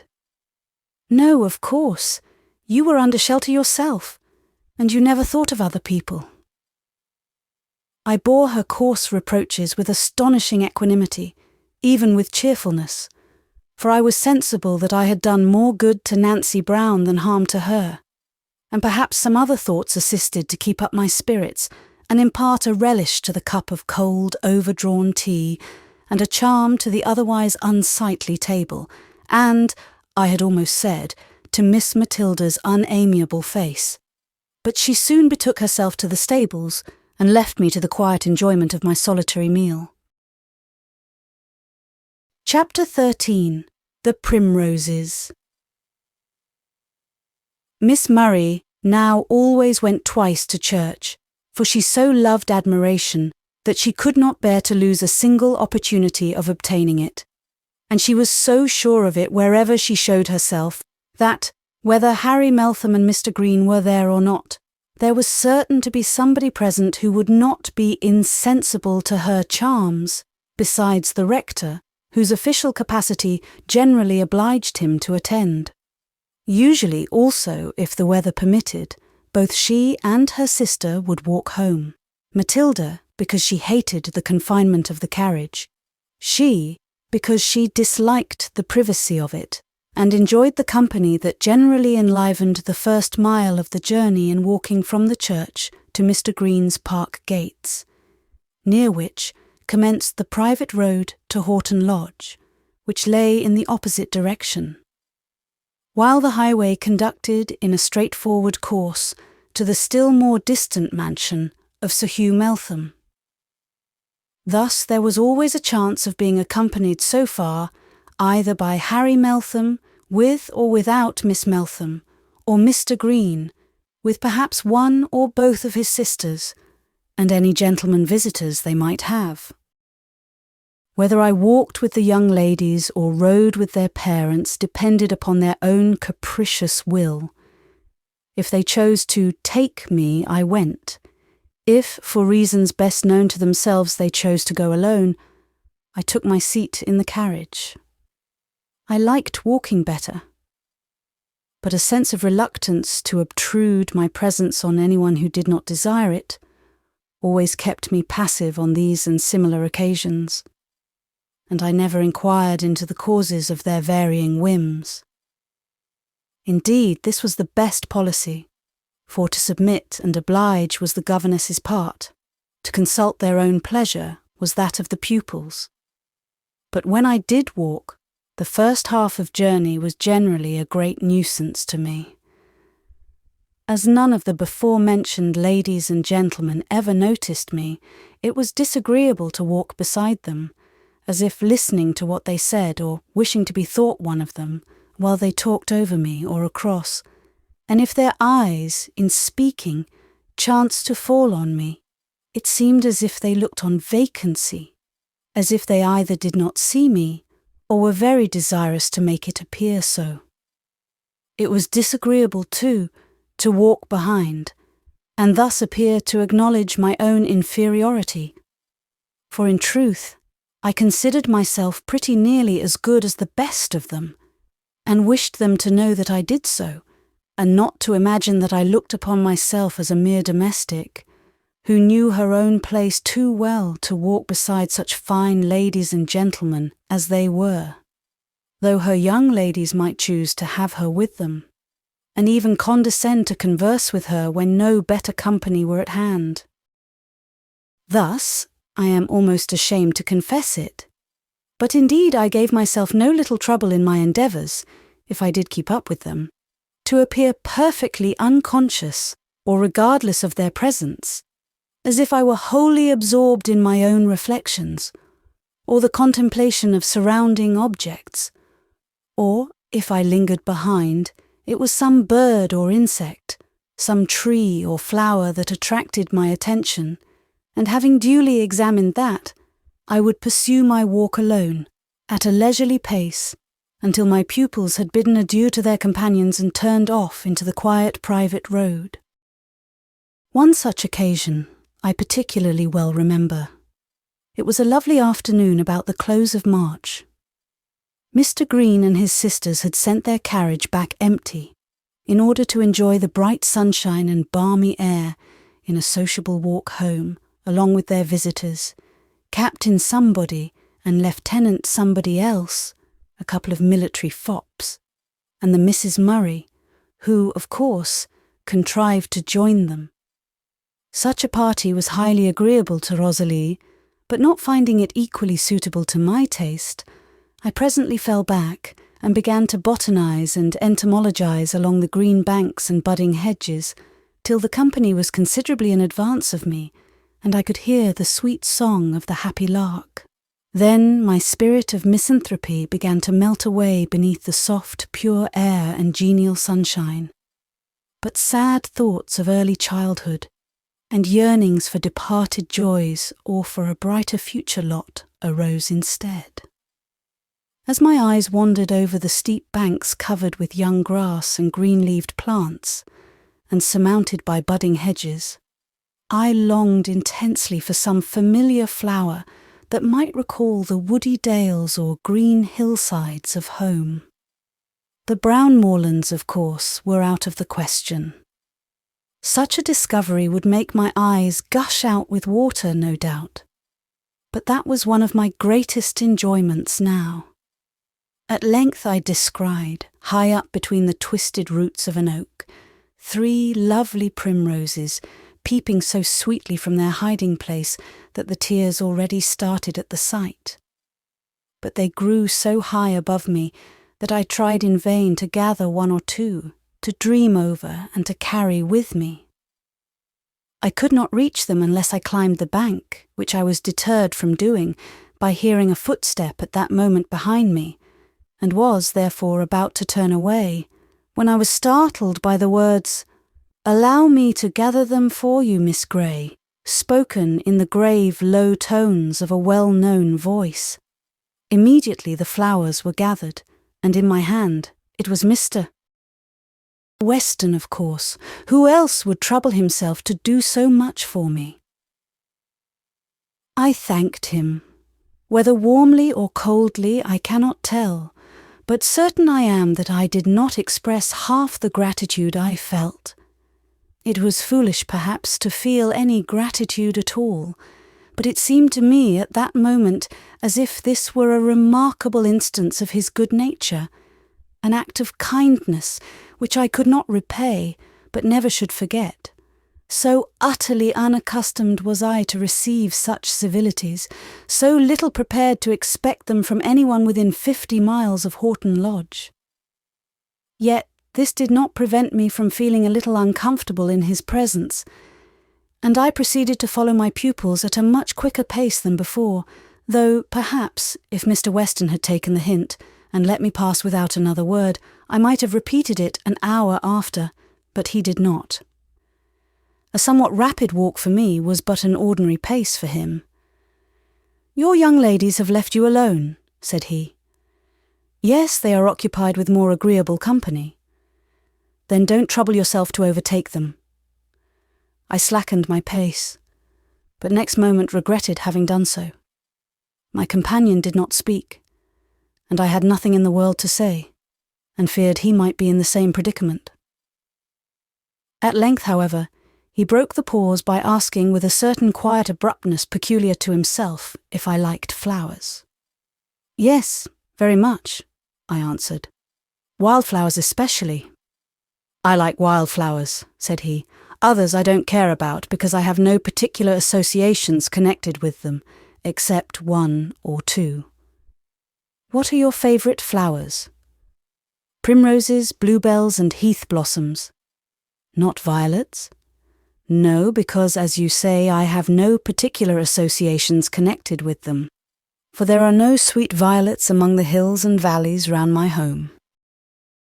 "It must be a great consolation to you to have a home, Miss Gray," observed my companion after a short pause. "However remote, or however seldom visited, still it is something to look to." "It is so much that I think I could not live without it," replied I, with an enthusiasm of which I immediately repented, for I thought it must have sounded essentially silly. "Oh yes, you could," said he, with a thoughtful smile. "The ties that bind us to life are tougher than you imagine, or than anyone can who has not felt how roughly they may be pulled without breaking. You might be miserable without a home, but even you could live, and not so miserably as you suppose. The human heart is like India rubber. A little swells it, but a great deal will not burst it. If little more than nothing will disturb it, little less than all things will suffice to break it. As in the outer members of our frame, there is a vital power inherent in itself that strengthens it against external violence. Every blow that shakes it will serve to harden it against a future stroke. As constant labour thickens the skin of the hand, and strengthens its muscles instead of wasting them away, so that a day of arduous toil that might excoriate a lady's palm would make no sensible impression on that of a hardy ploughman. I speak from experience, partly my own. There was a time when I thought as you do.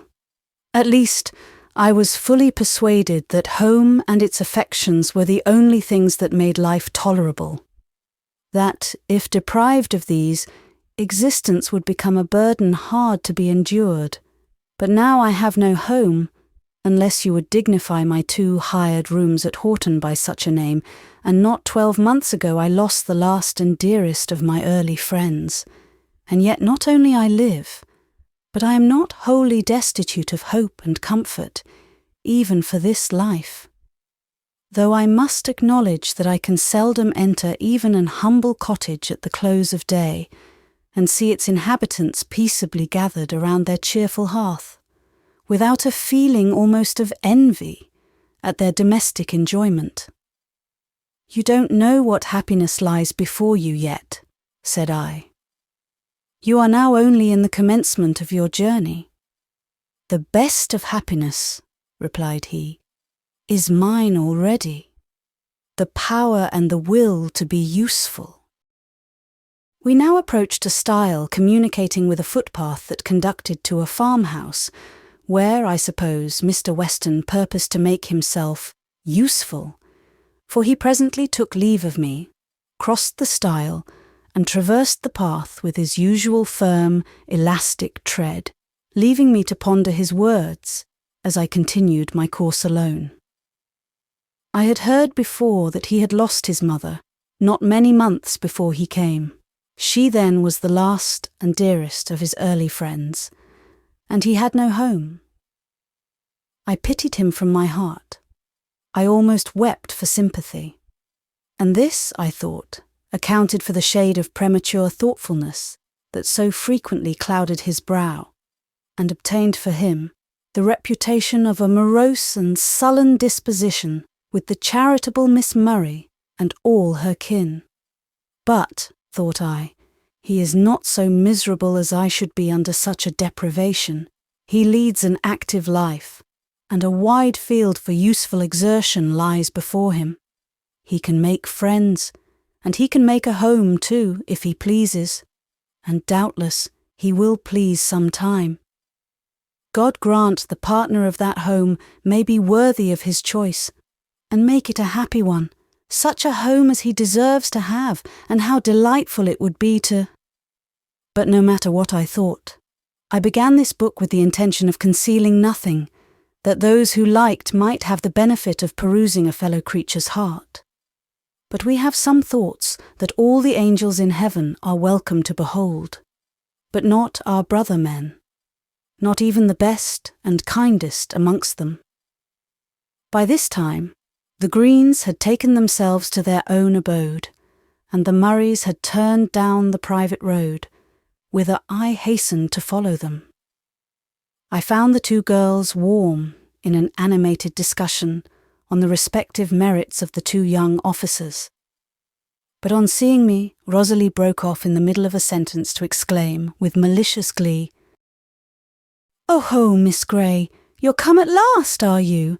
No wonder you lingered so long behind, and no wonder you always stand up so vigorously for Mr. Weston when I abuse him. Ah, I see it all now. Now come, Miss Murray, don't be foolish," said I, attempting a good-natured laugh. "You know such nonsense can make no impression on me." But she still went on talking such intolerable stuff, her sister helping her with appropriate fiction coined for the occasion, that I thought it necessary to say something in my own justification. "What folly all this is!" I exclaimed. "If Mr. Weston's road happened to be the same as mine for a few yards, and if he chose to exchange a word or two in passing, what is there so remarkable in that? I assure you, I never spoke to him before, except once." "Where? And when?" cried they eagerly. "In Nancy's cottage." "Aha! You've met him there, have you?" exclaimed Rosalie with exultant laughter. "Ah, now, Matilda, I've found out why she's so fond of going to Nancy Brown's. She goes there to flirt with Mr. Weston. Really, that is not worth contradicting. I only saw him there once, I tell you, and how could I know he was coming?" Irritated as I was at their foolish mirth and vexatious imputations, the uneasiness did not continue long. When they had had their laugh out, they returned again to the captain and lieutenant. And while they disputed and commented upon them, my indignation rapidly cooled. The cause of it was quickly forgotten, and I turned my thoughts into a pleasanter channel. Thus we proceeded up the park and entered the hall, and as I ascended the stairs to my own chamber, I had but one thought within me. My heart was filled to overflowing with one single earnest wish. Having entered the room and shut the door, I fell upon my knees and offered up a fervent but not impetuous prayer. "Thy will be done," I strove to say throughout. But Father, all things are possible with thee, and may it be thy will was sure to follow. That wish, that prayer, both men and women would have scorned me for. "But, Father, thou wilt not despise," I said, and felt that it was true. It seemed to me that another's welfare was at least as ardently implored for as my own. Nay, even that was the principal object of my heart's desire.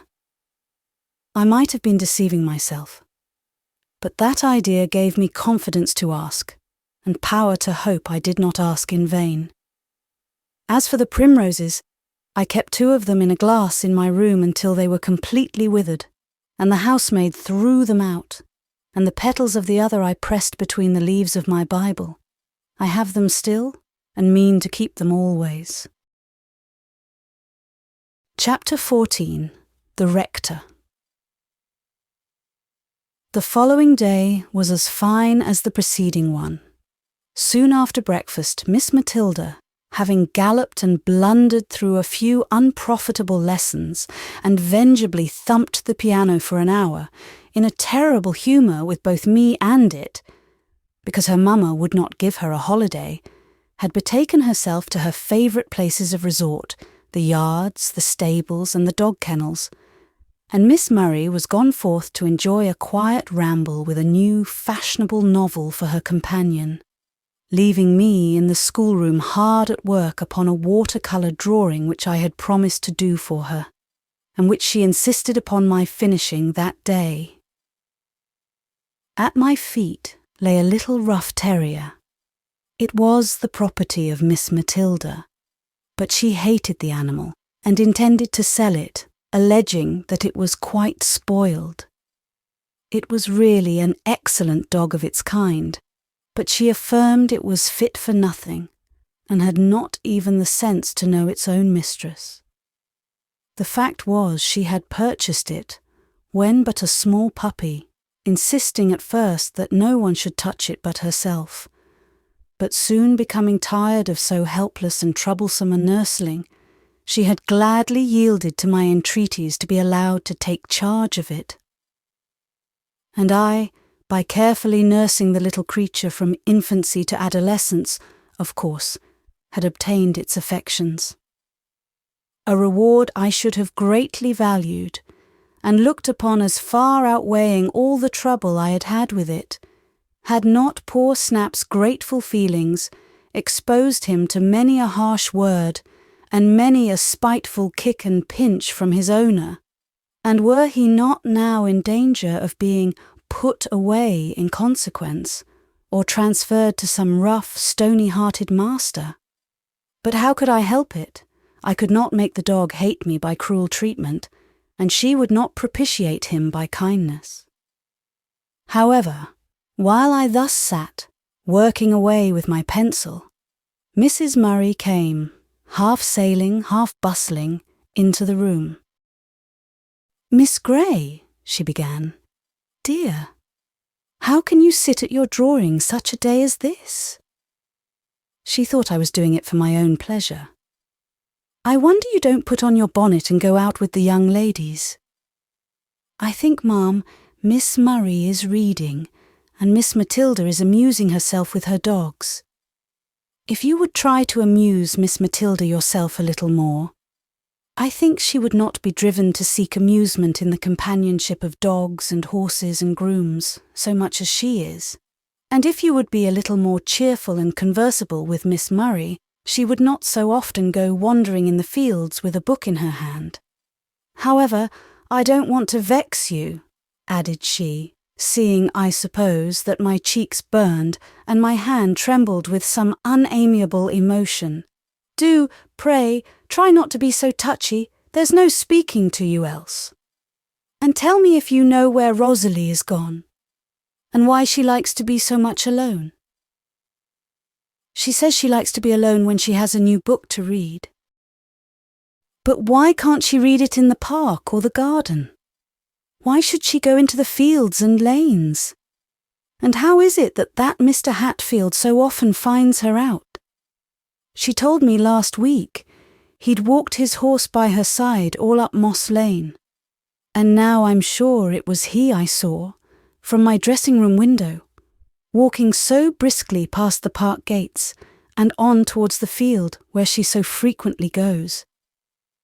I wish you would go and see if she is there, and just gently remind her that it is not proper for a young lady of her rank and prospects to be wandering about by herself in that manner, exposed to the attentions of anyone that presumes to address her, like some poor neglected girl that has no park to walk in and no friends to take care of her, and tell her that her papa would be extremely angry if he knew of her treating Mr. Hatfield in the familiar manner that I fear she does.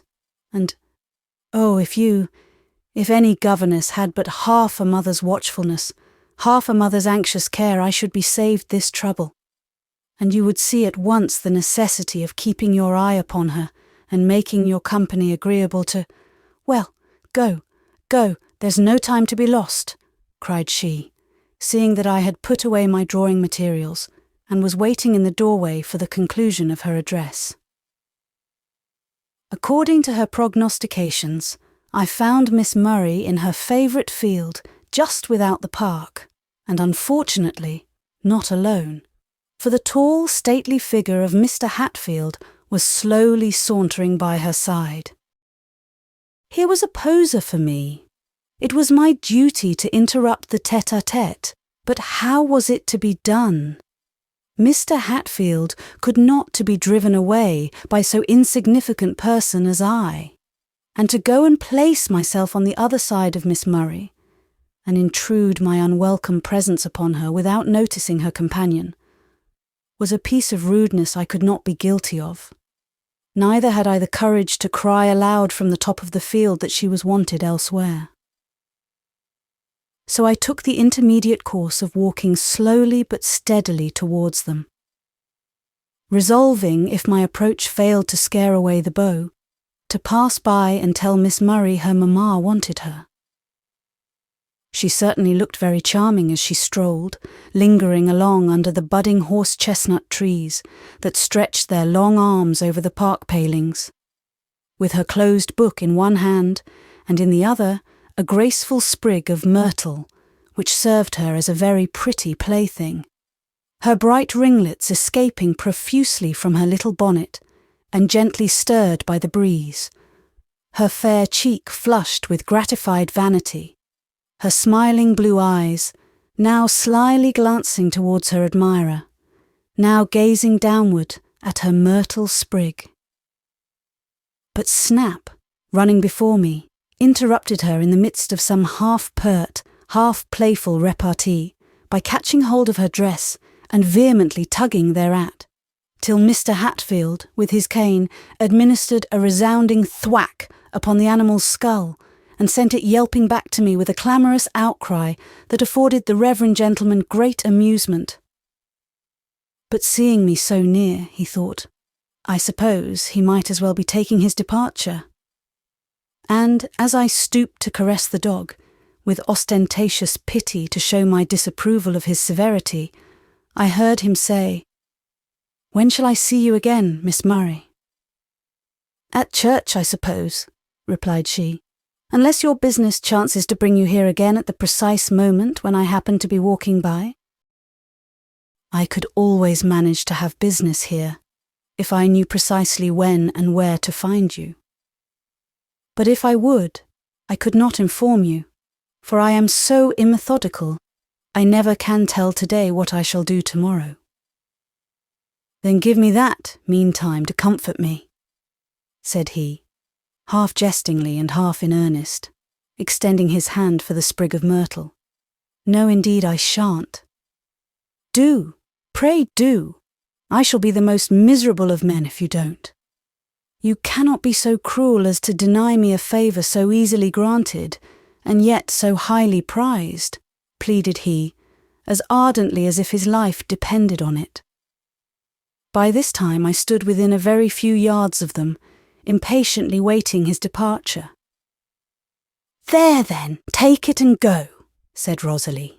He joyfully received the gift, murmured something that made her blush and toss her head, but with a little laugh that showed her displeasure was entirely affected, and then, with a courteous salutation, withdrew.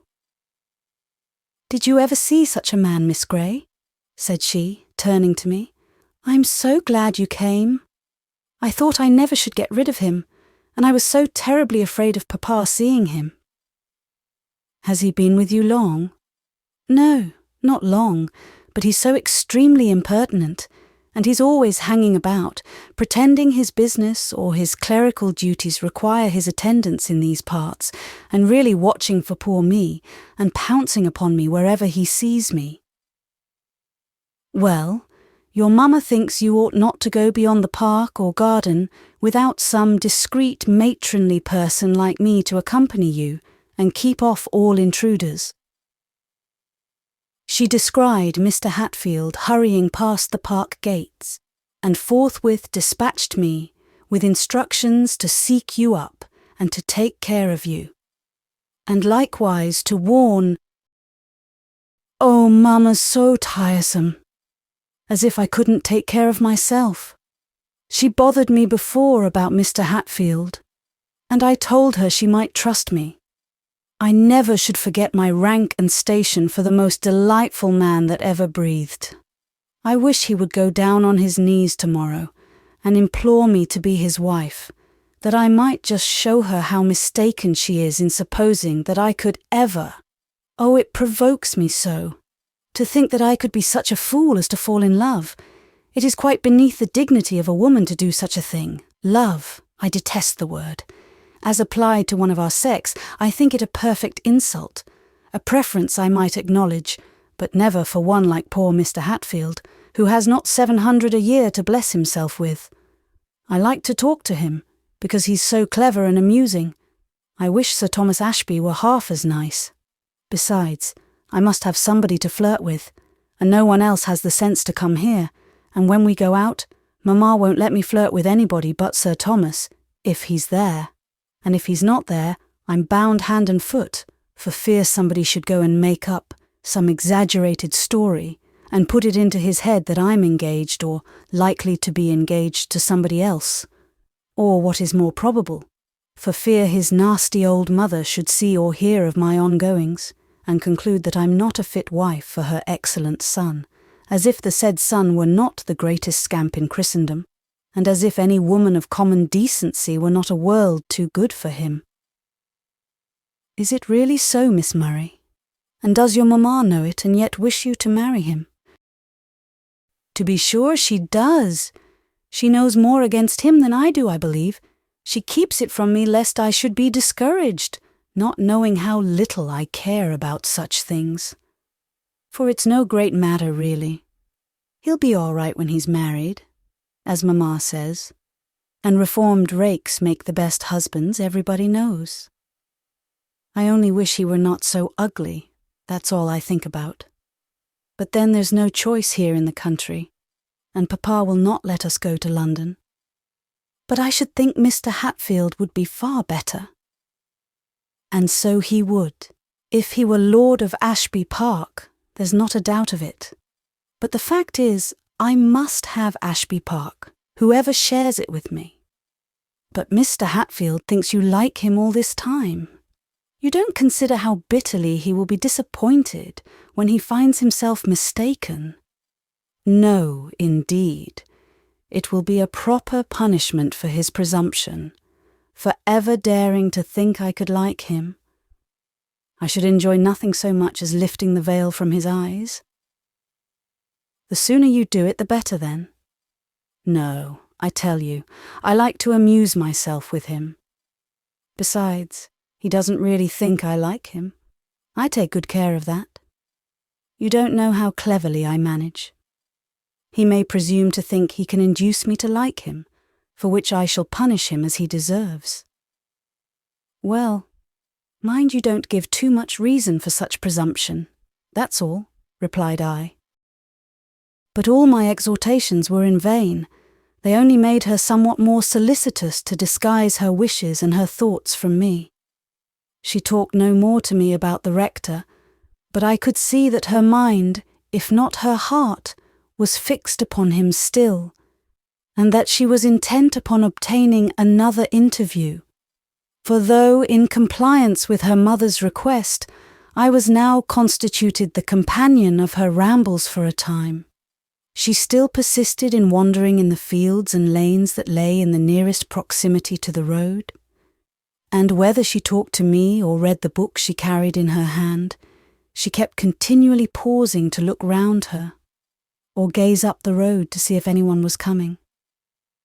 And if a horseman trotted by, I could tell by her unqualified abuse of the poor equestrian, whoever he might be, that she hated him because he was not Mr. Hatfield.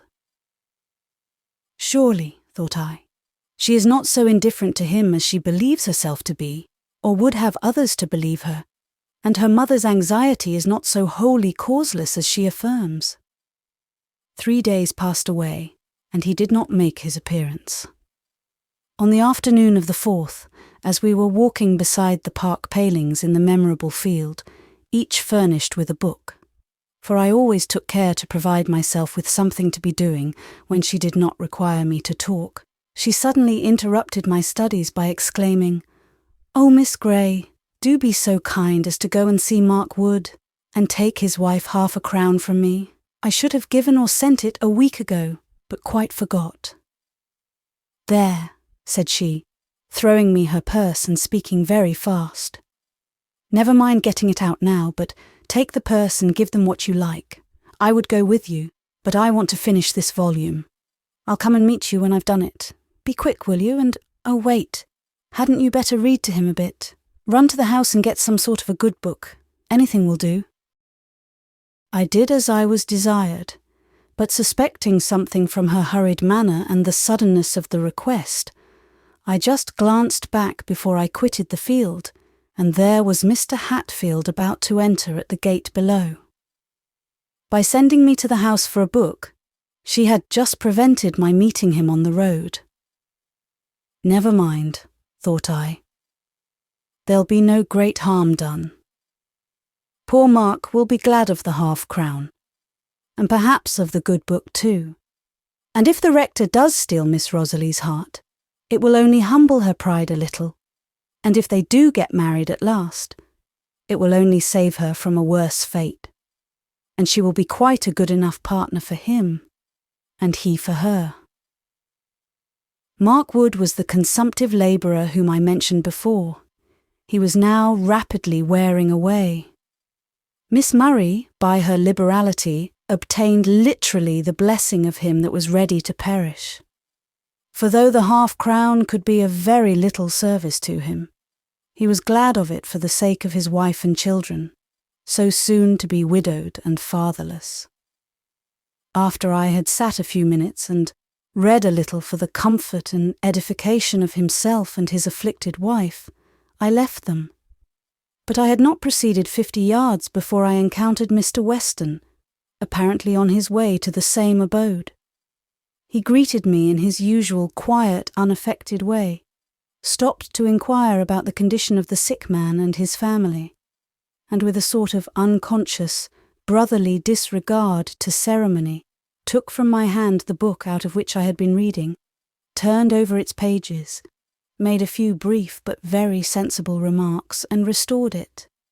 Then told me about some poor sufferer he had just been visiting, talked a little about Nancy Brown, made a few observations upon my little rough friend the terrier that was frisking at his feet, and finally upon the beauty of the weather, and departed. I have omitted to give a detail of his words, from a notion that they would not interest the reader as they did me, and not because I have forgotten them. No, I remember them well, for I thought them over and over again in the course of that day and many succeeding ones, I know not how often, and recalled every intonation of his deep, clear voice, every flash of his quick brown eye, and every gleam of his pleasant but too transient smile. Such a confession will look very absurd, I fear.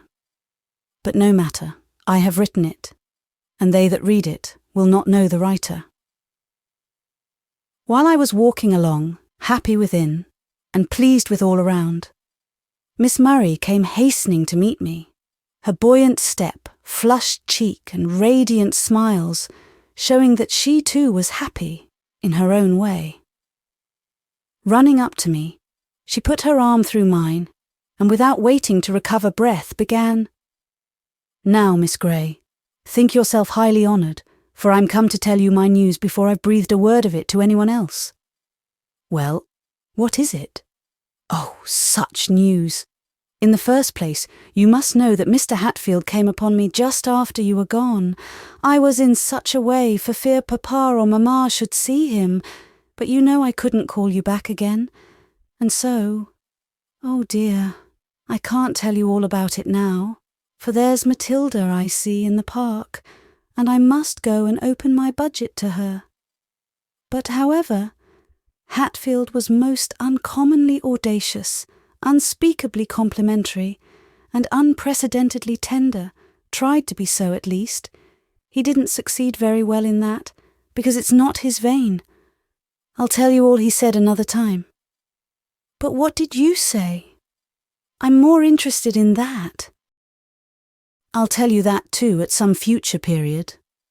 I happened to be in a very good humour just then, but though I was complacent and gracious enough, I took care not to compromise myself in any possible way.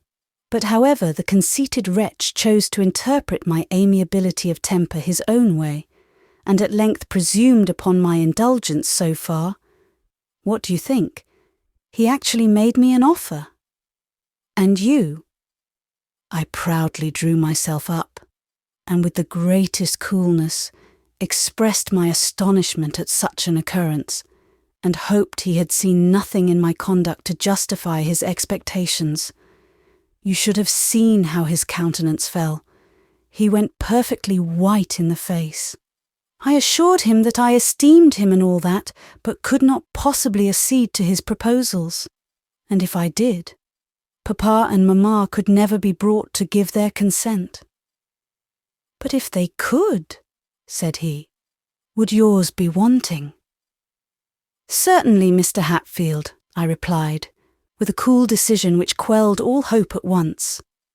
Oh, if you had seen how dreadfully mortified he was, how crushed to the earth by his disappointment. Really, I almost pitied him myself. One more desperate attempt, however, he made. After a silence of considerable duration, during which he struggled to be calm, and I to be grave, for I felt a strong propensity to laugh, which would have ruined all, he said with the ghost of a smile, "But tell me plainly, Miss Murray, if I had the wealth of Sir Hugh Meltham or the prospects of his eldest son, would you still refuse me? Answer me truly, upon your honour." "Certainly," said I. "That would make no difference whatever." It was a great lie, but he looked so confident in his own attraction still, that I determined not to leave him one stone upon another. He looked me full in the face, but I kept my countenance so well that he could not imagine I was saying anything more than the actual truth. "Then it's all over, I suppose," he said, looking as if he could have died on the spot with vexation and the intensity of his despair. But he was angry as well as disappointed. There was he, suffering so unspeakably, and there was I, the pitiless cause of it all, so utterly impenetrable to all the artillery of his looks and words, so calmly cold and proud, he could not but feel some resentment, and with singular bitterness he began, "I certainly did not expect this, Miss Murray. I might say something about your past conduct and the hopes you have led me to foster, but I forbear on condition—" "No conditions, Mr. Hatfield," said I, now truly indignant at his insolence. "Then let me beg it as a favour," he replied, lowering his voice at once, and taking a humbler tone. "Let me entreat that you will not mention this affair to any one whatever. If you will keep silence about it, there need be no unpleasantness on either side. Nothing, I mean, beyond what is quite unavoidable. For my own feelings I will endeavour to keep to myself, if I cannot annihilate them. I will try to forgive, if I cannot forget the cause of my sufferings.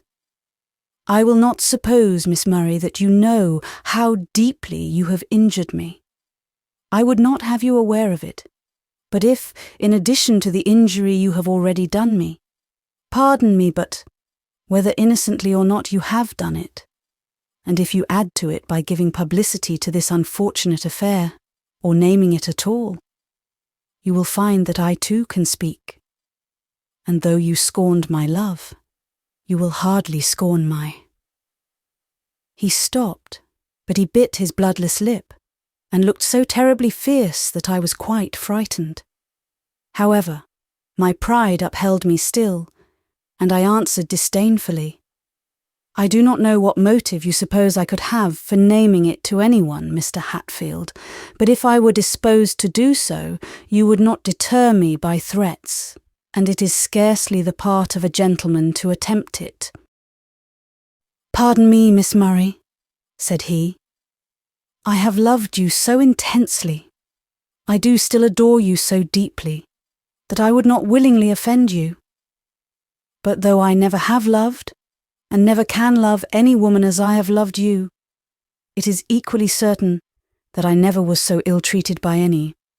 On the contrary, I have always found your sex the kindest and most tender and obliging of God's creation, till now. Think of the conceited fellow saying that. And the novelty and harshness of the lesson you have taught me today, and the bitterness of being disappointed in the only quarter on which the happiness of my life depended, must excuse any appearance of asperity. If my presence is disagreeable to you, Miss Murray, he said, for I was looking about me to show how little I cared for him, so he thought I was tired of him, I suppose. If my presence is disagreeable to you, Miss Murray, you have only to promise me the favour I named, and I will relieve you at once. There are many ladies, some even in this parish, who would be delighted to accept what you have so scornfully trampled under your feet. They would be naturally inclined to hate one whose surpassing loveliness has so completely estranged my heart from them and blinded me to their attractions. And a single hint of the truth from me to one of these would be sufficient to raise such a talk against you as would seriously injure your prospects and diminish your chance of success with any other gentleman you or your mamma might design to entangle. What do you mean, sir? Said I, ready to stamp with passion. I mean that this affair from beginning to end appears to me like a case of arrant flirtation, to say the least of it, such a case as you would find it rather inconvenient to have blazoned through the world, especially with the additions and exaggerations of your female rivals, who would be too glad to publish the matter, if I only gave them a handle to it. But I promise you, on the faith of a gentleman, that no word or syllable that could tend to your prejudice shall ever escape my lips, provided you will— Well, I won't mention it, said I. You may rely upon my silence, if that can afford you any consolation. You promise it? Yes, I answered, for I wanted to get rid of him now. Farewell, then, said he, in a most doleful, heart-sick tone, and with a look where pride vainly struggled against despair. He turned and went away, longing, no doubt, to get home, that he might shut himself up in his study and cry, if he doesn't burst into tears before he gets there. But you have broken your promise already, said I, truly horrified at her perfidy. Oh, it's only to you. I know you won't repeat it. Certainly, I shall not. But you say you are going to tell your sister, and she will tell your brothers when they come home, and Brown immediately, if you do not tell her yourself. And Brown will blazon it, or be the means of blazoning it, throughout the country. No, indeed, she won't. We shall not tell her at all, unless it be under the promise of the strictest secrecy. But how can you expect her to keep her promises better than her more enlightened mistress? Well, she shan't hear it then, said Miss Murray somewhat snappishly.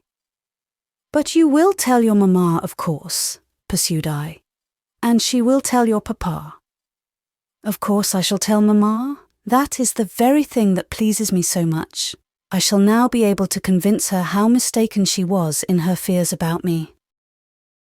Oh, that's it, is it? I was wondering what it was that delighted you so much. Yes, and another thing is, that I've humbled Mr. Hatfield so charmingly, and another, why, you must allow me some share of female vanity. I don't pretend to be without that most essential attribute of our sex, and if you had seen poor Hatfield's intense eagerness in making his ardent declaration and his flattering proposal, and his agony of mind that no effort of pride could conceal on being refused, you would have allowed I had some cause to be gratified. The greater his agony, I should think, the less your cause for gratification. Oh, nonsense, cried the young lady, shaking herself with vexation. You either can't understand me or you won't. If I had not confidence in your magnanimity, I should think you envied me. But you will, perhaps, comprehend this cause of pleasure, which is as great as any, namely, that I am delighted with myself for my prudence, my self-command, my heartlessness, if you please. I was not a bit taken by surprise, not a bit confused or awkward or foolish. I just acted and spoke as I ought to have done, and was completely my own mistress throughout. And here was a man, decidedly good-looking. Jane and Susan Green call him bewitchingly handsome. I suppose they're two of the ladies he pretends would be so glad to have him. But, however, he was certainly a very clever, witty, agreeable companion. Not what you call clever, but just enough to make him entertaining, and a man one needn't be ashamed of anywhere, and would not soon grow tired of. And to confess the truth, I rather liked him. Better even of late than Harry Meltham. And he evidently idolized me. And yet, though he came upon me all alone and unprepared, I had the wisdom and the pride and the strength to refuse him, and so scornfully and coolly as I did, I have good reason to be proud of that.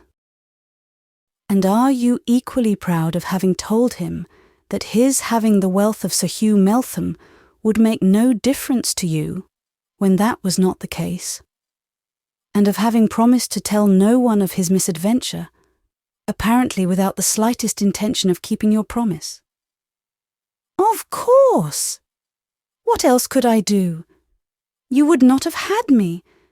But I see, Miss Gray, you're not in a good temper. Here's Matilda. I'll see what she and Mamma have to say about it. She left me, offended at my want of sympathy, and thinking, no doubt, that I envied her. I did not. At least, I firmly believed I did not. I was sorry for her. I was amazed, disgusted at her heartless vanity. I wondered why so much beauty should be given to those who made so bad a use of it, and denied to some who would make it a benefit to both themselves and others. But God knows best, I concluded. There are, I suppose, some men as vain, as selfish, and as heartless as she is, and perhaps such women may be useful to punish them. Chapter 15. The Walk. Oh dear, I wish Hatfield had not been so precipitate, said Rosalie next day at 4 p.m, as with a portentous yawn she laid down her worsted work and looked listlessly towards the window. There's no inducement to go out now, and nothing to look forward to. The days will be so long and dull when there are no parties to enliven them, and there are none this week or next either that I know of. Pity you were so cross to him, observed Matilda, to whom this lamentation was addressed. He'll never come again, and I suspect you liked him after all. I hoped you would have taken him for your beau, and left dear Harry to me. Humph! My beau must be an Adonis indeed, Matilda, the admired of all beholders, if I am to be contented with him alone. I'm sorry to lose Hatfield, I confess. But the first decent man, or number of men, that come to supply his place will be more than welcome. It's Sunday tomorrow. I do wonder how he'll look, and whether he'll be able to go through the service. Most likely he'll pretend he's got a cold, and make Mr. Weston do it all. Not he! Exclaimed Matilda, somewhat contemptuously. Fool as he is, he's not so soft as that comes to. Her sister was slightly offended, but the event proved Matilda was right. The disappointed lover performed his pastoral duties as usual. Rosalie, indeed, affirmed he looked very pale and dejected. He might be a little paler, but the difference, if any, was scarcely perceptible. As for his dejection, I certainly did not hear his laugh ringing from the vestry as usual, nor his voice loud in hilarious discourse, though I did hear it, uplifted in rating the sexton in a manner that made the congregation stare, and in his transits to and from the pulpit and the communion table there was more of solemn pomp, and less of that irreverent, self-confident, or rather self-delighted imperiousness with which he usually swept along. That air that seemed to say, "You all reverence and adore me, I know, but if anyone does not, I defy him to the teeth." But the most remarkable change was that he never once suffered his eyes to wander in the direction of Mr. Murray's pew, and did not leave the church till we were gone. Mr. Hatfield had doubtless received a very severe blow, but his pride impelled him to use every effort to conceal the effects of it. He had been disappointed in his certain hope of obtaining not only a beautiful and, to him, highly attractive wife, but one whose rank and fortune might give brilliance to far inferior charms. He was likewise, no doubt, intensely mortified by his repulse, and deeply offended at the conduct of Miss Murray throughout. It would have given him no little consolation to have known how disappointed she was to find him apparently so little moved, and to see that he was able to refrain from casting a single glance at her throughout both services, though, she declared, it showed he was thinking of her all the time, or his eyes would have fallen upon her if it were only by chance. But if they had so chanced to fall, she would have affirmed it was because they could not resist the attraction. It might have pleased him too, in some degree, to have seen how dull and dissatisfied she was throughout that week, the greater part of it at least, for lack of her usual source of excitement, and how often she regretted having used him up so soon, like a child that, having devoured its plum cake too hastily, sits sucking its fingers and vainly lamenting its greediness. At length, I was called upon, one fine morning, to accompany her in a walk to the village. Ostensibly, she went to get some shades of Berlin wool, at a tolerably respectable shop that was chiefly supported by the ladies of the vicinity. Really, I trust there is no breach of charity in supposing that she went with the idea of meeting either with the rector himself or some other admirer by the way, for as we went along, she kept wondering what Hatfield would do or say if we met him. And see. As we passed Mr. Green's park gates, she wondered whether he was at home, great stupid blockhead. As Lady Meltham's carriage passed us, she wondered what Mr. Harry was doing this fine day, and then began to abuse his elder brother for being such a fool as to get married and go and live in London. "Why," said I thought you wanted to live in London yourself." "Yes, because it's so dull here.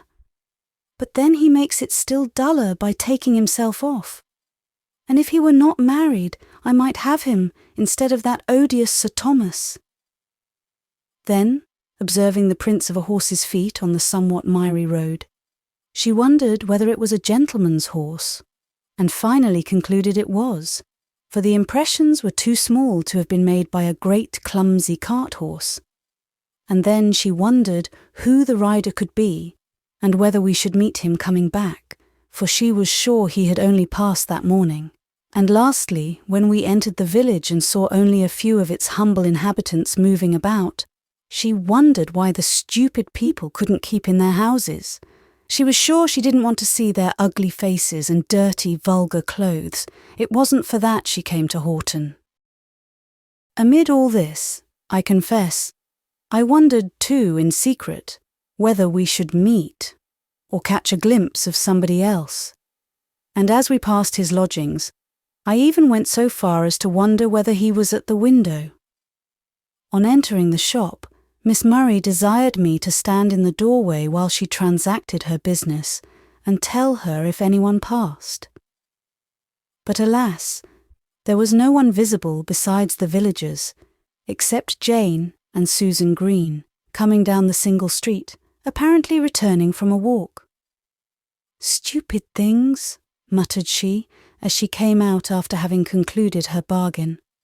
"Why couldn't they have their dolt of a brother with them? Even he would be better than nothing." She greeted them, however, with a cheerful smile and protestations of pleasure at the happy meeting equal to their own. They placed themselves one on each side of her, and all three walked away chatting and laughing as young ladies do when they get together, if they be but on tolerably intimate terms. But I, feeling myself to be one too many, left them to their merriment and lagged behind, as usual on such occasions. I had no relish for walking beside Miss Green or Miss Susan like one deaf and dumb, who could neither speak nor be spoken to. But this time I was not long alone. It struck me first as very odd that just as I was thinking about Mr. Weston, he should come up and accost me. But afterwards, on due reflection, I thought there was nothing odd about it, unless it were the fact of his speaking to me. For on such a morning and so near his own abode, it was natural enough that he should be about, and as for my thinking of him, I had been doing that with little intermission ever since we set out on our journey, so there was nothing remarkable in that. "You are alone again, Miss Gray," said he. "Yes. What kind of people are those ladies, the Mrs. Green?" "I really don't know." "That's strange, when you live so near and see them so often." "Well, I suppose they are lively, good-tempered girls. But I imagine you must know them better than I do yourself, for I never exchanged a word with either of them." "Indeed? They don't strike me as being particularly reserved?" "Very likely they are not so to people of their own class, but they consider themselves as moving in quite a different sphere from me." He made no reply to this, but after a short pause he said, "I suppose it's these things, Miss Gray, that make you think you could not live without a home." "Not exactly. The fact is, I am too socially disposed to be able to live contentedly without a friend. And as the only friends I have, or am likely to have, are at home, or rather, if they were gone, I will not say I could not live, but I would rather not live in such a desolate world." "But why do you say the only friends you are likely to have? Are you so unsociable that you cannot make friends?"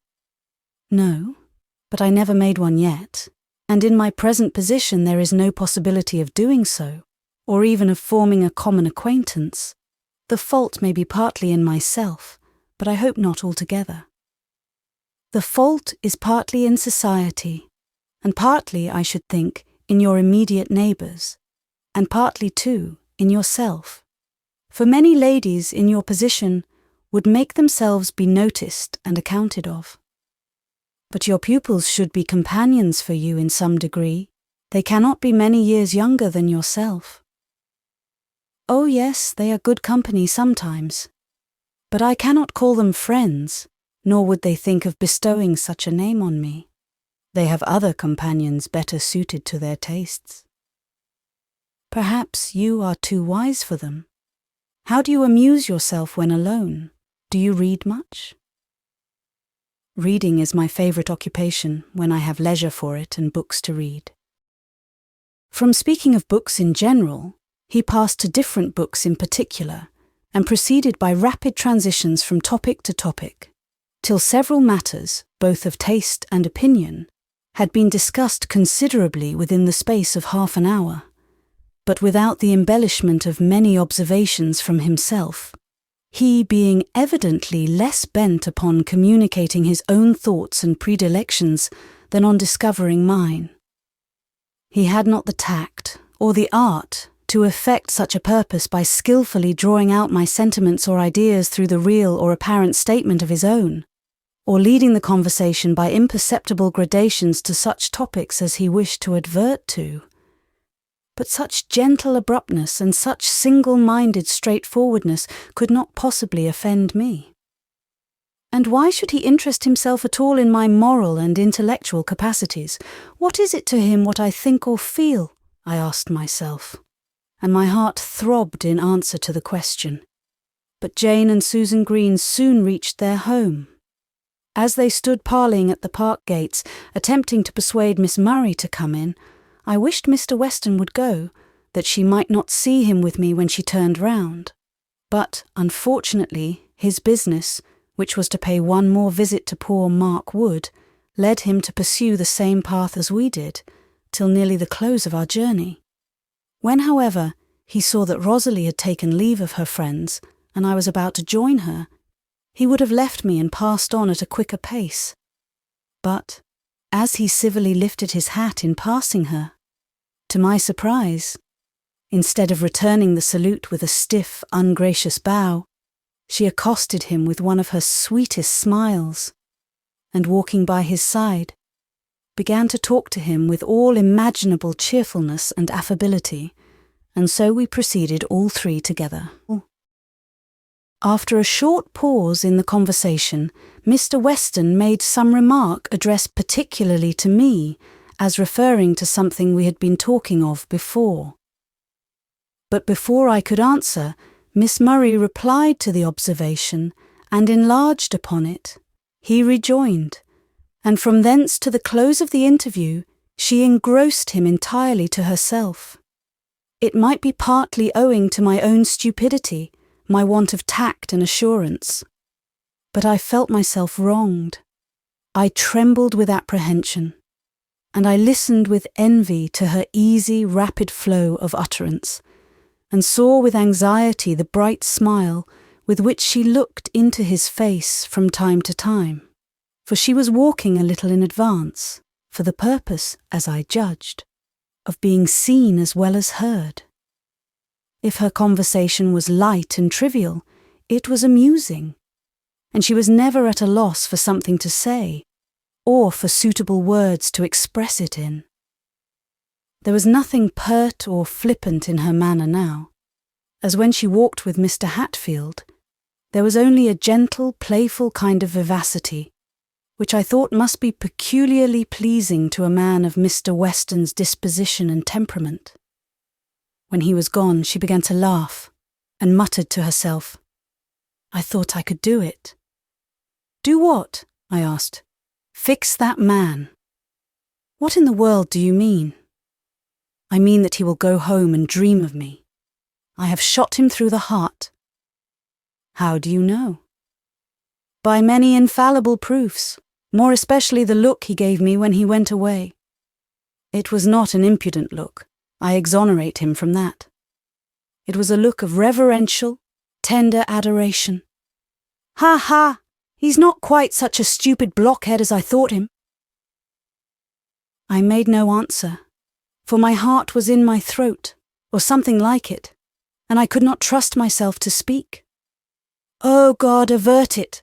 I cried internally, "for his sake, not for mine." Miss Murray made several trivial observations as we passed up the park, to which, in spite of my reluctance to let one glimpse of my feelings appear, I could only answer by monosyllables. Whether she intended to torment me, or merely to amuse herself, I could not tell, and did not much care. But I thought of the poor man and his one lamb, and the rich man with his 1,000 flocks, and I dreaded I knew not what for Mr. Weston, independently of my own blighted hopes. Right glad was I to get into the house, and find myself alone once more in my own room. My first impulse was to sink into the chair beside the bed, and laying my head on the pillow, to seek relief in a passionate burst of tears. There was an imperative craving for such an indulgence. But alas, I must restrain and swallow back my feelings still. There was the bell, the odious bell for the schoolroom dinner, and I must go down with a calm face and smile and laugh and talk nonsense. Yes, and eat too, if possible, as if all was right, and I was just returned from a pleasant walk. Chapter 16. The Substitution. Next Sunday was one of the gloomiest of April days, a day of thick, dark clouds and heavy showers. None of the Murrays were disposed to attend church in the afternoon, excepting Rosalie. She was bent upon going as usual, so she ordered the carriage and I went with her. Nothing loath, of course, for at church I might look without fear of scorn or censure upon a form and face more pleasing to me than the most beautiful of God's creations. I might listen without disturbance to a voice more charming than the sweetest music to my ears. I might seem to hold communion with that soul in which I felt so deeply interested, and imbibe its purest thoughts and holiest aspirations, with no alloy to such felicity except the secret reproaches of my conscience, which would too often whisper that I was deceiving my own self, and mocking God with the service of a heart more bent upon the creature than the Creator. Sometimes such thoughts would give me trouble enough, but sometimes I could quiet them with thinking, it is not the man, it is his goodness that I love.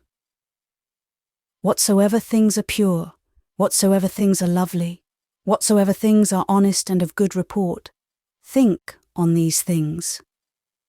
We do well to worship God in his works, and I know none of them in which so many of his attributes, so much of his own spirit shines, as in this his faithful servant, whom to know and not to appreciate were obtuse insensibility in me, who have so little else to occupy my heart.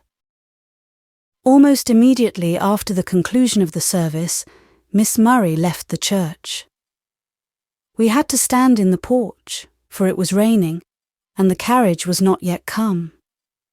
I wondered at her coming forth so hastily, for neither young Meltham nor Squire Green was there, but I soon found it was to secure an interview with Mr. Weston as he came out, which he presently did. Having saluted us both, he would have passed on, but she detained him, first with observations upon the disagreeable weather, and then with asking if he would be so kind as to come some time tomorrow to see the granddaughter of the old woman who kept the porter's lodge, for the girl was ill of a fever and wished to see him. He promised to do so. And at what time will you be most likely to come, Mr. Weston? The old woman will like to know when to expect you. You know, such people think more about having their cottages in order when decent people come to see them than we are apt to suppose. Here was a wonderful instance of consideration from the thoughtless Miss Murray. Mr. Weston named an hour in the morning at which he would endeavour to be there. By this time the carriage was ready, and the footman was waiting, with an open umbrella, to escort Miss Murray through the churchyard. I was about to follow, but Mr. Weston had an umbrella too, and offered me the benefit of its shelter, for it was raining heavily. "No, thank you, I don't mind the rain," I said. I always lacked common sense when taken by surprise. "But you don't like it, I suppose? An umbrella will do you no harm at any rate," he replied, with a smile that showed he was not offended, as a man of worse temper or less penetration would have been at such a refusal of his aid. I could not deny the truth of his assertion, and so went with him to the carriage. He even offered me his hand on getting in, an unnecessary piece of civility, but I accepted that too, for fear of giving offence. One glance he gave, one little smile at parting. It was but for a moment, but therein I read, or thought I read, a meaning that kindled in my heart a brighter flame of hope than had ever yet arisen. "I would have sent the footman back for you, Miss Gray, if you'd waited a moment. You needn't have taken Mr. Weston's umbrella," observed Rosalie, with a very unamiable cloud upon her pretty face. "I would have come without an umbrella, but Mr. Weston offered me the benefit of his, and I could not have refused it more than I did without offending him," replied I, smiling placidly, for my inward happiness made that amusing which would have wounded me at another time. The carriage was now in motion. Miss Murray bent forwards and looked out of the window as we were passing Mr. Weston. He was pacing homewards along the causeway, and did not turn his head. "Stupid ass!" cried she, throwing herself back again in the seat. You don't know what you've lost by not looking this way."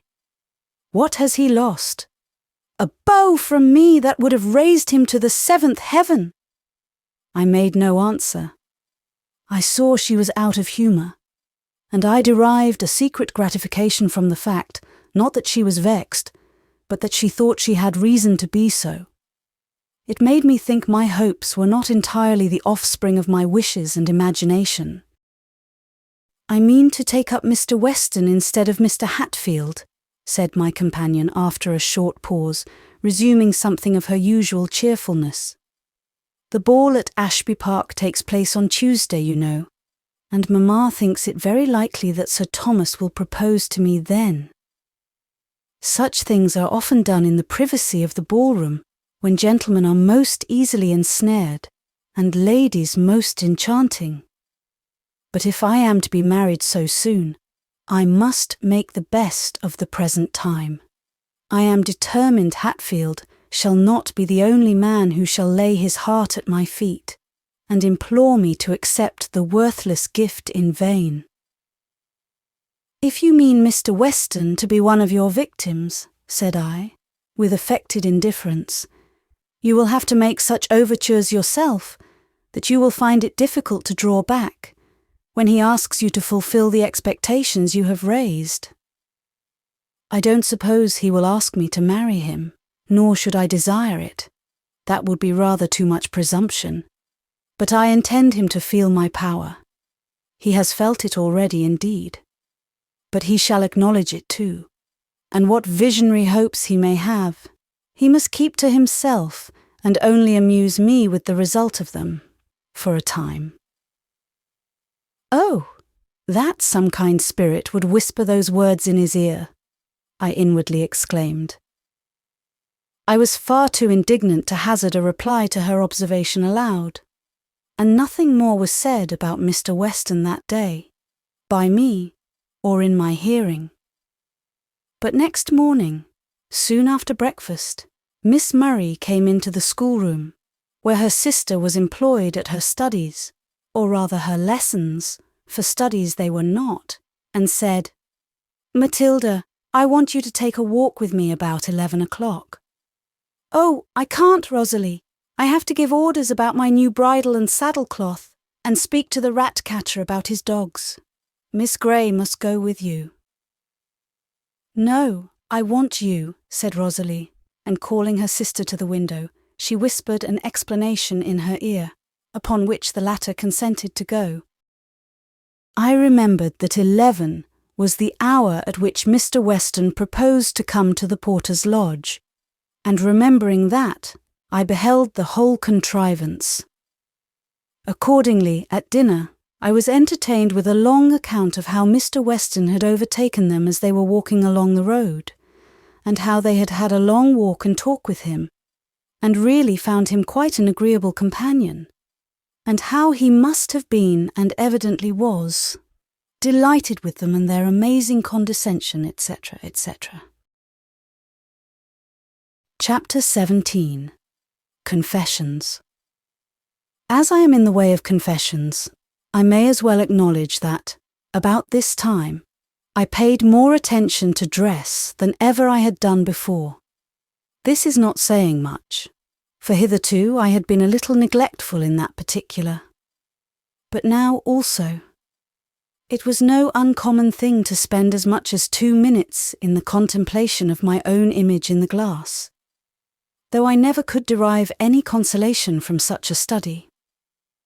I could discover no beauty in those marked features, that pale hollow cheek and ordinary dark brown hair. There might be intellect in the forehead, there might be expression in the dark grey eyes, but what of that? A low Grecian brow and large black eyes devoid of sentiment would be esteemed far preferable. It is foolish to wish for beauty. Sensible people never either desire it for themselves or care about it in others. If the mind be but well cultivated and the heart well disposed, no one ever cares for the exterior.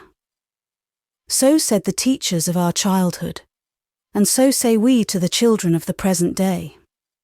All very judicious and proper, no doubt, but are such assertions supported by actual experience? We are naturally disposed to love what gives us pleasure, and what more pleasing than a beautiful face, when we know no harm of the possessor at least. A little girl loves her bird. Why? Because it lives and feels, because it is helpless and harmless? A toad likewise lives and feels, and is equally helpless and harmless. But though she would not hurt a toad, she cannot love it like the bird, with its graceful form, soft feathers and bright speaking eyes.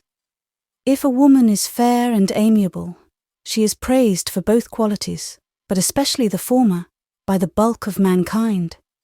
If, on the other hand, she is disagreeable in person and character, her plainness is commonly inveighed against as her greatest crime, because, to common observers, it gives the greatest offence. While, if she is plain and good, provided she is a person of retired manners and secluded life, no one ever knows of her goodness except her immediate connections. Others, on the contrary, are disposed to form unfavourable opinions of her mind and disposition, if it be but to excuse themselves for their instinctive dislike of one so unfavoured by nature, and vice versa with her whose angel form conceals a vicious heart, or sheds a false, deceitful charm over defects and foibles that would not be tolerated in another. They that have beauty, let them be thankful for it, and make a good use of it like any other talent. They that have it not, let them console themselves, and do the best they can without it. Certainly, though liable to be overestimated, it is a gift of God, and not to be despised. Many will feel this who have felt that they could love, and whose hearts tell them that they are worthy to be loved again, while yet they are debarred, by the lack of this or some such seeming trifle, from giving and receiving that happiness they seem almost made to feel and to impart. As well might the humble glowworm despise that power of giving light, without which the roving fly might pass her and repass her 1,000 times, and never rest beside her.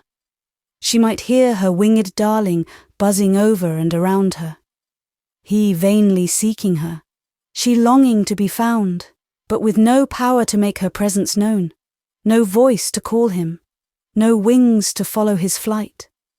The fly must seek another mate, the worm must live and die alone. Such were some of my reflections about this period. I might go on prosing more and more. I might dive much deeper, and disclose other thoughts, propose questions the reader might be puzzled to answer, and deduce arguments that might startle his prejudices, or perhaps provoke his ridicule because he could not comprehend them. But I forbear. Now, therefore, let us return to Miss Murray. She accompanied her mamma to the ball on Tuesday, of course splendidly attired, and delighted with her prospects and her charms. As Ashby Park was nearly 10 miles distant from Horton Lodge, they had to set out pretty early, and I intended to have spent the evening with Nancy Brown, whom I had not seen for a long time, but my kind pupil took care I should spend it neither there nor anywhere else beyond the limits of the schoolroom by giving me a piece of music to copy, which kept me closely occupied till bedtime. About 11 next morning, as soon as she had left her room, she came to tell me her news. Sir Thomas had indeed proposed to her at the ball, an event which reflected great credit on her mamma's sagacity, if not upon her skill in contrivance. I rather inclined to the belief that she had first laid her plans and then predicted their success. The offer had been accepted, of course, and the bridegroom-elect was coming that day to settle matters with Mr. Murray. Rosalie was pleased with the thoughts of becoming mistress of Ashby Park. She was elated with the prospect of the bridal ceremony and its attendant splendour and éclat, the honeymoon spent abroad, and the subsequent gaieties she expected to enjoy in London and elsewhere. She appeared pretty well pleased, too, for the time being, with Sir Thomas himself, because she had so lately seen him, danced with him, and been flattered by him. But after all, she seemed to shrink from the idea of being so soon united. She wished the ceremony to be delayed some months at least, and I wished it too. It seemed a horrible thing to hurry on the inauspicious match, and not to give the poor creature time to think and reason on the irrevocable step she was about to take. I made no pretension to a mother's watchful, anxious care, but I was amazed and horrified at Mrs. Murray's heartlessness or want of thought for the real good of her child. And by my unheeded warnings and exhortations, I vainly strove to remedy the evil. Miss Murray only laughed at what I said, and I soon found that her reluctance to an immediate union arose chiefly from a desire to do what execution she could among the young gentlemen of her acquaintance, before she was incapacitated from further mischief of the kind. It was for this cause that, before confiding to me the secret of her engagement, she had extracted a promise that I would not mention a word on the subject to anyone. And when I saw this, and when I beheld her plunge more recklessly than ever into the depths of heartless coquetry, I had no more pity for her. Come what will, I thought, she deserves it. Sir Thomas cannot be too bad for her, and the sooner she is incapacitated from deceiving and injuring others, the better. The wedding was fixed for the 1st of June. Between that and the critical ball was little more than 6 weeks. But with Rosalie's accomplished skill and resolute exertion, much might be done even within that period, especially as Sir Thomas spent most of the interim in London, whither he went up, it was said, to settle affairs with his lawyer and make other preparations for the approaching nuptials. He endeavoured to supply the want of his presence by a pretty constant fire of billets doux. But these did not attract the neighbours' attention and open their eyes, as personal visits would have done, and old Lady Ashby's haughty, sour spirit of reserve withheld her from spreading the news, while her indifferent health prevented her coming to visit her future daughter-in-law, so that, altogether, this affair was kept far closer than such things usually are. Rosalie would sometimes show her lover's epistles to me, to convince me what a kind, devoted husband he would make. She showed me the letters of another individual too, the unfortunate Mr. Green, who had not the courage or, as she expressed it, the spunk, to plead his cause in person, but whom one denial would not satisfy. He must write again and again. He would not have done so if he could have seen the grimaces his fair idol made over his moving appeals to her feelings, and heard her scornful laughter, and the opprobrious epithets she heaped upon him for his perseverance. "Why don't you tell him at once that you are engaged?" I asked. "Oh, I don't want him to know that," replied she. "If he knew it, his sisters and everybody would know it, and then there would be an end of my ahem. And besides, if I told him that, he would think my engagement was the only obstacle, and that I would have him if I were free, which I could not bear that any man should think, and he of all others at least. Besides, I don't care for his letters," she added contemptuously. "He may write as often as he pleases, and look as great a calf as he likes when I meet him. It only amuses me." Meantime, young Meltham was pretty frequent in his visits to the house or transits past it, and judging by Matilda's execrations and reproaches, her sister paid more attention to him than civility required. In other words, she carried on as animated a flirtation as the presence of her parents would admit. She made some attempts to bring Mr. Hatfield once more to her feet, but finding them unsuccessful, she repaid his haughty indifference with still loftier scorn, and spoke of him with as much disdain and detestation as she had formerly done of his curate. But, amid all this, she never for a moment lost sight of Mr. Weston. She embraced every opportunity of meeting him, tried every art to fascinate him, and pursued him with as much perseverance as if she really loved him and no other, and the happiness of her life depended upon eliciting a return of affection. Such conduct was completely beyond my comprehension. Had I seen it depicted in a novel, I should have thought it unnatural. Had I heard it described by others, I should have deemed it a mistake or an exaggeration. But when I saw it with my own eyes and suffered from it too, I could only conclude that excessive vanity, like drunkenness, hardens the heart, enslaves the faculties, and perverts the feelings. And that dogs are not the only creatures which, when gorged to the throat, will yet gloat over what they cannot devour, and grudge the smallest morsel to a starving brother.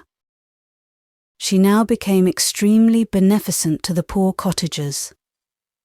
Her acquaintance among them was more widely extended.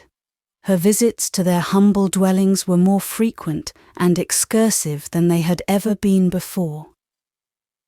Hereby she earned among them the reputation of a condescending and very charitable young lady, and their encomiums were sure to be repeated to Mr. Weston, whom also she had thus a daily chance of meeting in one or other of their abodes, or in her transits to and fro, and often, likewise, she could gather through their gossip to what places he was likely to go at such and such a time, whether to baptize a child, or to visit the aged, the sick, the sad, or the dying, and most skilfully she laid her plans accordingly.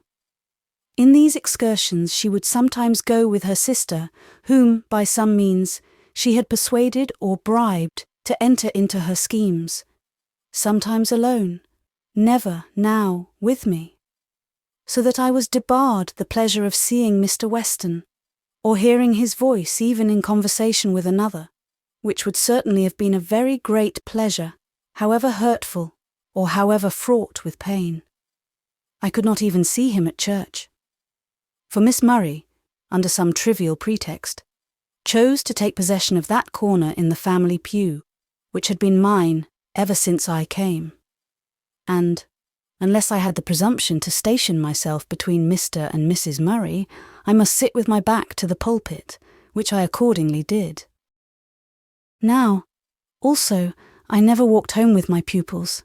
They said their mamma thought it did not look well to see 3 people out of the family walking, and only 2 going in the carriage. And, as they greatly preferred walking in fine weather, I should be honoured by going with the seniors. And besides, said they, you can't walk as fast as we do. You know you're always lagging behind. I knew these were false excuses, but I made no objections, and never contradicted such assertions, well knowing the motives which dictated them. And in the afternoons, during those 6 memorable weeks, I never went to church at all. If I had a cold or any slight indisposition, they took advantage of that to make me stay at home. And often they would tell me they were not going again that day themselves, and then pretend to change their minds and set off without telling me, so managing their departure that I never discovered the change of purpose till too late. Upon their return home, on one of these occasions, they entertained me with an animated account of a conversation they had had with Mr. Weston as they came along. "And he asked if you were ill, Miss Gray," said Matilda. "But we told him you were quite well, only you didn't want to come to church, so he'll think you're turned wicked." All chance meetings on weekdays were likewise carefully prevented, for, lest I should go to see poor Nancy Brown or any other person, Miss Murray took good care to provide sufficient employment for all my leisure hours. There was always some drawing to finish, some music to copy, or some work to do, sufficient to incapacitate me from indulging in anything beyond a short walk about the grounds, however she or her sister might be occupied. One morning, Having sought and waylaid Mr. Weston, they returned in high glee to give me an account of their interview. "And he asked after you again," said Matilda, in spite of her sister's silent but imperative intimation that she should hold her tongue. "He wondered why you were never with us, and thought you must have delicate health, as you came out so seldom." "He didn't, Matilda. What nonsense you're talking." "Oh, Rosalie, what a lie. He did, you know, and you said, 'Don't, Rosalie, hang it. I won't be pinched so.' And Miss Gray, Rosalie told him you were quite well, but you were always so buried in your books that you had no pleasure in anything else." What an idea he must have of me, I thought. "And," I asked, "does old Nancy ever inquire about me?" "Yes, and we tell her you are so fond of reading and drawing that you can do nothing else." "That is not the case, though. If you had told her I was so busy I could not come to see her, it would have been nearer the truth." "I don't think it would," replied Miss Murray, suddenly kindling up. "I'm sure you have plenty of time to yourself now, when you have so little teaching to do." It was no use beginning to dispute with such indulged, unreasoning creatures, so I held my peace. I was accustomed now to keeping silence when things distasteful to my ear were uttered, and now too I was used to wearing a placid, smiling countenance when my heart was bitter within me. Only those who have felt the like can imagine my feelings, as I sat with an assumption of smiling indifference, listening to the accounts of those meetings and interviews with Mr. Weston, which they seemed to find such pleasure in describing to me, and hearing things asserted of him which, from the character of the man, I knew to be exaggerations and perversions of the truth, if not entirely false, things derogatory to him and flattering to them, especially to Miss Murray, which I burned to contradict, or at least to show my doubts about, but dared not, lest, in expressing my disbelief, I should display my interest too. Other things I heard, which I felt or feared were indeed too true, but I must still conceal my anxiety respecting him, my indignation against them, beneath a careless aspect. Others, again, mere hints of something said or done, which I longed to hear more of, but could not venture to inquire. So passed the weary time. I could not even comfort myself with saying, "She will soon be married, and then there may be hope." Soon after her marriage, the holidays would come, and when I returned from home, most likely, Mr. Weston would be gone, for I was told that he and the rector could not agree, the rector's fault, of course, and he was about to remove to another place. No. Besides my hope in God, my only consolation was in thinking that, though he know it not, I was more worthy of his love than Rosalie Murray, charming and engaging as she was, for I could appreciate his excellence, which she could not. I would devote my life to the promotion of his happiness. She would destroy his happiness for the momentary gratification of her own vanity. "Oh, if he could but know the difference," I would earnestly exclaim. But no, I would not have him see my heart. Yet if he could but know her hollowness, her worthless, heartless frivolity, he would then be safe, and I should be almost happy, though I might never see him more. I fear by this time the reader is well nigh disgusted with the folly and weakness I have so freely laid before him. I never disclosed it then, and would not have done so had my own sister or my mother been with me in the house. I was a close and resolute dissembler, in this one case at least. My prayers, my tears, my wishes, fears and lamentations were witnessed by myself and heaven alone. When we are harassed by sorrows or anxieties, or long oppressed by any powerful feelings which we must keep to ourselves, for which we can obtain and seek no sympathy from any living creature, and which yet we cannot or will not wholly crush, we often naturally seek relief in poetry, and often find it too, whether in the effusions of others, which seem to harmonize with our existing case, or in our own attempts to give utterance to those thoughts and feelings in strains less musical, perchance, but more appropriate, and therefore more penetrating and sympathetic, and, for the time, more soothing or more powerful to rouse and to unburden the oppressed and swollen heart.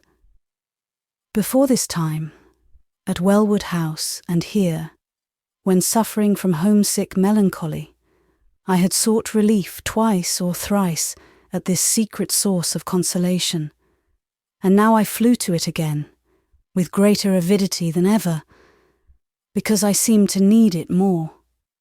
I still preserve those relics of past sufferings and experience, like pillars of witness set up in travelling through the veil of life, to mark particular occurrences. The footsteps are obliterated now. The face of the country may be changed, but the pillar is still there, to remind me how all things were when it was reared. Lest the reader should be curious to see any of these effusions, I will favour him with one short specimen.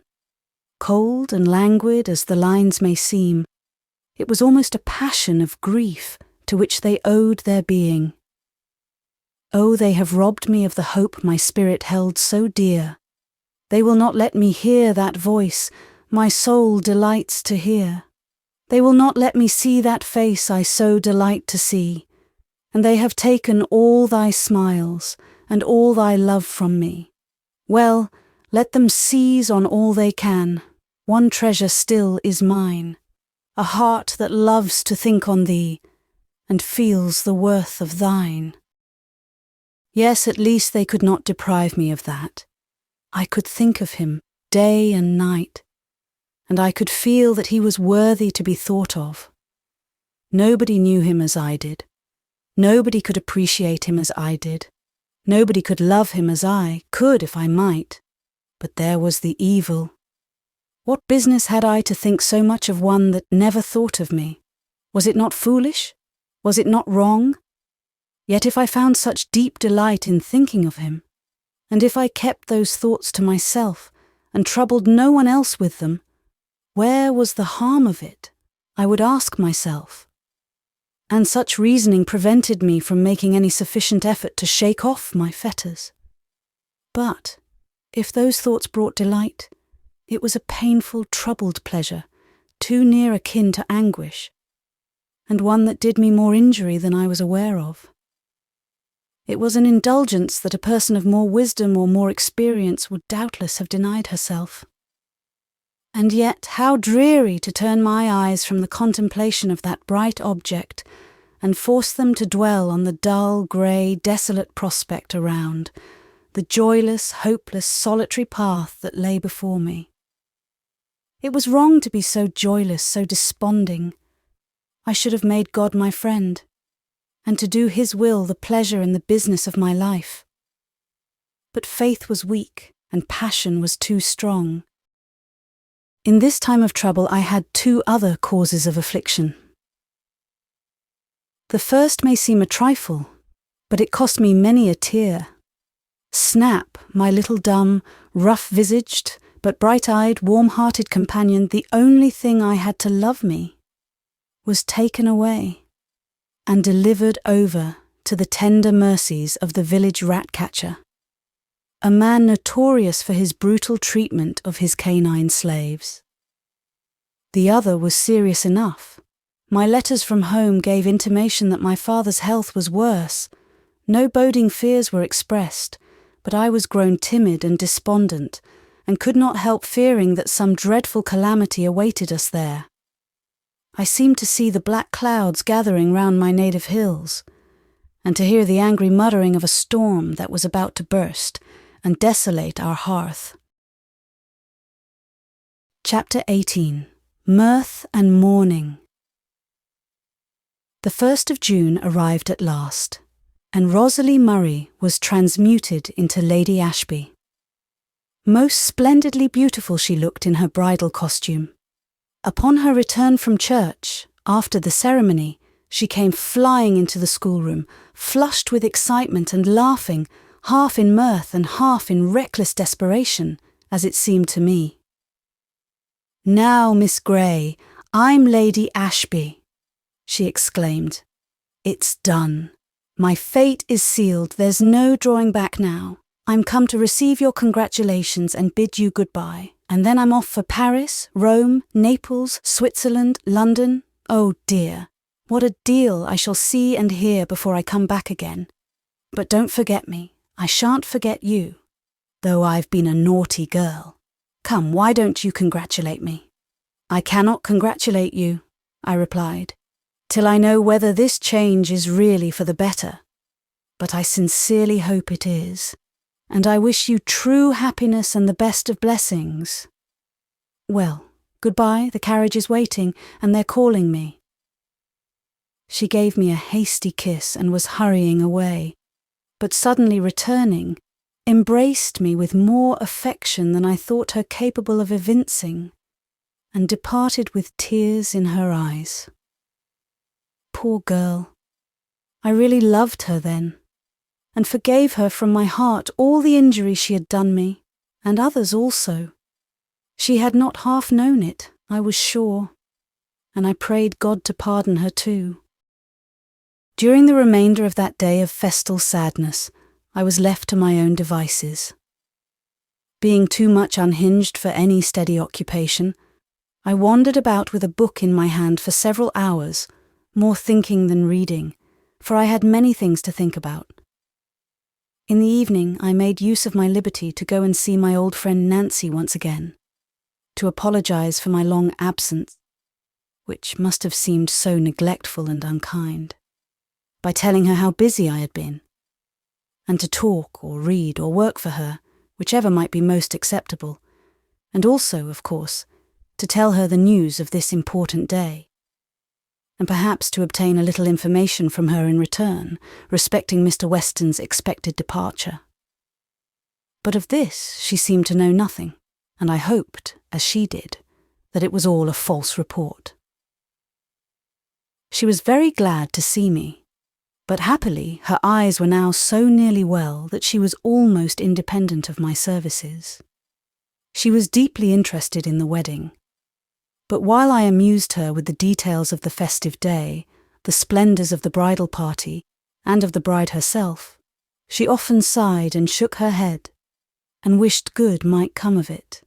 She seemed, like me, to regard it rather as a theme for sorrow than rejoicing. I sat a long time talking to her about that and other things, but no one came.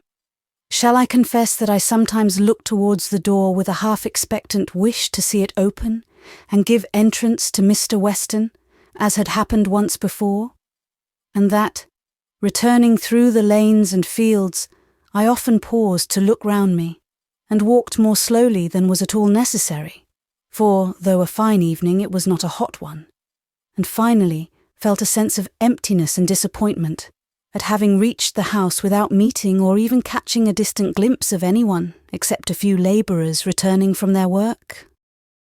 Sunday, however, was approaching. I should see him then, for now that Miss Murray was gone, I could have my old corner again. I should see him, and by look, speech and manner, I might judge whether the circumstance of her marriage had very much afflicted him. Happily I could perceive no shadow of a difference. He wore the same aspect as he had worn 2 months ago, voice, look, manner, all alike unchanged.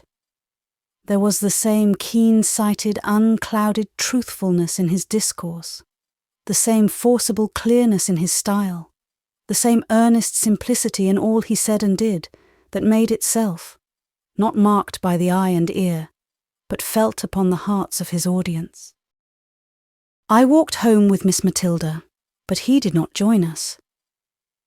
Matilda was now sadly at a loss for amusement, and woefully in want of a companion. Her brothers at school, her sister married and gone, she too young to be admitted into society, for which, from Rosalie's example, she was in some degree beginning to acquire a taste at least for the company of certain classes of gentlemen.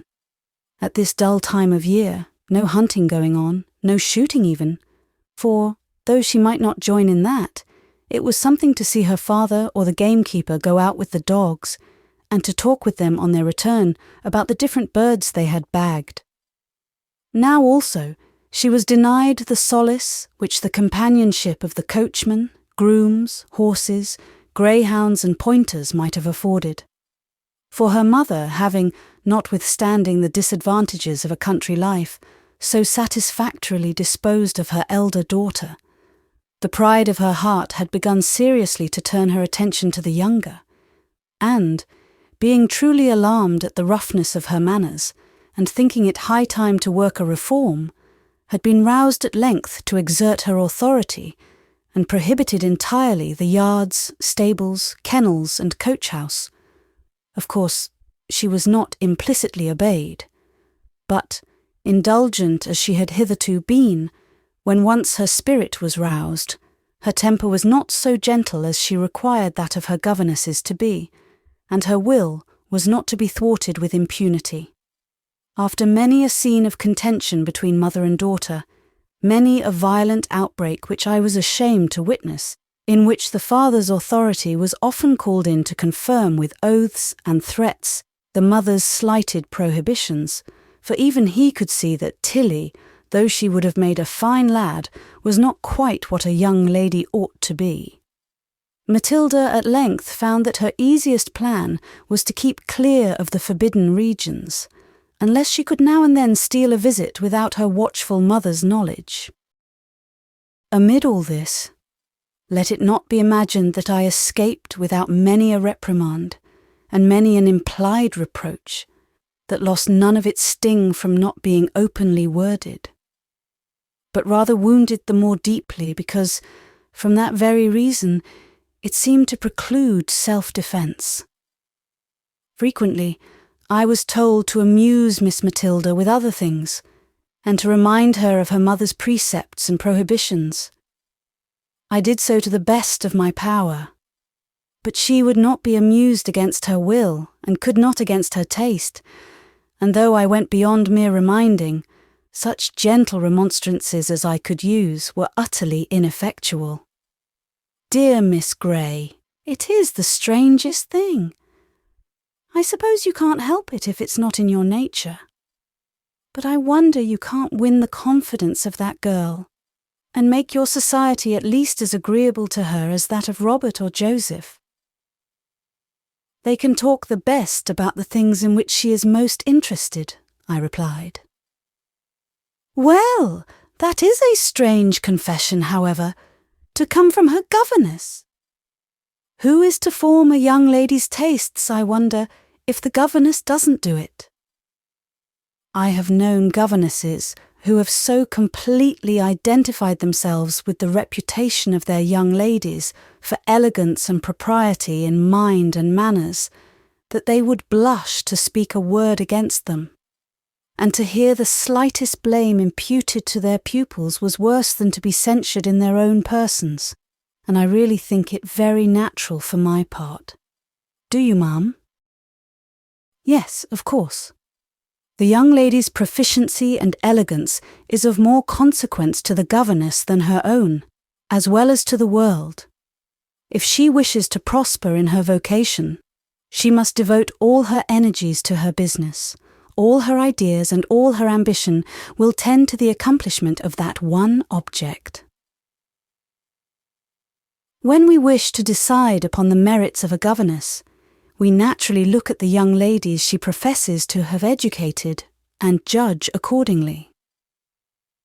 The judicious governess knows this. She knows that, while she lives in obscurity herself, her pupils' virtues and defects will be open to every eye, and that, unless she loses sight of herself in their cultivation, she need not hope for success. You see, Miss Gray, it is just the same as any other trade or profession. They that wish to prosper must devote themselves body and soul to their calling, and if they begin to yield to indolence or self-indulgence, they are speedily distanced by wiser competitors. There is little to choose between a person that ruins her pupils by neglect and one that corrupts them by her example. You will excuse my dropping these little hints. You know it is all for your own good. Many ladies would speak to you much more strongly, and many would not trouble themselves to speak at all, but quietly look out for a substitute. That, of course, would be the easiest plan. But I know the advantages of a place like this to a person in your situation, and I have no desire to part with you, as I am sure you would do very well if you will only think of these things and try to exert yourself a little more. Then, I am convinced, you would soon acquire that delicate tact which alone is wanting to give you a proper influence over the mind of your pupil. I was about to give the lady some idea of the fallacy of her expectations, but she sailed away as soon as she had concluded her speech. Having said what she wished, it was no part of her plan to await my answer. It was my business to hear and not to speak. However, as I have said, Matilda at length yielded in some degree to her mother's authority. Pity it had not been exerted before, and being thus deprived of almost every source of amusement, there was nothing for it but to take long rides with the groom and long walks with the governess, and to visit the cottages and farmhouses on her father's estate, to kill time in chatting with the old men and women that inhabited them. In one of these walks, it was our chance to meet Mr. Weston. This was what I had long desired. But now, for a moment, I wished either he or I were away. I felt my heart throb so violently that I dreaded lest some outward signs of emotion should appear. But I think he hardly glanced at me, and I was soon calm enough. After a brief salutation to both, he asked Matilda if she had lately heard from her sister. "Yes," replied she. "She was at Paris when she wrote, and very well, and very happy." She spoke the last word emphatically, and with a glance impertinently sly. He did not seem to notice it, but replied with equal emphasis, and very seriously, "I hope she will continue to be so." "Do you think it likely?" I ventured to inquire, for Matilda had started off in pursuit of her dog, that was chasing a leveret. "I cannot tell," replied he. "Sir Thomas may be a better man than I suppose, but from all I have heard and seen, it seems a pity that one so young and gay and interesting, to express many things by one word, whose greatest, if not her only fault, appears to be thoughtlessness, no trifling fault to be sure, since it renders the possessor liable to almost every other, and exposes him to so many temptations. But it seems a pity that she should be thrown away on such a man." "It was her mother's wish, I suppose?" "Yes, and her own too, I think, for she always laughed at my attempts to dissuade her from the step." "You did attempt it? Then at least you will have the satisfaction of knowing that it is no fault of yours if any harm should come of it. As for Mrs. Murray, I don't know how she can justify her conduct. If I had sufficient acquaintance with her, I'd ask her. It seems unnatural, but some people think rank and wealth the chief good, and if they can secure that for their children, they think they have done their duty. True, but is it not strange that persons of experience, who have been married themselves, should judge so falsely?" Matilda now came panting back, with the lacerated body of the young hare in her hand. "Was it your intention to kill that hare, or to save it, Miss Murray?" asked Mr. Weston, apparently puzzled at her gleeful countenance. "I pretended to want to save it," she answered, honestly enough, "as it was so glaringly out of season, but I was better pleased to see it lolled." However, you can both witness that I couldn't help it. Prince was determined to have her, and he clutched her by the back and killed her in a minute. Wasn't it a noble chase? Very, for a young lady after a leveret. There was a quiet sarcasm in the tone of his reply which was not lost upon her. She shrugged her shoulders and, turning away with a significant humph, asked me how I had enjoyed the fun. I replied that I saw no fun in the matter, but admitted that I had not observed the transaction very narrowly. Didn't you see how it doubled, just like an old hare? And didn't you hear it scream? I'm happy to say I did not. It cried out just like a child. Poor little thing. What will you do with it? Come along. I shall leave it in the first house we come to.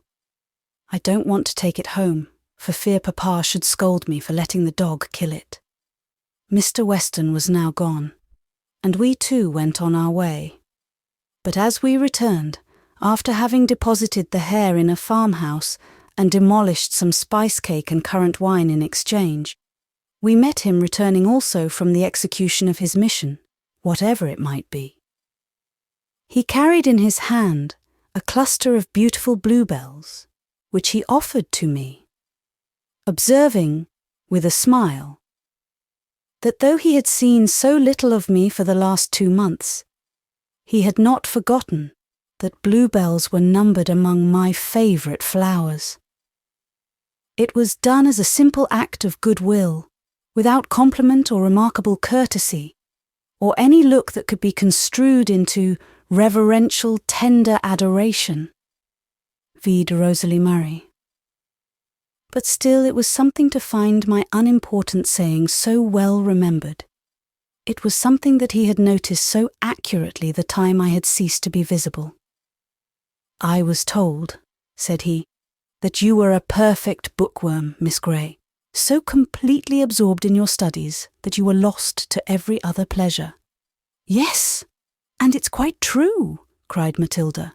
No, Mr. Weston, don't believe it. It's a scandalous libel.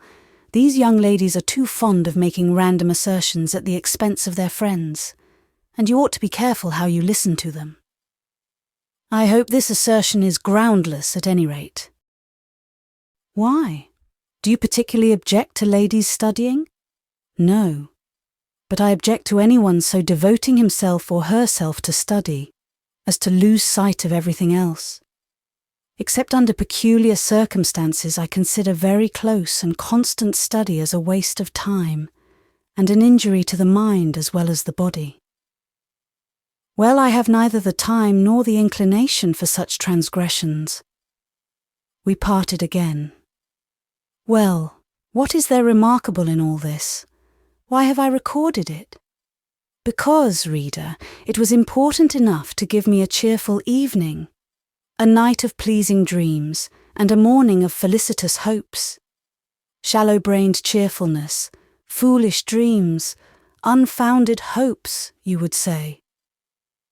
And I will not venture to deny it. Suspicions to that effect arose too frequently in my own mind. But our wishes are like tinder. The flint and steel of circumstances are continually striking out sparks, which vanish immediately, unless they chance to fall upon the tinder of our wishes. Then they instantly ignite, and the flame of hope is kindled in a moment. But alas, that very morning, my flickering flame of hope was dismally quenched by a letter from my mother, which spoke so seriously of my father's increasing illness that I feared there was little or no chance of his recovery. And, close at hand as the holidays were, I almost trembled lest they should come too late for me to meet him in this world. 2 days after, a letter from Mary told me his life was despaired of, and his end seemed fast approaching. Then immediately I sought permission to anticipate the vacation and go without delay. Mrs. Murray stared and wondered at the unwonted energy and boldness with which I urged the request, and thought there was no occasion to hurry, but finally gave me leave, stating, however, that there was no need to be in such agitation about the matter. It might prove a false alarm after all. And if not, why, it was only in the common course of nature. We must all die sometime, and I was not to suppose myself the only afflicted person in the world. And concluding with saying I might have the phaeton to take me to O. And instead of repining, Miss Gray, be thankful for the privileges you enjoy. There's many a poor clergyman whose family would be plunged into ruin by the event of his death. But you see, have influential friends ready to continue their patronage and to show you every consideration. I thanked her for her consideration and flew to my room to make some hurried preparations for my departure. My bonnet and shawl being on, and a few things hastily crammed into my largest trunk, I descended. But I might have done the work more leisurely, for no one else was in a hurry, and I had still a considerable time to wait for the phaeton.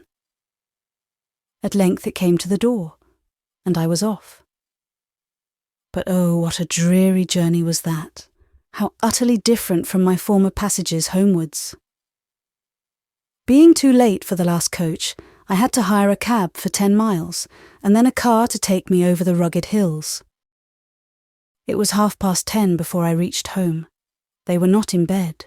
My mother and sister both met me in the passage, sad, silent, pale.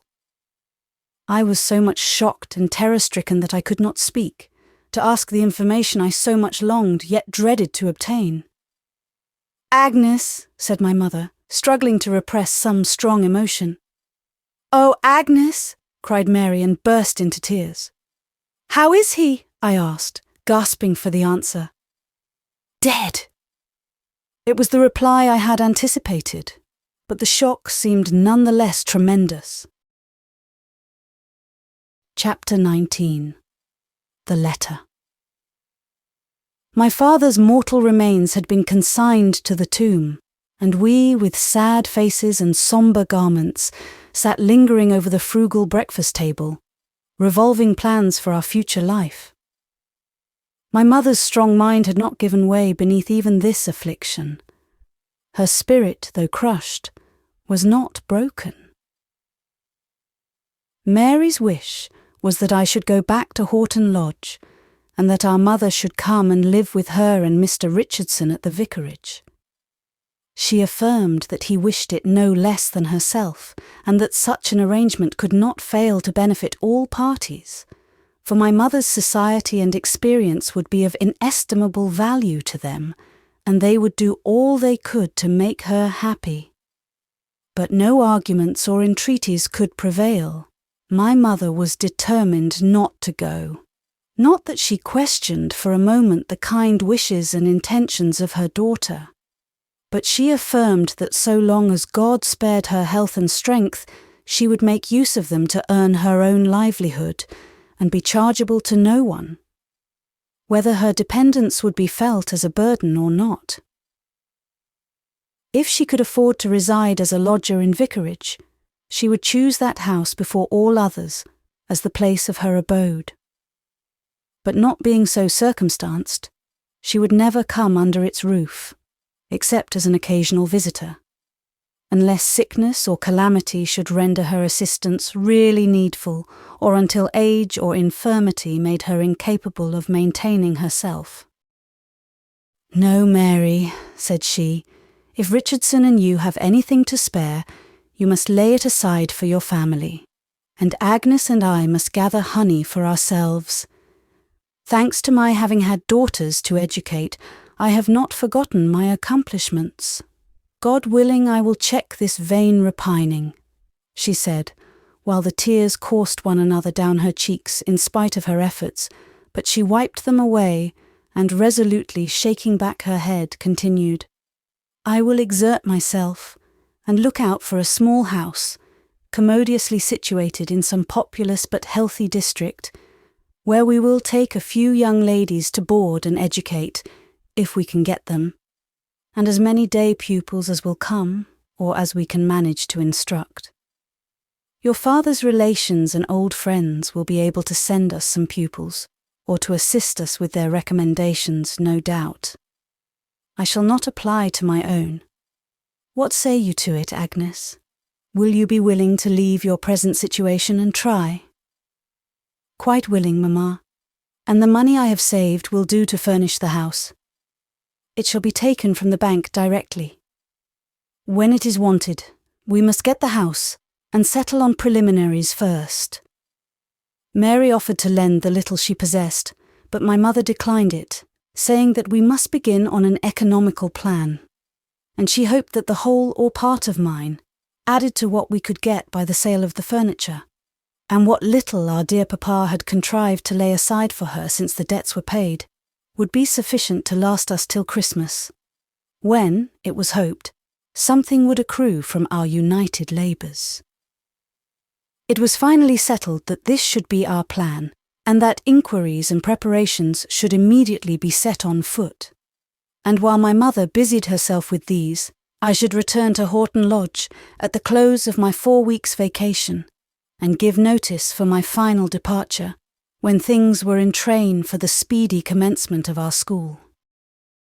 We were discussing these affairs on the morning I have mentioned, about a fortnight after my father's death, when a letter was brought in for my mother, on beholding which the colour mounted to her face, lately pale enough with anxious watchings and excessive sorrow. "From my father," murmured she, as she hastily tore off the cover. It was many years since she had heard from any of her own relations before. Naturally wondering what the letter might contain, I watched her countenance while she read it, and was somewhat surprised to see her bite her lip and knit her brows as if in anger. When she had done, she somewhat irreverently cast it on the table, saying with a scornful smile, "Your grandpapa has been so kind as to write to me. He says he has no doubt I have long repented of my unfortunate marriage. And if I will only acknowledge this and confess I was wrong in neglecting his advice, and that I have justly suffered for it, he will make a lady of me once again, if that be possible after my long degradation, and remember my girls in his will. Get my desk, Agnes, and send these things away. I will answer the letter directly. But first, as I may be depriving you both of a legacy, it is just that I should tell you what I mean to say. I shall say that he is mistaken in supposing that I can regret the birth of my daughters, who have been the pride of my life and are likely to be the comfort of my old age, or the 30 years I have passed in the company of my best and dearest friend, that, had our misfortunes been 3 times as great as they were, unless they had been of my bringing on, I should still the more rejoice to have shared them with your father, and administered what consolation I was able, and had his sufferings in illness been 10 times what they were, I could not regret having watched over and laboured to relieve them. That, if he had married a richer wife, misfortunes and trials would no doubt have come upon him still, while I am egotist enough to imagine that no other woman could have cheered him through them so well. Not that I am superior to the rest, but I was made for him, and he for me. And I can no more repent the hours, days, years of happiness we have spent together, and which neither could have had without the other, than I can the privilege of having been his nurse in sickness, and his comfort in affliction. Will this do, children? Or shall I say we are all very sorry for what has happened during the last 30 years, and my daughters wish they had never been born. But since they have had that misfortune, they will be thankful for any trifle their grandpapa will be kind enough to bestow. Of course, we both applauded our mother's resolution. Mary cleared away the breakfast things. I brought the desk. The letter was quickly written and dispatched, and, from that day, We heard no more of our grandfather, till we saw his death announced in the newspaper a considerable time after, all his worldly possessions, of course, being left to our wealthy unknown cousins. Chapter 20. The Farewell. A house in A, the fashionable watering place, was hired for our seminary, and a promise of 2 or 3 pupils was obtained to commence with. I returned to Horton Lodge about the middle of July, leaving my mother to conclude the bargain for the house, to obtain more pupils, to sell off the furniture of our old abode, and to fit out the new one. We often pity the poor, because they have no leisure to mourn their departed relatives, and necessity obliges them to labour through their severest afflictions. But is not active employment the best remedy for overwhelming sorrow, the surest antidote for despair? It may be a rough comforter. It may seem hard to be harassed with the cares of life when we have no relish for its enjoyments. To be goaded to labour when the heart is ready to break, and the vexed spirit implores for rest only to weep in silence. But is not labour better than the rest we covet? And are not those petty, tormenting cares less hurtful than a continual brooding over the great affliction that oppresses us? Besides, we cannot have cares and anxieties and toil without hope. If it be but the hope of fulfilling our joyless task, accomplishing some needful project, or escaping some further annoyance. At any rate, I was glad my mother had so much employment for every faculty of her action-loving frame. Our kind neighbours lamented that she, once so exalted in wealth and station, should be reduced to such extremity in her time of sorrow. But I am persuaded that she would have suffered thrice as much had she been left in affluence, with liberty to remain in that house, the scene of her early happiness and late affliction, and no stern necessity to prevent her from incessantly brooding over and lamenting her bereavement. I will not dilate upon the feelings with which I left the old house, the well-known garden, the little village church, then doubly dear to me, because my father, who, for 30 years, had taught and prayed within its walls, lay slumbering now beneath its flags, and the old bare hills, delightful in their very desolation, with the narrow vales between, smiling in green wood and sparkling water, the house where I was born, the scene of all my early associations, the place where throughout life my earthly affections had been centred, and left them to return no more. True, I was going back to Horton Lodge, where, amid many evils, one source of pleasure yet remained, but it was pleasure mingled with excessive pain, and my stay, alas, was limited to 6 weeks. And even of that precious time, day after day slipped by, and I did not see him. Except at church, I never saw him for a fortnight after my return. It seemed a long time to me. And as I was often out with my rambling pupil, of course hopes would keep rising, and disappointments would ensue. And then I would say to my own heart, here is a convincing proof, if you would but have the sense to see it, or the candour to acknowledge it, that he does not care for you. If he only thought half as much about you as you do about him, he would have contrived to meet you many times ere this. You must know that by consulting your own feelings. Therefore, have done with this nonsense. You have no ground for hope. Dismiss at once these hurtful thoughts and foolish wishes from your mind, and turn to your own duty and the dull blank life that lies before you. You might have known such happiness was not for you. But I saw him at last. He came suddenly upon me, as I was crossing a field in returning from a visit to Nancy Brown, which I had taken the opportunity of paying while Matilda Murray was riding her matchless mare. He must have heard of the heavy loss I had sustained, He expressed no sympathy, offered no condolence, but almost the first words he uttered were, "How is your mother?" And this was no matter-of-course question, for I never told him that I had a mother. He must have learned the fact from others, if he knew it at all, and besides, there was sincere goodwill, and even deep, touching, unobtrusive sympathy in the tone and manner of the inquiry. I thanked him with due civility, and told him she was as well as could be expected. "What will she do?" was the next question. Many would have deemed it an impertinent one, and given an evasive reply, but such an idea never entered my head, and I gave a brief but plain statement of my mother's plans and prospects. "Then you will leave this place shortly?" said he. "Yes, in a month." He paused a minute, as if in thought.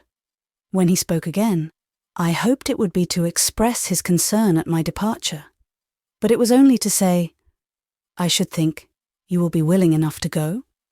"Yes, for some things," I replied. "For some things only. I wonder what should make you regret it."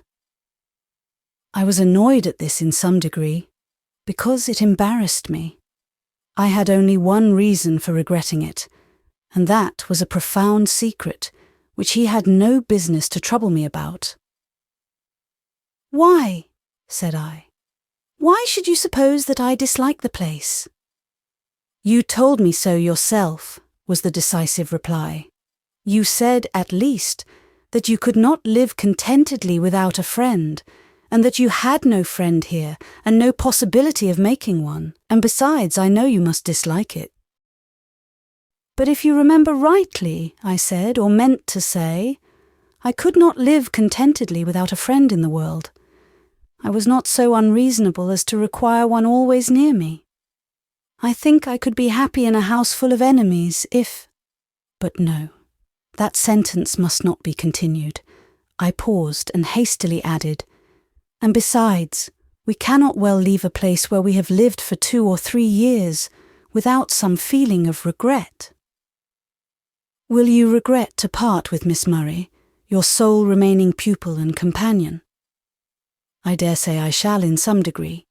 It was not without sorrow I parted with her sister." "I can imagine that."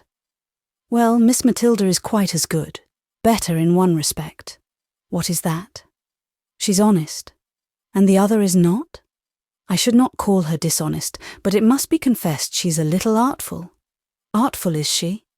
"I saw she was giddy and vain, and now," he added after a pause, "I can well believe she was artful too, but so excessively so as to assume an aspect of extreme simplicity and unguarded openness. Yes," continued he, musingly, "that accounts for some little things that puzzled me a trifle before." After that, he turned the conversation to more general subjects. He did not leave me till we had nearly reached the park gates. He had certainly stepped a little out of his way to accompany me so far, for he now went back and disappeared down Moss Lane, the entrance of which we had passed some time before. Assuredly, I did not regret this circumstance. If sorrow had any place in my heart, it was that he was gone at last, that he was no longer walking by my side, and that short interval of delightful intercourse was at an end. He had not breathed a word of love, or dropped one hint of tenderness or affection, and yet I had been supremely happy. To be near him, to hear him talk as he did talk, and to feel that he thought me worthy to be so spoken to, capable of understanding and duly appreciating such discourse, was enough. Yes, Edward Weston, I could indeed be happy in a house full of enemies if I had but one friend who truly, deeply and faithfully loved me. And if that friend were you, though we might be far apart, seldom to hear from each other, still more seldom to meet, though toil and trouble and vexation might surround me still, it would be too much happiness for me to dream of. Yet who can tell, said I within myself, as I proceeded up the park. Who can tell what this 1 month may bring forth?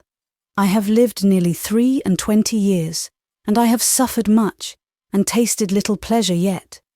Is it likely my life all through will be so clouded?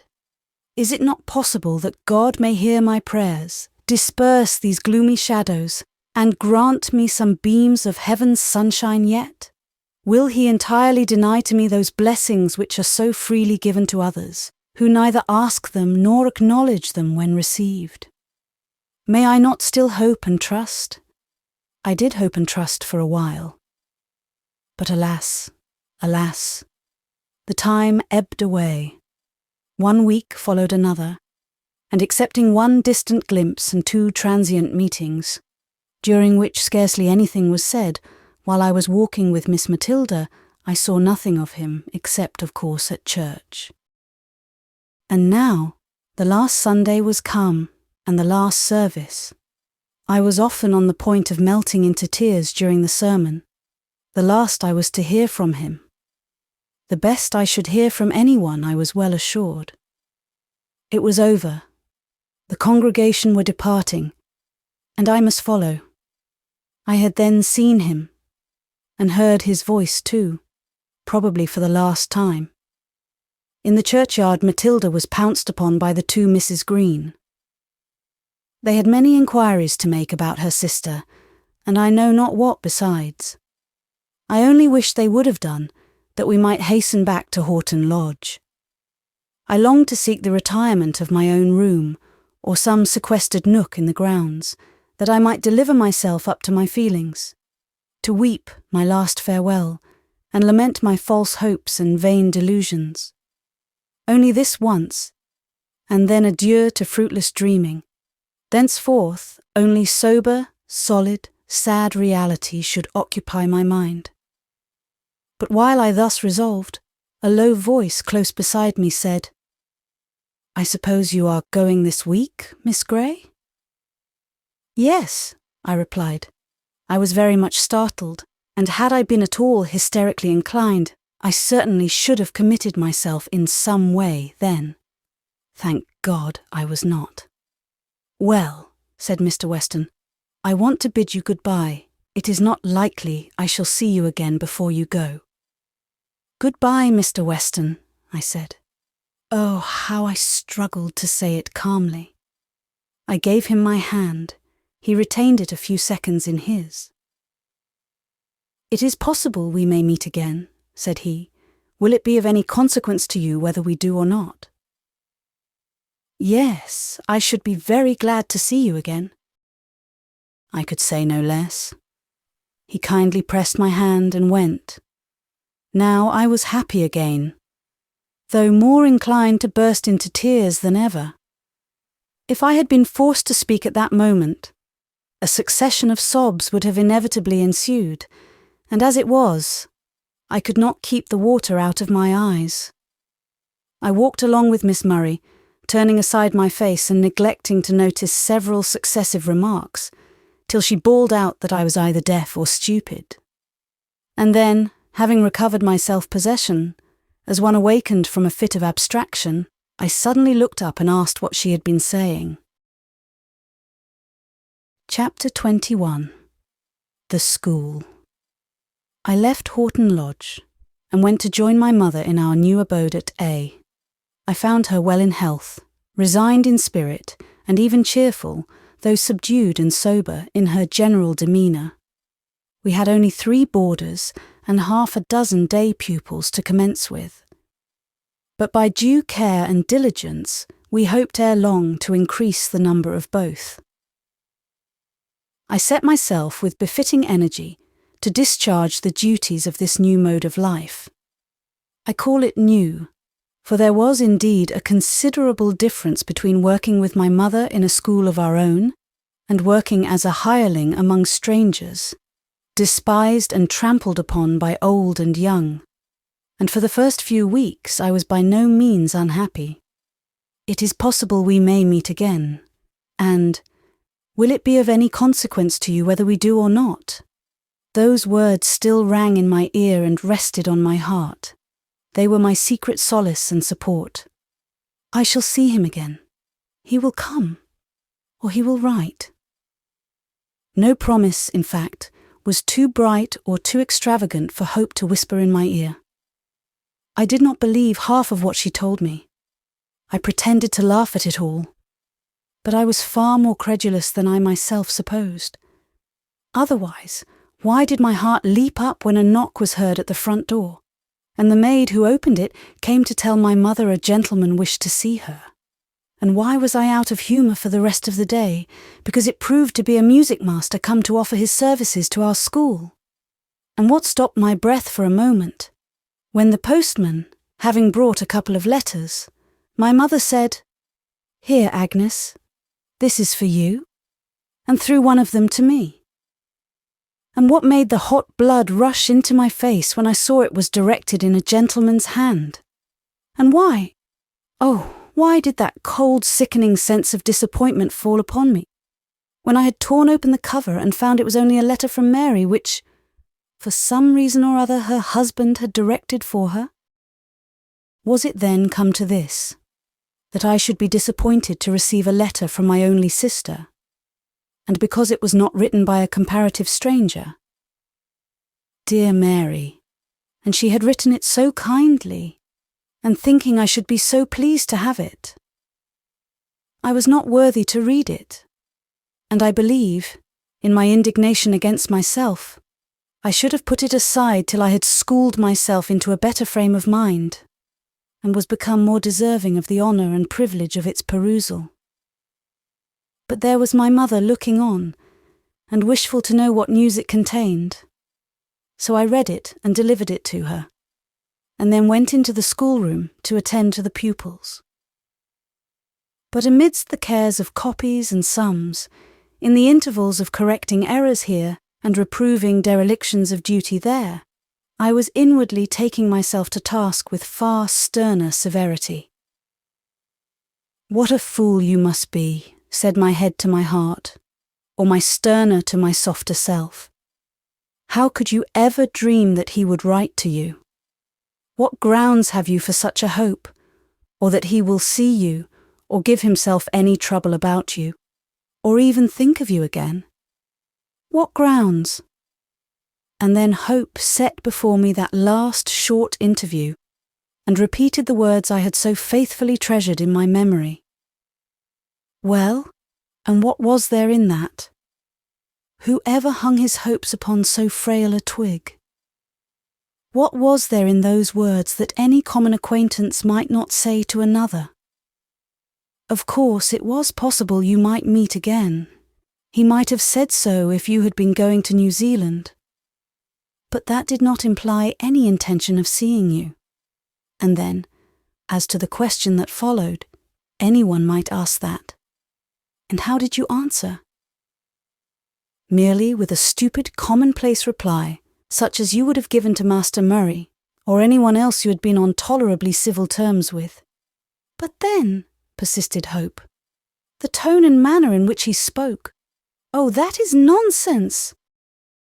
"He always speaks impressively, and at that moment there were the Greens and Miss Matilda Murray just before, and other people passing by, and he was obliged to stand close beside you, and to speak very low, unless he wished everybody to hear what he said, which, though it was nothing at all particular, of course he would rather not.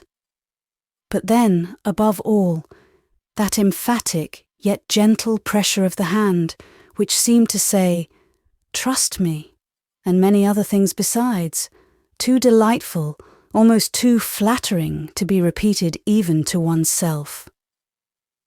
Egregious folly, too absurd to require contradiction, mere inventions of the imagination, which you ought to be ashamed of.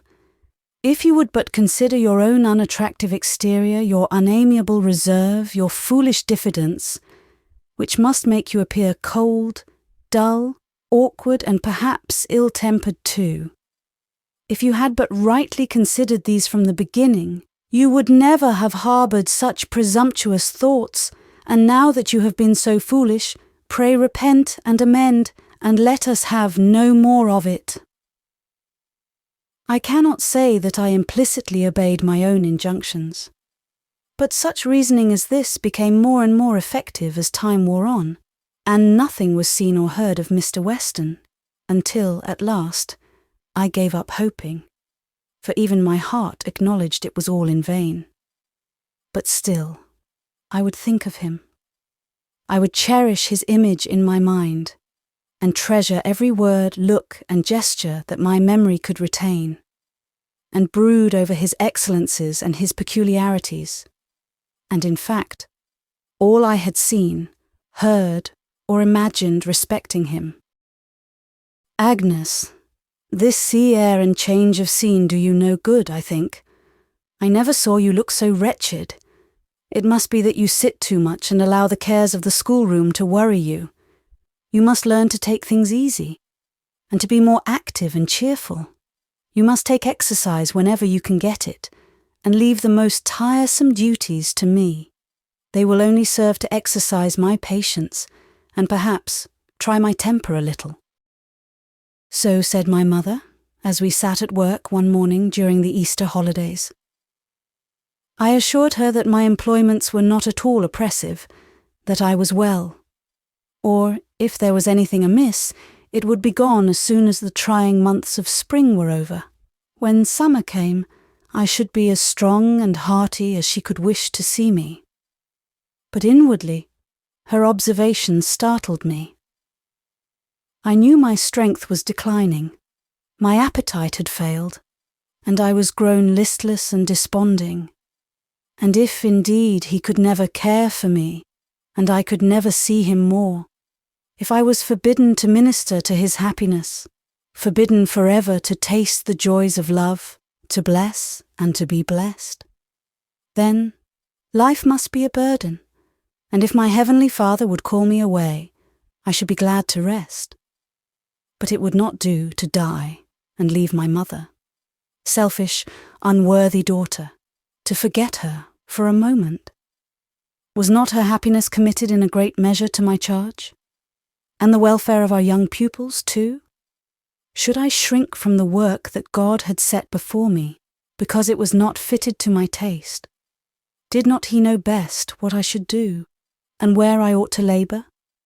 And should I long to quit his service before I had finished my task, and expect to enter into his rest without having laboured to earn it?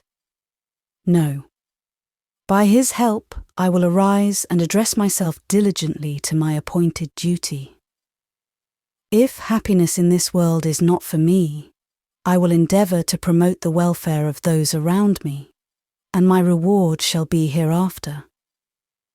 So said I in my heart, and from that hour I only permitted my thoughts to wander to Edward Weston, or at least to dwell upon him now and then, as a treat for rare occasions.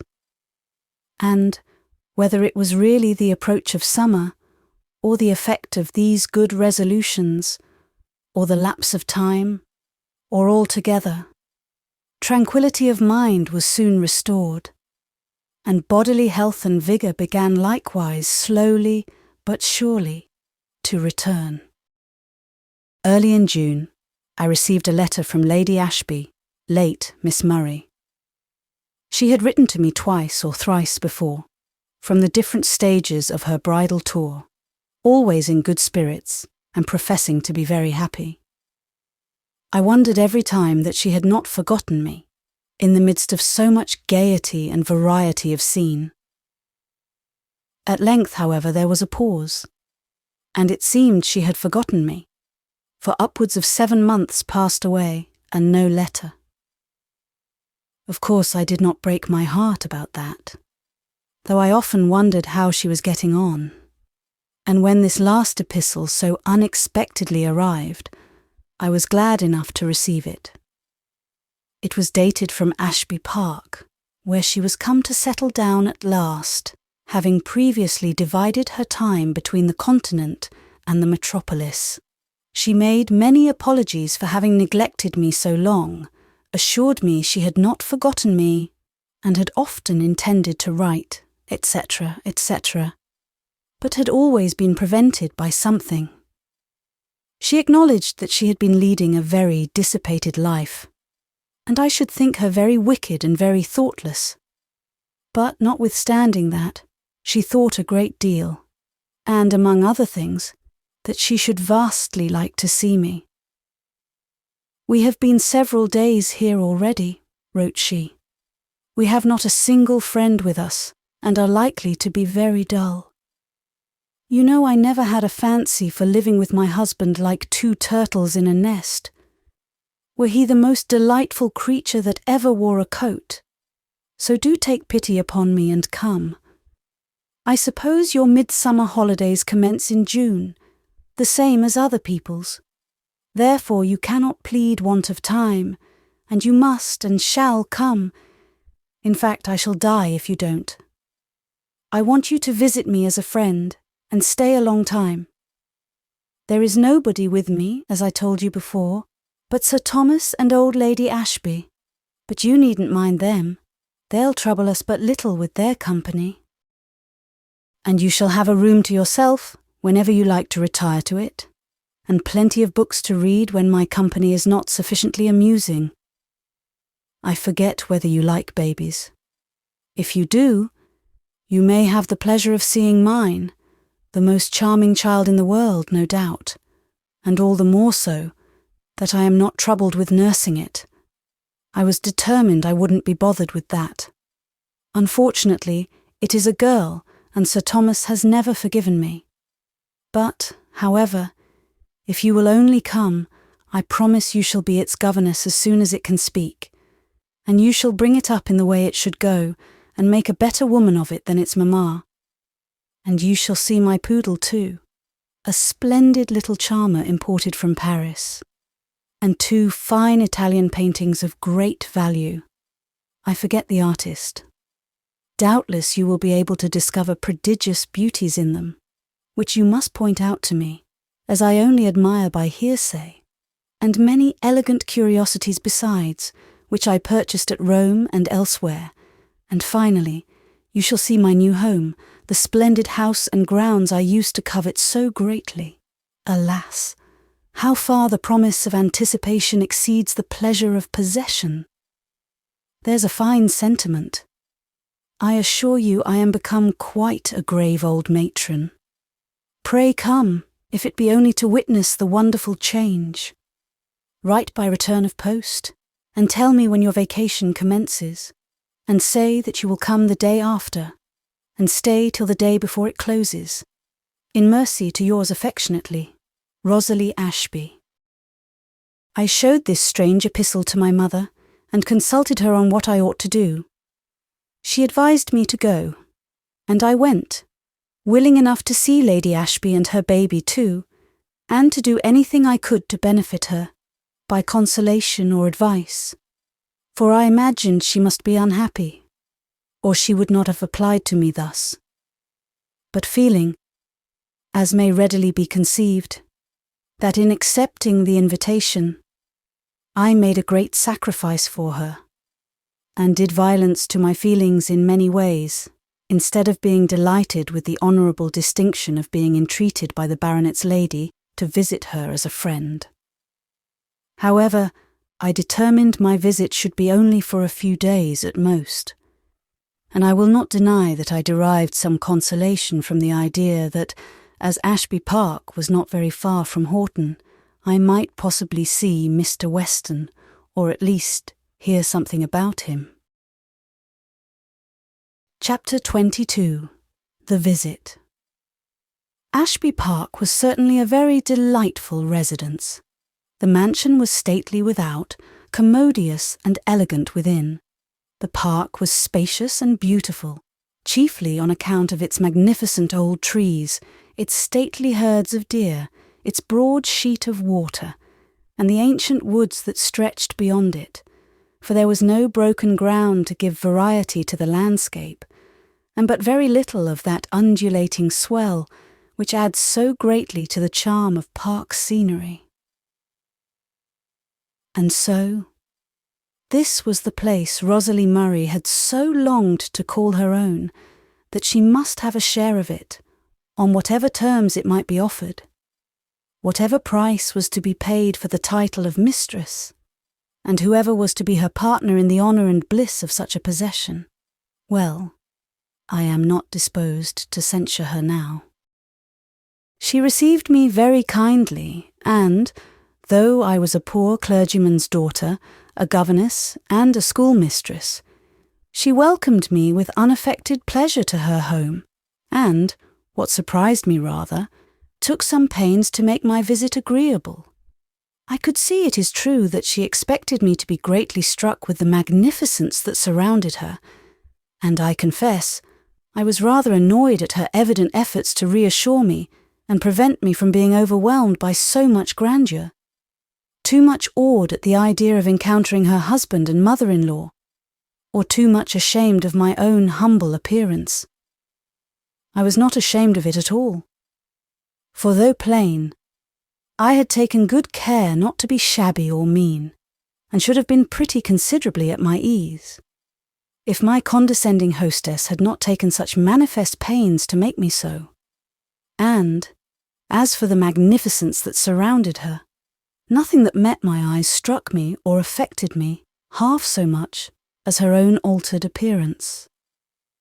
Whether from the influence of fashionable dissipation or some other evil, a space of little more than 12 months had had the effect that might be expected from as many years, in reducing the plumpness of her form, the freshness of her complexion, the vivacity of her movements, and the exuberance of her spirits.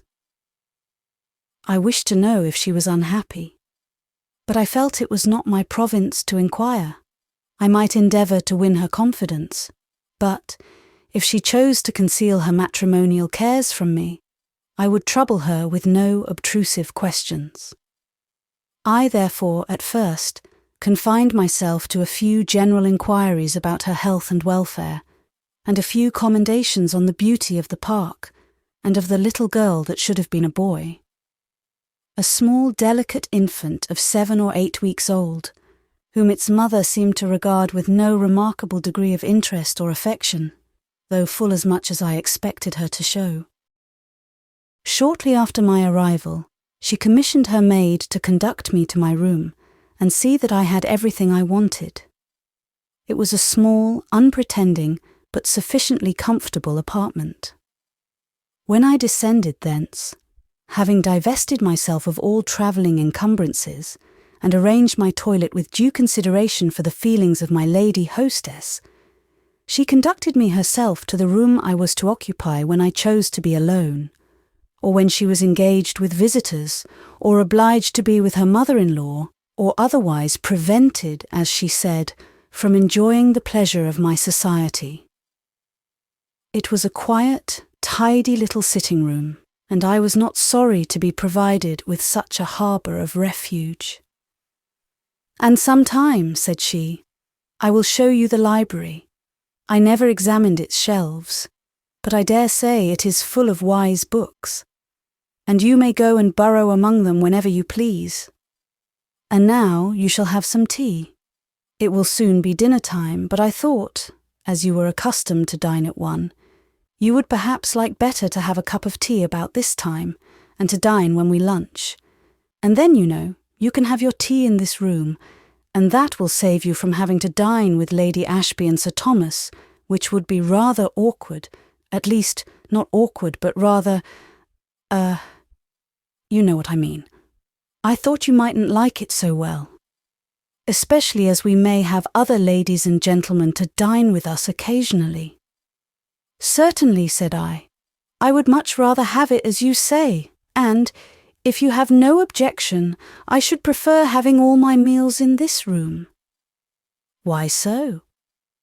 "Because, I imagine, it would be more agreeable to Lady Ashby and Sir Thomas." "Nothing of the kind. At any rate, it would be more agreeable to me." She made some faint objections, but soon conceded, and I could see that the proposal was a considerable relief to her. "Now, come into the drawing-room," said she. "There's the dressing bell, but I won't go yet. It's no use dressing when there's no one to see you, and I want to have a little discourse." The drawing-room was certainly an imposing apartment, and very elegantly furnished, but I saw its young mistress glance towards me as we entered, as if to notice how I was impressed by the spectacle, and accordingly I determined to preserve an aspect of stony indifference, as if I saw nothing at all remarkable. But this was only for a moment. Immediately conscience whispered, "Why should I disappoint her to save my pride? No, rather let me sacrifice my pride to give her a little innocent gratification." And I honestly looked round and told her it was a noble room and very tastefully furnished. She said little, but I saw she was pleased. She showed me her fat French poodle that lay curled up on a silk cushion, and the 2 fine Italian paintings, which, however, she would not give me time to examine, but, saying I must look at them some other day, insisted upon my admiring the little jewelled watch she had purchased in Geneva. And then she took me round the room to point out sundry articles of virtu she had brought from Italy, an elegant little timepiece, and several busts, small graceful figures, and vases, all beautifully carved in white marble.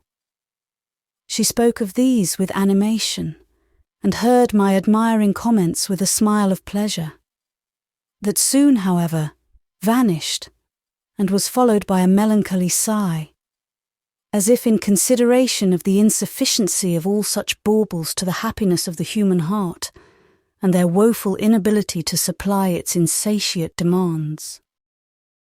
Then, stretching herself upon a couch, she motioned me to a capacious easy chair that stood opposite, not before the fire, but before a wide open window, for it was summer, be it remembered, a sweet warm evening in the latter half of June. I sat for a moment in silence, enjoying the still pure air, and the delightful prospect of the park that lay before me, rich in verdure and foliage, and basking in yellow sunshine, relieved by the long shadows of declining day. But I must take advantage of this pause. I had inquiries to make, and like the substance of a lady's postscript, the most important must come last. So I began with asking after Mr. and Mrs. Murray, and Miss Matilda and the young gentleman. I was told that Papa had the gout, which made him very ferocious, and that he would not give up his choice wines, and his substantial dinners and suppers, and had quarrelled with his physician because the latter had dared to say that no medicine could cure him while he lived so freely, that Mamma and the rest were well. Matilda was still wild and reckless, but she had got a fashionable governess, and was considerably improved in her manners, and soon to be introduced to the world. And John and Charles, now at home for the holidays, were, by all accounts, fine, bold, unruly, mischievous boys. "And how are the other people getting on?" said I. "The Greens, for instance?" "Ah, Mr. Green is heartbroken, you know," replied she with a languid smile. "He hasn't got over his disappointment yet, and never will, I suppose. He's doomed to be an old bachelor, and his sisters are doing their best to get married." "And the Melthams?" "Oh, they're jogging on as usual, I suppose, but I know very little about any of them, except Harry," said she, blushing slightly and smiling again. "I saw a great deal of him while we were in London, for as soon as he heard we were there, he came up under pretence of visiting his brother, and either followed me, like a shadow, wherever I went, or met me, like a reflection, at every turn. You needn't look so shocked, Miss Gray. I was very discreet, I assure you, but, you know, one can't help being admired. Poor fellow. He was not my only worshipper, though he was certainly the most conspicuous, and I think the most devoted among them all. And that detestable... ahem. And Sir Thomas chose to take offence at him, or my profuse expenditure, or something, I don't exactly know what, and hurried me down to the country at a moment's notice, where I am to play the hermit, I suppose, for life. and she bit her lip and frowned vindictively upon the fair domain she had once so coveted to call her own. "And Mr. Hatfield," said I, "what is become of him?" Again she brightened up and answered gaily, "Oh, he made up to an elderly spinster and married her not long since, weighing her heavy purse against her faded charms, and expecting to find that solace in gold which was denied him in love. Ha ha! Well, and I think that's all, except Mr. Weston. What is he doing?" "I don't know, I'm sure. He's gone from Horton." "How long since? And where has he gone to?" "I know nothing about him," replied she, yawning, "except that he went about a month ago. I never asked where. I would have asked whether it was to a living or merely another curacy, but thought it better not. And the people made a great rout about his leaving," continued she, "much to Mr. Hatfield's displeasure. For Hatfield didn't like him because he had too much influence with the common people, and because he was not sufficiently tractable and submissive to him, and for some other unpardonable sins, I don't know what. But now I positively must go and dress. The second bell will ring directly, and if I come to dinner in this guise, I shall never hear the end of it from Lady Ashby. It's a strange thing one can't be mistress in one's own house. Just ring the bell and I'll send for my maid, and tell them to get you some tea. Only think of that intolerable woman." "Who? Your maid?" "No. My mother-in-law, and my unfortunate mistake.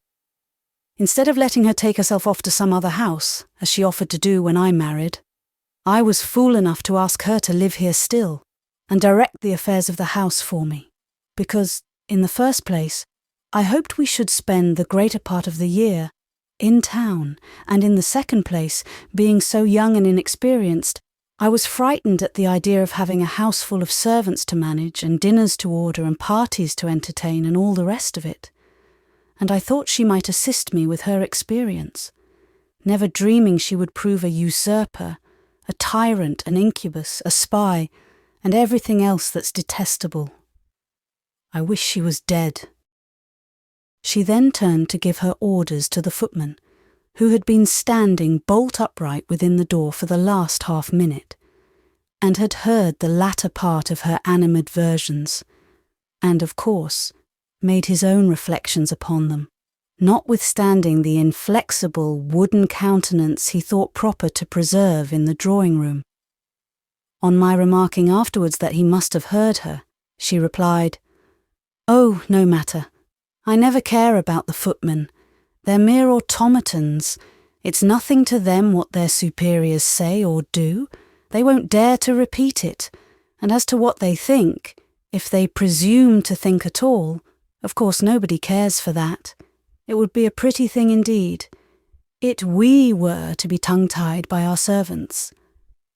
So saying, she ran off to make her hasty toilet, leaving me to pilot my way back to my sitting-room, where, in due time, I was served with a cup of tea. After that, I sat musing on Lady Ashby's past and present condition, and on what little information I had obtained respecting Mr. Weston, and the small chance there was of ever seeing or hearing anything more of him throughout my quiet, drab-colour life, which, henceforth, seemed to offer no alternative between positive rainy days and days of dull grey clouds without downfall. At length, however, I began to weary of my thoughts, and to wish I knew where to find the library my hostess had spoken of, and to wonder whether I was to remain there doing nothing till bedtime.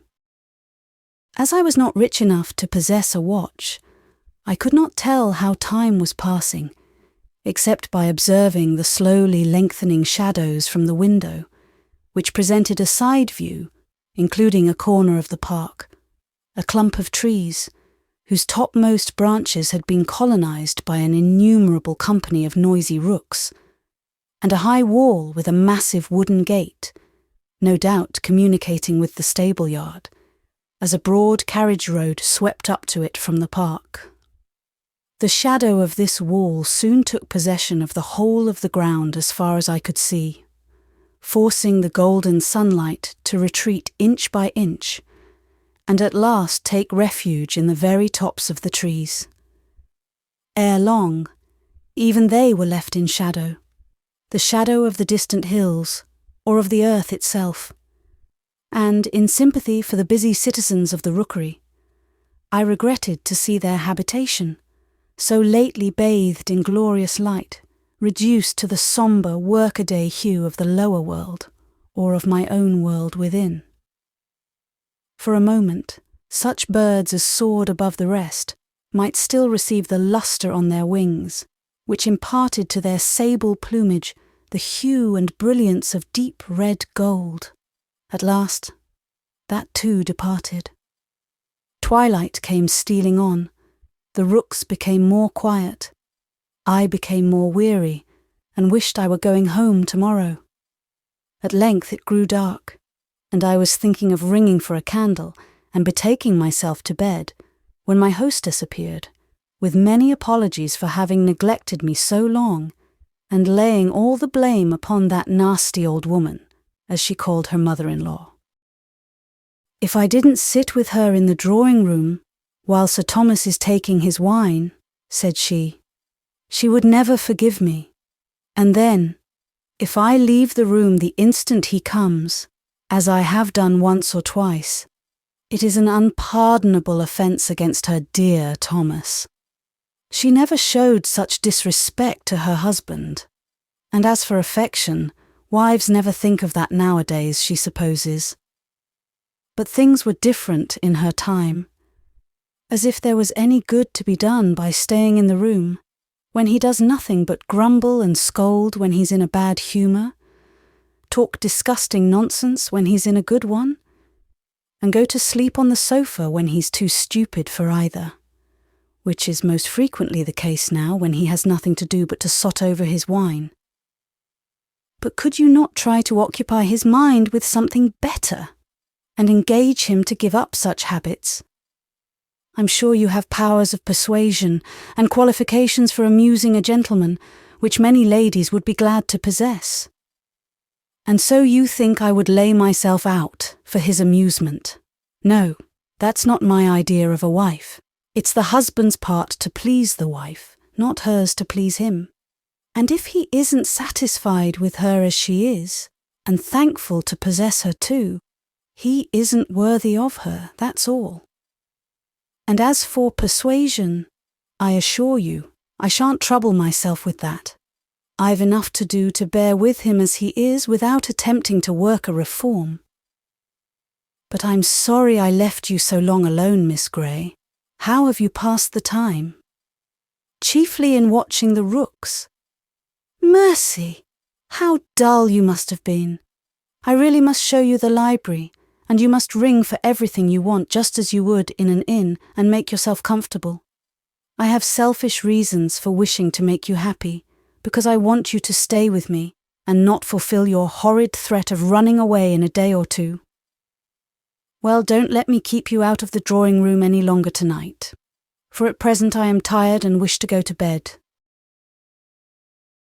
Chapter 23. The Park. I came down a little before 8 next morning, as I knew by the striking of a distant clock. There was no appearance of breakfast. I waited above an hour before it came, still vainly longing for access to the library. And after that lonely repast was concluded, I waited again about an hour and a half in great suspense and discomfort, uncertain what to do. At length, Lady Ashby came to bid me good morning. She informed me she had only just breakfasted, and now wanted me to take an early walk with her in the park. She asked how long I had been up, and on receiving my answer, expressed the deepest regret, and again promised to show me the library. I suggested she had better do so at once, and then there would be no further trouble either with remembering or forgetting. She complied, on condition that I would not think of reading or bothering with the books now, for she wanted to show me the gardens and take a walk in the park with me before it became too hot for enjoyment, which, indeed, was nearly the case already. Of course I readily assented, and we took our walk accordingly. As we were strolling in the park, talking of what my companion had seen and heard during her travelling experience, a gentleman on horseback rode up and passed us. As he turned, in passing, and stared me full in the face, I had a good opportunity of seeing what he was like. He was tall, thin and wasted, with a slight stoop in the shoulders, a pale face, but somewhat blotchy, and disagreeably red about the eyelids, plain features, and a general appearance of languor and flatness, relieved by a sinister expression in the mouth and the dull, soulless eyes. "I detest that man," whispered Lady Ashby, with bitter emphasis as he slowly trotted by. "Who is it?" I asked, unwilling to suppose that she should so speak of her husband. "Sir Thomas Ashby," she replied with dreary composure. "And do you detest him, Miss Murray?" said I, for I was too much shocked to remember her name at the moment. "Yes, I do, Miss Gray, and despise him too. And if you knew him, you would not blame me." "But you knew what he was before you married him." "No, I only thought so. I did not half know him really. I know you warned me against it, and I wish I had listened to you. But it's too late to regret that now. And besides, Mamma ought to have known better than either of us, and she never said anything against it, quite the contrary. And then I thought he adored me, and would let me have my own way. He did pretend to do so at first, but now he does not care a bit about me. Yet I should not care for that. He might do as he pleased, if I might only be free to amuse myself and to stay in London, or have a few friends down here. But he will do as he pleases, and I must be a prisoner and a slave. The moment he saw I could enjoy myself without him, and that others knew my value better than himself, the selfish wretch began to accuse me of coquetry and extravagance, and to abuse Harry Meltham, whose shoes he was not worthy to clean. And then he must needs have me down in the country to lead the life of a nun, lest I should dishonour him or bring him to ruin, as if he had not been 10 times worse every way, with his betting book and his gaming table and his opera girls and his lady this and Mrs. that, yes, and his bottles of wine and glasses of brandy and water too. Oh, I would give 10,000 worlds to be Miss Murray again. It is too bad to feel life, health and beauty wasting away, unfelt and unenjoyed, for such a brute as that," exclaimed she, fairly bursting into tears in the bitterness of her vexation. Of course I pitied her exceedingly, as well for her false idea of happiness and disregard of duty, as for the wretched partner with whom her fate was linked. I said what I could to comfort her, and offered such counsels as I thought she most required, advising her, first, by gentle reasoning, by kindness, example, and persuasion, to try to ameliorate her husband, and then, when she had done all she could, if she still found him incorrigible, to endeavour to abstract herself from him, to wrap herself up in her own integrity, and trouble herself as little about him as possible. I exhorted her to seek consolation in doing her duty to God and man, to put her trust in heaven, and solace herself with the care and nurture of her little daughter, assuring her she would be amply rewarded by witnessing its progress in strength and wisdom, and receiving its genuine affection. "But I can't devote myself entirely to a child," said she. "It may die, which is not at all improbable. But with care, many a delicate infant has become a strong man or woman. But it may grow so intolerably like its father that I shall hate it." "That is not likely. It is a little girl, and strongly resembles its mother. No matter, I should like it better if it were a boy, only that its father will leave it no inheritance that he can possibly squander away. What pleasure can I have in seeing a girl grow up to eclipse me and enjoy those pleasures that I am forever debarred from? But supposing I could be so generous as to take delight in this, still it is only a child. And I can't centre all my hopes in a child. That is only 1 degree better than devoting oneself to a dog. And as for all the wisdom and goodness you have been trying to instill into me, that is all very right and proper, I dare say, and if I were some 20 years older I might fructify by it. But people must enjoy themselves when they are young, and if others won't let them, why they must hate them for it. The best way to enjoy yourself is to do what is right and hate nobody. The end of religion is not to teach us how to die, but how to live. And the earlier you become wise and good, the more of happiness you secure. And now, Lady Ashby, I have one more piece of advice to offer you, which is that you will not make an enemy of your mother-in-law. Don't get into the way of holding her at arm's length and regarding her with jealous distrust. I never saw her, but I have heard good as well as evil respecting her. And I imagine that, though cold and haughty in her general demeanour, and even exacting in her requirements, she has strong affections for those who can reach them, and, though so blindly attached to her son, she is not without good principles, or incapable of hearing reason. If you would but conciliate her a little, and adopt a friendly, open manner, and even confide your grievances to her, real grievances, such as you have a right to complain of, it is my firm belief that she would, in time, become your faithful friend, and a comfort and support to you, instead of the incubus you describe her. But I fear my advice had little effect upon the unfortunate young lady, and finding I could render myself so little serviceable, my residence at Ashby Park became doubly painful. But still, I must stay out that day and the following one, as I had promised to do so.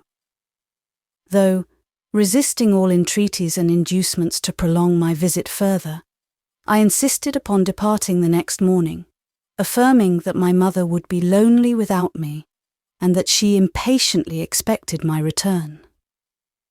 Nevertheless, it was with a heavy heart that I bade adieu to poor Lady Ashby, and left her in her princely home. It was no slight additional proof of her unhappiness that she should so cling to the consolation of my presence, and earnestly desire the company of one whose general tastes and ideas were so little congenial to her own, whom she had completely forgotten in her hour of prosperity, and whose presence would be rather a nuisance than a pleasure if she could but have half her heart's desire. Chapter 24. The Sands. Our school was not situated in the heart of the town. On entering A from the northwest, there is a row of respectable-looking houses, on each side of the broad white road, with narrow slips of garden ground before them, Venetian blinds to the windows, and a flight of steps leading to each trim brass-handled door. In one of the largest of these habitations dwelt my mother and I, with such young ladies as our friends and the public chose to commit to our charge. Consequently, we were a considerable distance from the sea, and divided from it by a labyrinth of streets and houses, but the sea was my delight, and I would often gladly pierce the town to obtain the pleasure of a walk beside it, whether with the pupils or alone with my mother during the vacations.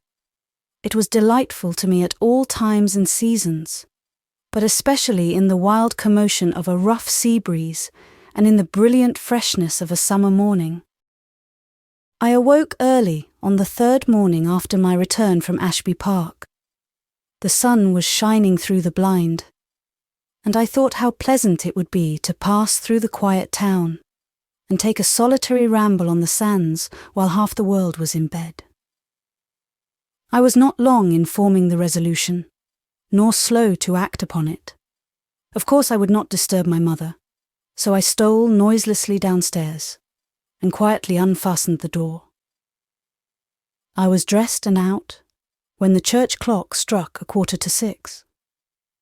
There was a feeling of freshness and vigour in the very streets, and when I got free of the town, when my foot was on the sands and my face towards the broad, bright bay, no language can describe the effect of the deep, clear azure of the sky and ocean, the bright morning sunshine on the semicircular barrier of craggy cliffs surmounted by green, swelling hills, and on the smooth, wide sands and the low rocks out at sea, looking, with their clothing of weeds and moss, like little grass-grown islands, and above all, on the brilliant, sparkling waves.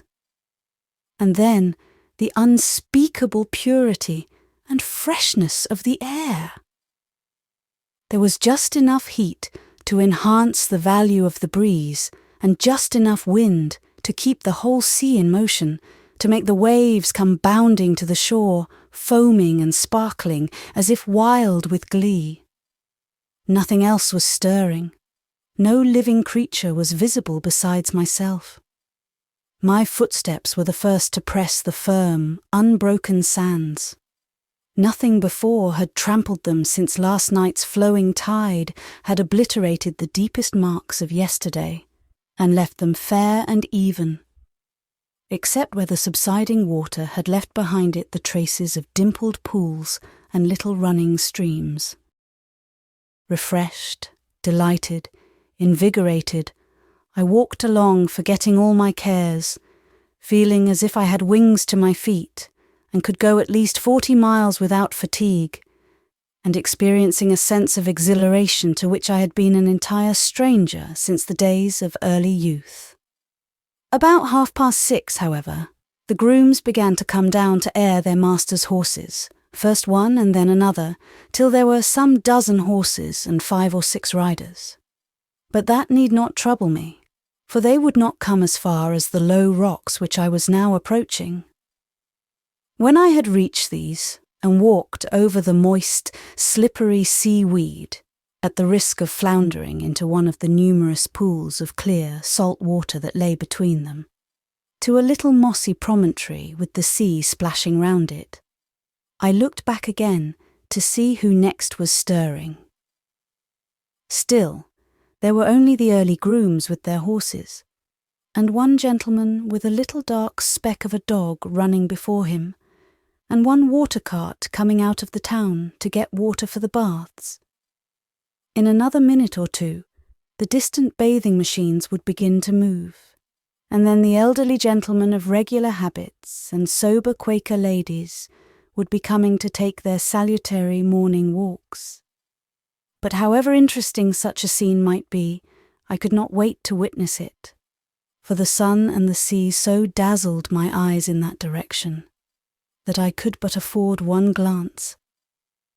And then I turned again to delight myself with the sight and the sound of the sea, dashing against my promontory, with no prodigious force, for the swell was broken by the tangled seaweed and the unseen rocks beneath.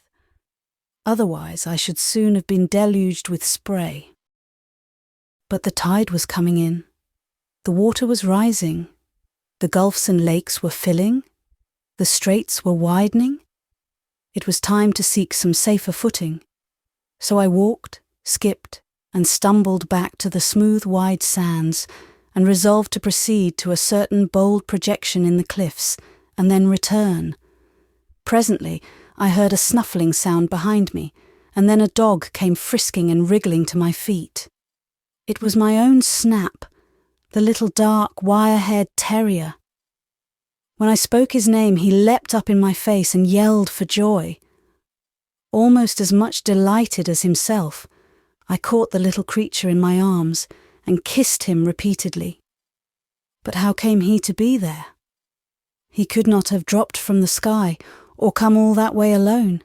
It must be either his master, the rat-catcher, or somebody else that had brought him. So, repressing my extravagant caresses, and endeavouring to repress his likewise, I looked round and beheld Mr. Weston. "Your dog remembers you well, Miss Gray," said he, warmly grasping the hand I offered him without clearly knowing what I was about. "You rise early." "Not often so early as this," I replied, with amazing composure, considering all the circumstances of the case. "How far do you purpose to extend your walk?" "I was thinking of returning. It must be almost time, I think." He consulted his watch, a gold one now, and told me it was only 5 minutes past 7. "But doubtless you have had a long enough walk," said he, turning towards the town, to which I now proceeded leisurely to retrace my steps, and he walked beside me. "In what part of the town do you live?" asked he. I never could discover. Never could discover. Had he endeavoured to do so then? I told him the place of our abode. He asked how we prospered in our affairs. I told him we were doing very well, that we had had a considerable addition to our pupils after the Christmas vacation, and expected a still further increase at the close of this. "You must be an accomplished instructor," he observed. "No, it is my mother," I replied. "She manages things so well and is so active and clever and kind." "I should like to know your mother. Will you introduce me to her sometime if I call?" "Yes, willingly." "And will you allow me the privilege of an old friend, of looking in upon you now and then?" "Yes, I suppose so." This was a very foolish answer, but the truth was, I considered that I had no right to invite anyone to my mother's house without her knowledge, and if I had said, "Yes, if my mother does not object," it would appear as if by his question I understood more than was expected. So, supposing she would not, I added, "I suppose so." But of course I should have said something more sensible and more polite, if I had had my wits about me. We continued our walk for a minute in silence, which however was shortly relieved, no small relief to me, by Mr. Weston commenting upon the brightness of the morning and the beauty of the bay, and then upon the advantages A possessed over many other fashionable places of resort. "You don't ask what brings me to A," said he. "You can't suppose I'm rich enough to come for my own pleasure." "I heard you had left Horton. You didn't hear, then, that I had got the living of F? F was a village about 2 miles distant from A.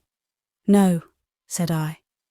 "We live so completely out of the world, even here, that news seldom reaches me through any quarter, except through the medium of the Gazette.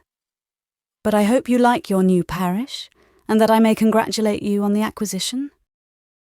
"I expect to like my parish better a year or 2 hence, when I have worked certain reforms I have set my heart upon, or at least progressed some steps towards such an achievement.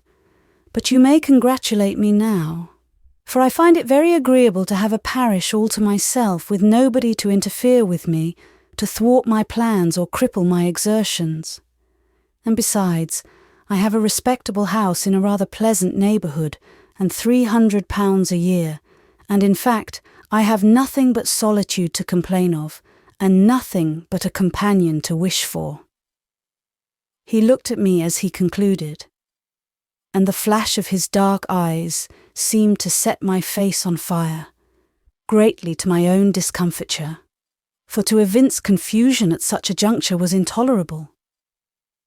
I made an effort, therefore, to remedy the evil, and disclaim all personal application of the remark by a hasty, ill-expressed reply, to the effect that, if he waited till he was well known in the neighbourhood, he might have numerous opportunities for supplying his want among the residents of F and its vicinity, or the visitors of A, if he required so ample a choice, not considering the compliment implied by such an assertion till his answer made me aware of it. "I am not so presumptuous as to believe that," said he, "though you tell it me. But if it were so, I am rather particular in my notions of a companion for life, and perhaps I might not find one to suit me among the ladies you mention. If you require perfection, you never will. I do not. I have no right to require it, as being so far from perfect myself." Here the conversation was interrupted by a water cart lumbering past us, for we were now come to the busy part of the sands, and for the next 8 or 10 minutes, between carts and horses, and asses and men, there was little room for social intercourse, till we had turned our backs upon the sea, and begun to ascend the precipitous road leading into the town. Here my companion offered me his arm, which I accepted, though not with the intention of using it as a support. "You don't often come on to the sands, I think," said he, "for I have walked there many times, both morning and evening, since I came, and never seen you till now.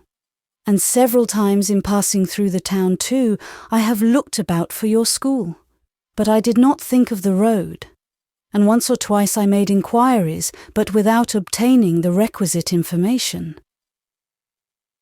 When we had surmounted the acclivity, I was about to withdraw my arm from his, but by a slight tightening of the elbow was tacitly informed that such was not his will, and accordingly desisted.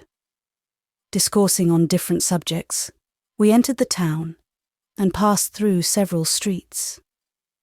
I saw that he was going out of his way to accompany me, notwithstanding the long walk that was yet before him, and fearing that he might be inconveniencing himself from motives of politeness, I observed, "I fear I am taking you out of your way, Mr. Weston. I believe the road to F lies quite in another direction." "I'll leave you at the end of the next street," said he. "And when will you come to see Mamma?" "Tomorrow, God willing." The end of the next street was nearly the conclusion of my journey. He stopped there, however, bid me good morning, and called Snap, who seemed a little doubtful whether to follow his old mistress or his new master, but trotted away upon being summoned by the latter. "I won't offer to restore him to you, Miss Gray," said Mr. Weston, smiling, "because I like him." "Oh, I don't want him," replied I. "Now that he has a good master, I'm quite satisfied." "You take it for granted that I am a good one, then." The man and the dog departed, and I returned home full of gratitude to heaven for so much bliss, and praying that my hopes might not again be crushed. Chapter 25. Conclusion. "Well, Agnes, you must not take such long walks again before breakfast," said my mother, observing that I drank an extra cup of coffee and ate nothing, pleading the heat of the weather and the fatigue of my long walk as an excuse. I certainly did feel feverish and tired too. "You always do things by extremes. Now, if you had taken a short walk every morning, and would continue to do so, it would do you good." "Well, Mamma, I will." "But this is worse than lying in bed or bending over your books. You have quite put yourself into a fever." "I won't do it again," said I. I was racking my brains with thinking how to tell her about Mr. Weston, for she must know he was coming tomorrow. However, I waited till the breakfast things were removed, and I was more calm and cool, and then, having sat down to my drawing, I began. "I met an old friend on the sands today, Mamma." "An old friend? Who could it be?" "Two old friends indeed. One was a dog, and then I reminded her of Snap, whose history I had recounted before, and related the incident of his sudden appearance and remarkable recognition. And the other, continued I, was Mr. Weston, the curate of Horton." "Mr. Weston! I never heard of him before." "Yes, you have. I've mentioned him several times, I believe, but you don't remember. I've heard you speak of Mr. Hatfield." "Mr. Hatfield was the rector, and Mr. Weston the curate. I used to mention him sometimes in contradistinction to Mr. Hatfield, as being a more efficient clergyman. However, he was on the sands this morning with the dog.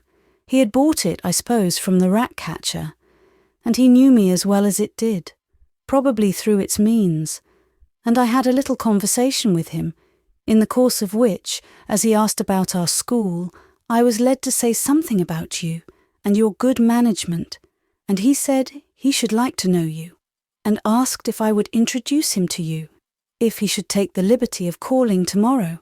So I said I would. Was I right? Of course. What kind of a man is he? A very respectable man, I think. But you will see him tomorrow. He is the new vicar of F, and as he has only been there a few weeks, I suppose he has made no friends yet, and wants a little society. The morrow came. What a fever of anxiety and expectation I was in from breakfast till noon, at which time he made his appearance. Having introduced him to my mother, I took my work to the window and sat down to await the result of the interview.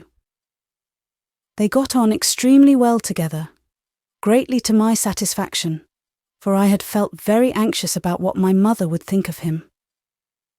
He did not stay long that time, but when he rose to take leave, she said she should be happy to see him, whenever he might find it convenient to call again, and when he was gone, I was gratified by hearing her say, "Well, I think he's a very sensible man. But why did you sit back there, Agnes," she added, "and talk so little?" "Because you talked so well, Mamma. I thought you required no assistance from me, and besides he was your visitor, not mine." After that, he often called upon us, several times in the course of a week. He generally addressed most of his conversation to my mother, and no wonder, for she could converse. I almost envied the unfettered, vigorous fluency of her discourse, and the strong sense evinced by everything she said. And yet, I did not.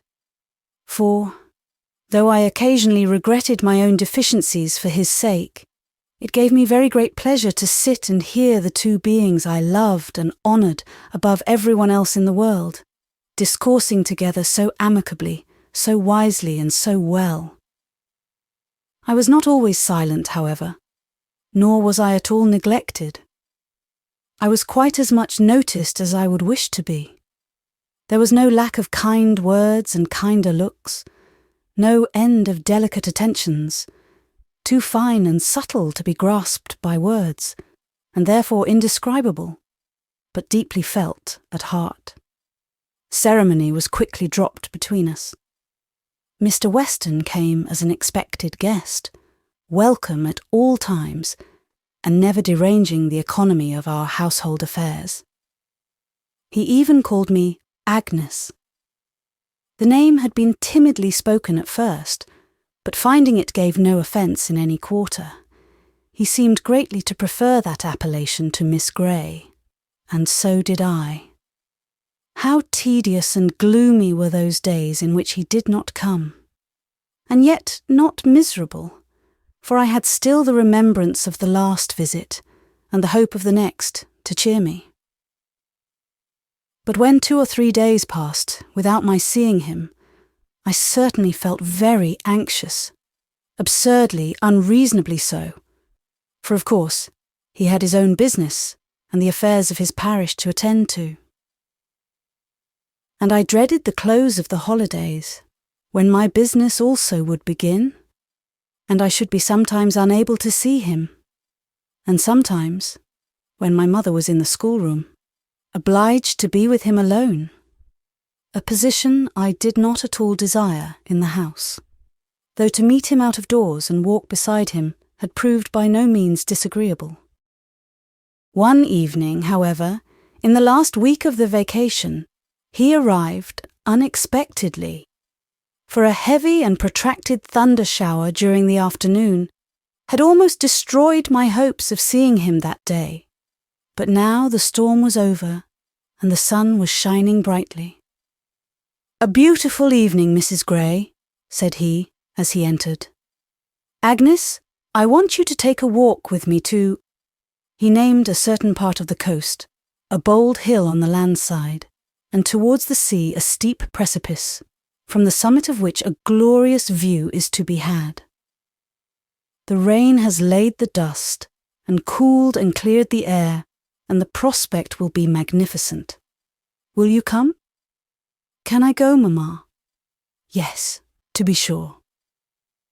I went to get ready, and was down again in a few minutes, though, of course, I took a little more pains with my attire than if I had merely been going out on some shopping expedition alone. The thunder shower had certainly had a most beneficial effect upon the weather, and the evening was most delightful. Mr. Weston would have me to take his arm. He said little during our passage through the crowded streets, but walked very fast and appeared grave and abstracted. I wondered what was the matter, and felt an indefinite dread that something unpleasant was on his mind. And vague surmises concerning what it might be troubled me not a little, and made me grave and silent enough. But these fantasies vanished upon reaching the quiet outskirts of the town, for as soon as we came within sight of the venerable old church and the hill with the deep blue beyond it, I found my companion was cheerful enough. "I'm afraid I've been walking too fast for you, Agnes," said he. "In my impatience to be rid of the town, I forgot to consult your convenience. But now we'll walk as slowly as you please. I see, by those light clouds in the west, there will be a brilliant sunset, and we shall be in time to witness its effect upon the sea at the most moderate rate of progression." When we had got about halfway up the hill, we fell into silence again, which, as usual, he was the first to break. "My house is desolate yet, Miss Gray," he smilingly observed, "and I am acquainted now with all the ladies in my parish, and several in this town too, and many others I know by sight and by report. But not one of them will suit me for a companion. In fact, there is only one person in the world that will, and that is yourself. And I want to know your decision. Are you in earnest, Mr. Weston?" "In earnest? How could you think I should jest on such a subject?" He laid his hand on mine that rested on his arm. He must have felt it tremble, but it was no great matter now. "I hope I have not been too precipitate," he said in a serious tone. "You must have known that it was not my way to flatter and talk soft nonsense, or even to speak the admiration that I felt, and that a single word or glance of mine meant more than the honeyed phrases and fervent protestations of most other men." I said something about not liking to leave my mother, and doing nothing without her consent. "I settled everything with Mrs. Gray while you were putting on your bonnet," replied he. "She said I might have her consent, if I could obtain yours. And I asked her, in case I should be so happy, to come and live with us, for I was sure you would like it better. But she refused, saying she could now afford to employ an assistant, and would continue the school till she could purchase an annuity sufficient to maintain her in comfortable lodgings. And, meantime, she would spend her vacations alternately with us and your sister, and should be quite contented if you were happy. And so now I have overruled your objections on her account. Have you any other?" "No, none." "You love me then?" said he, fervently pressing my hand.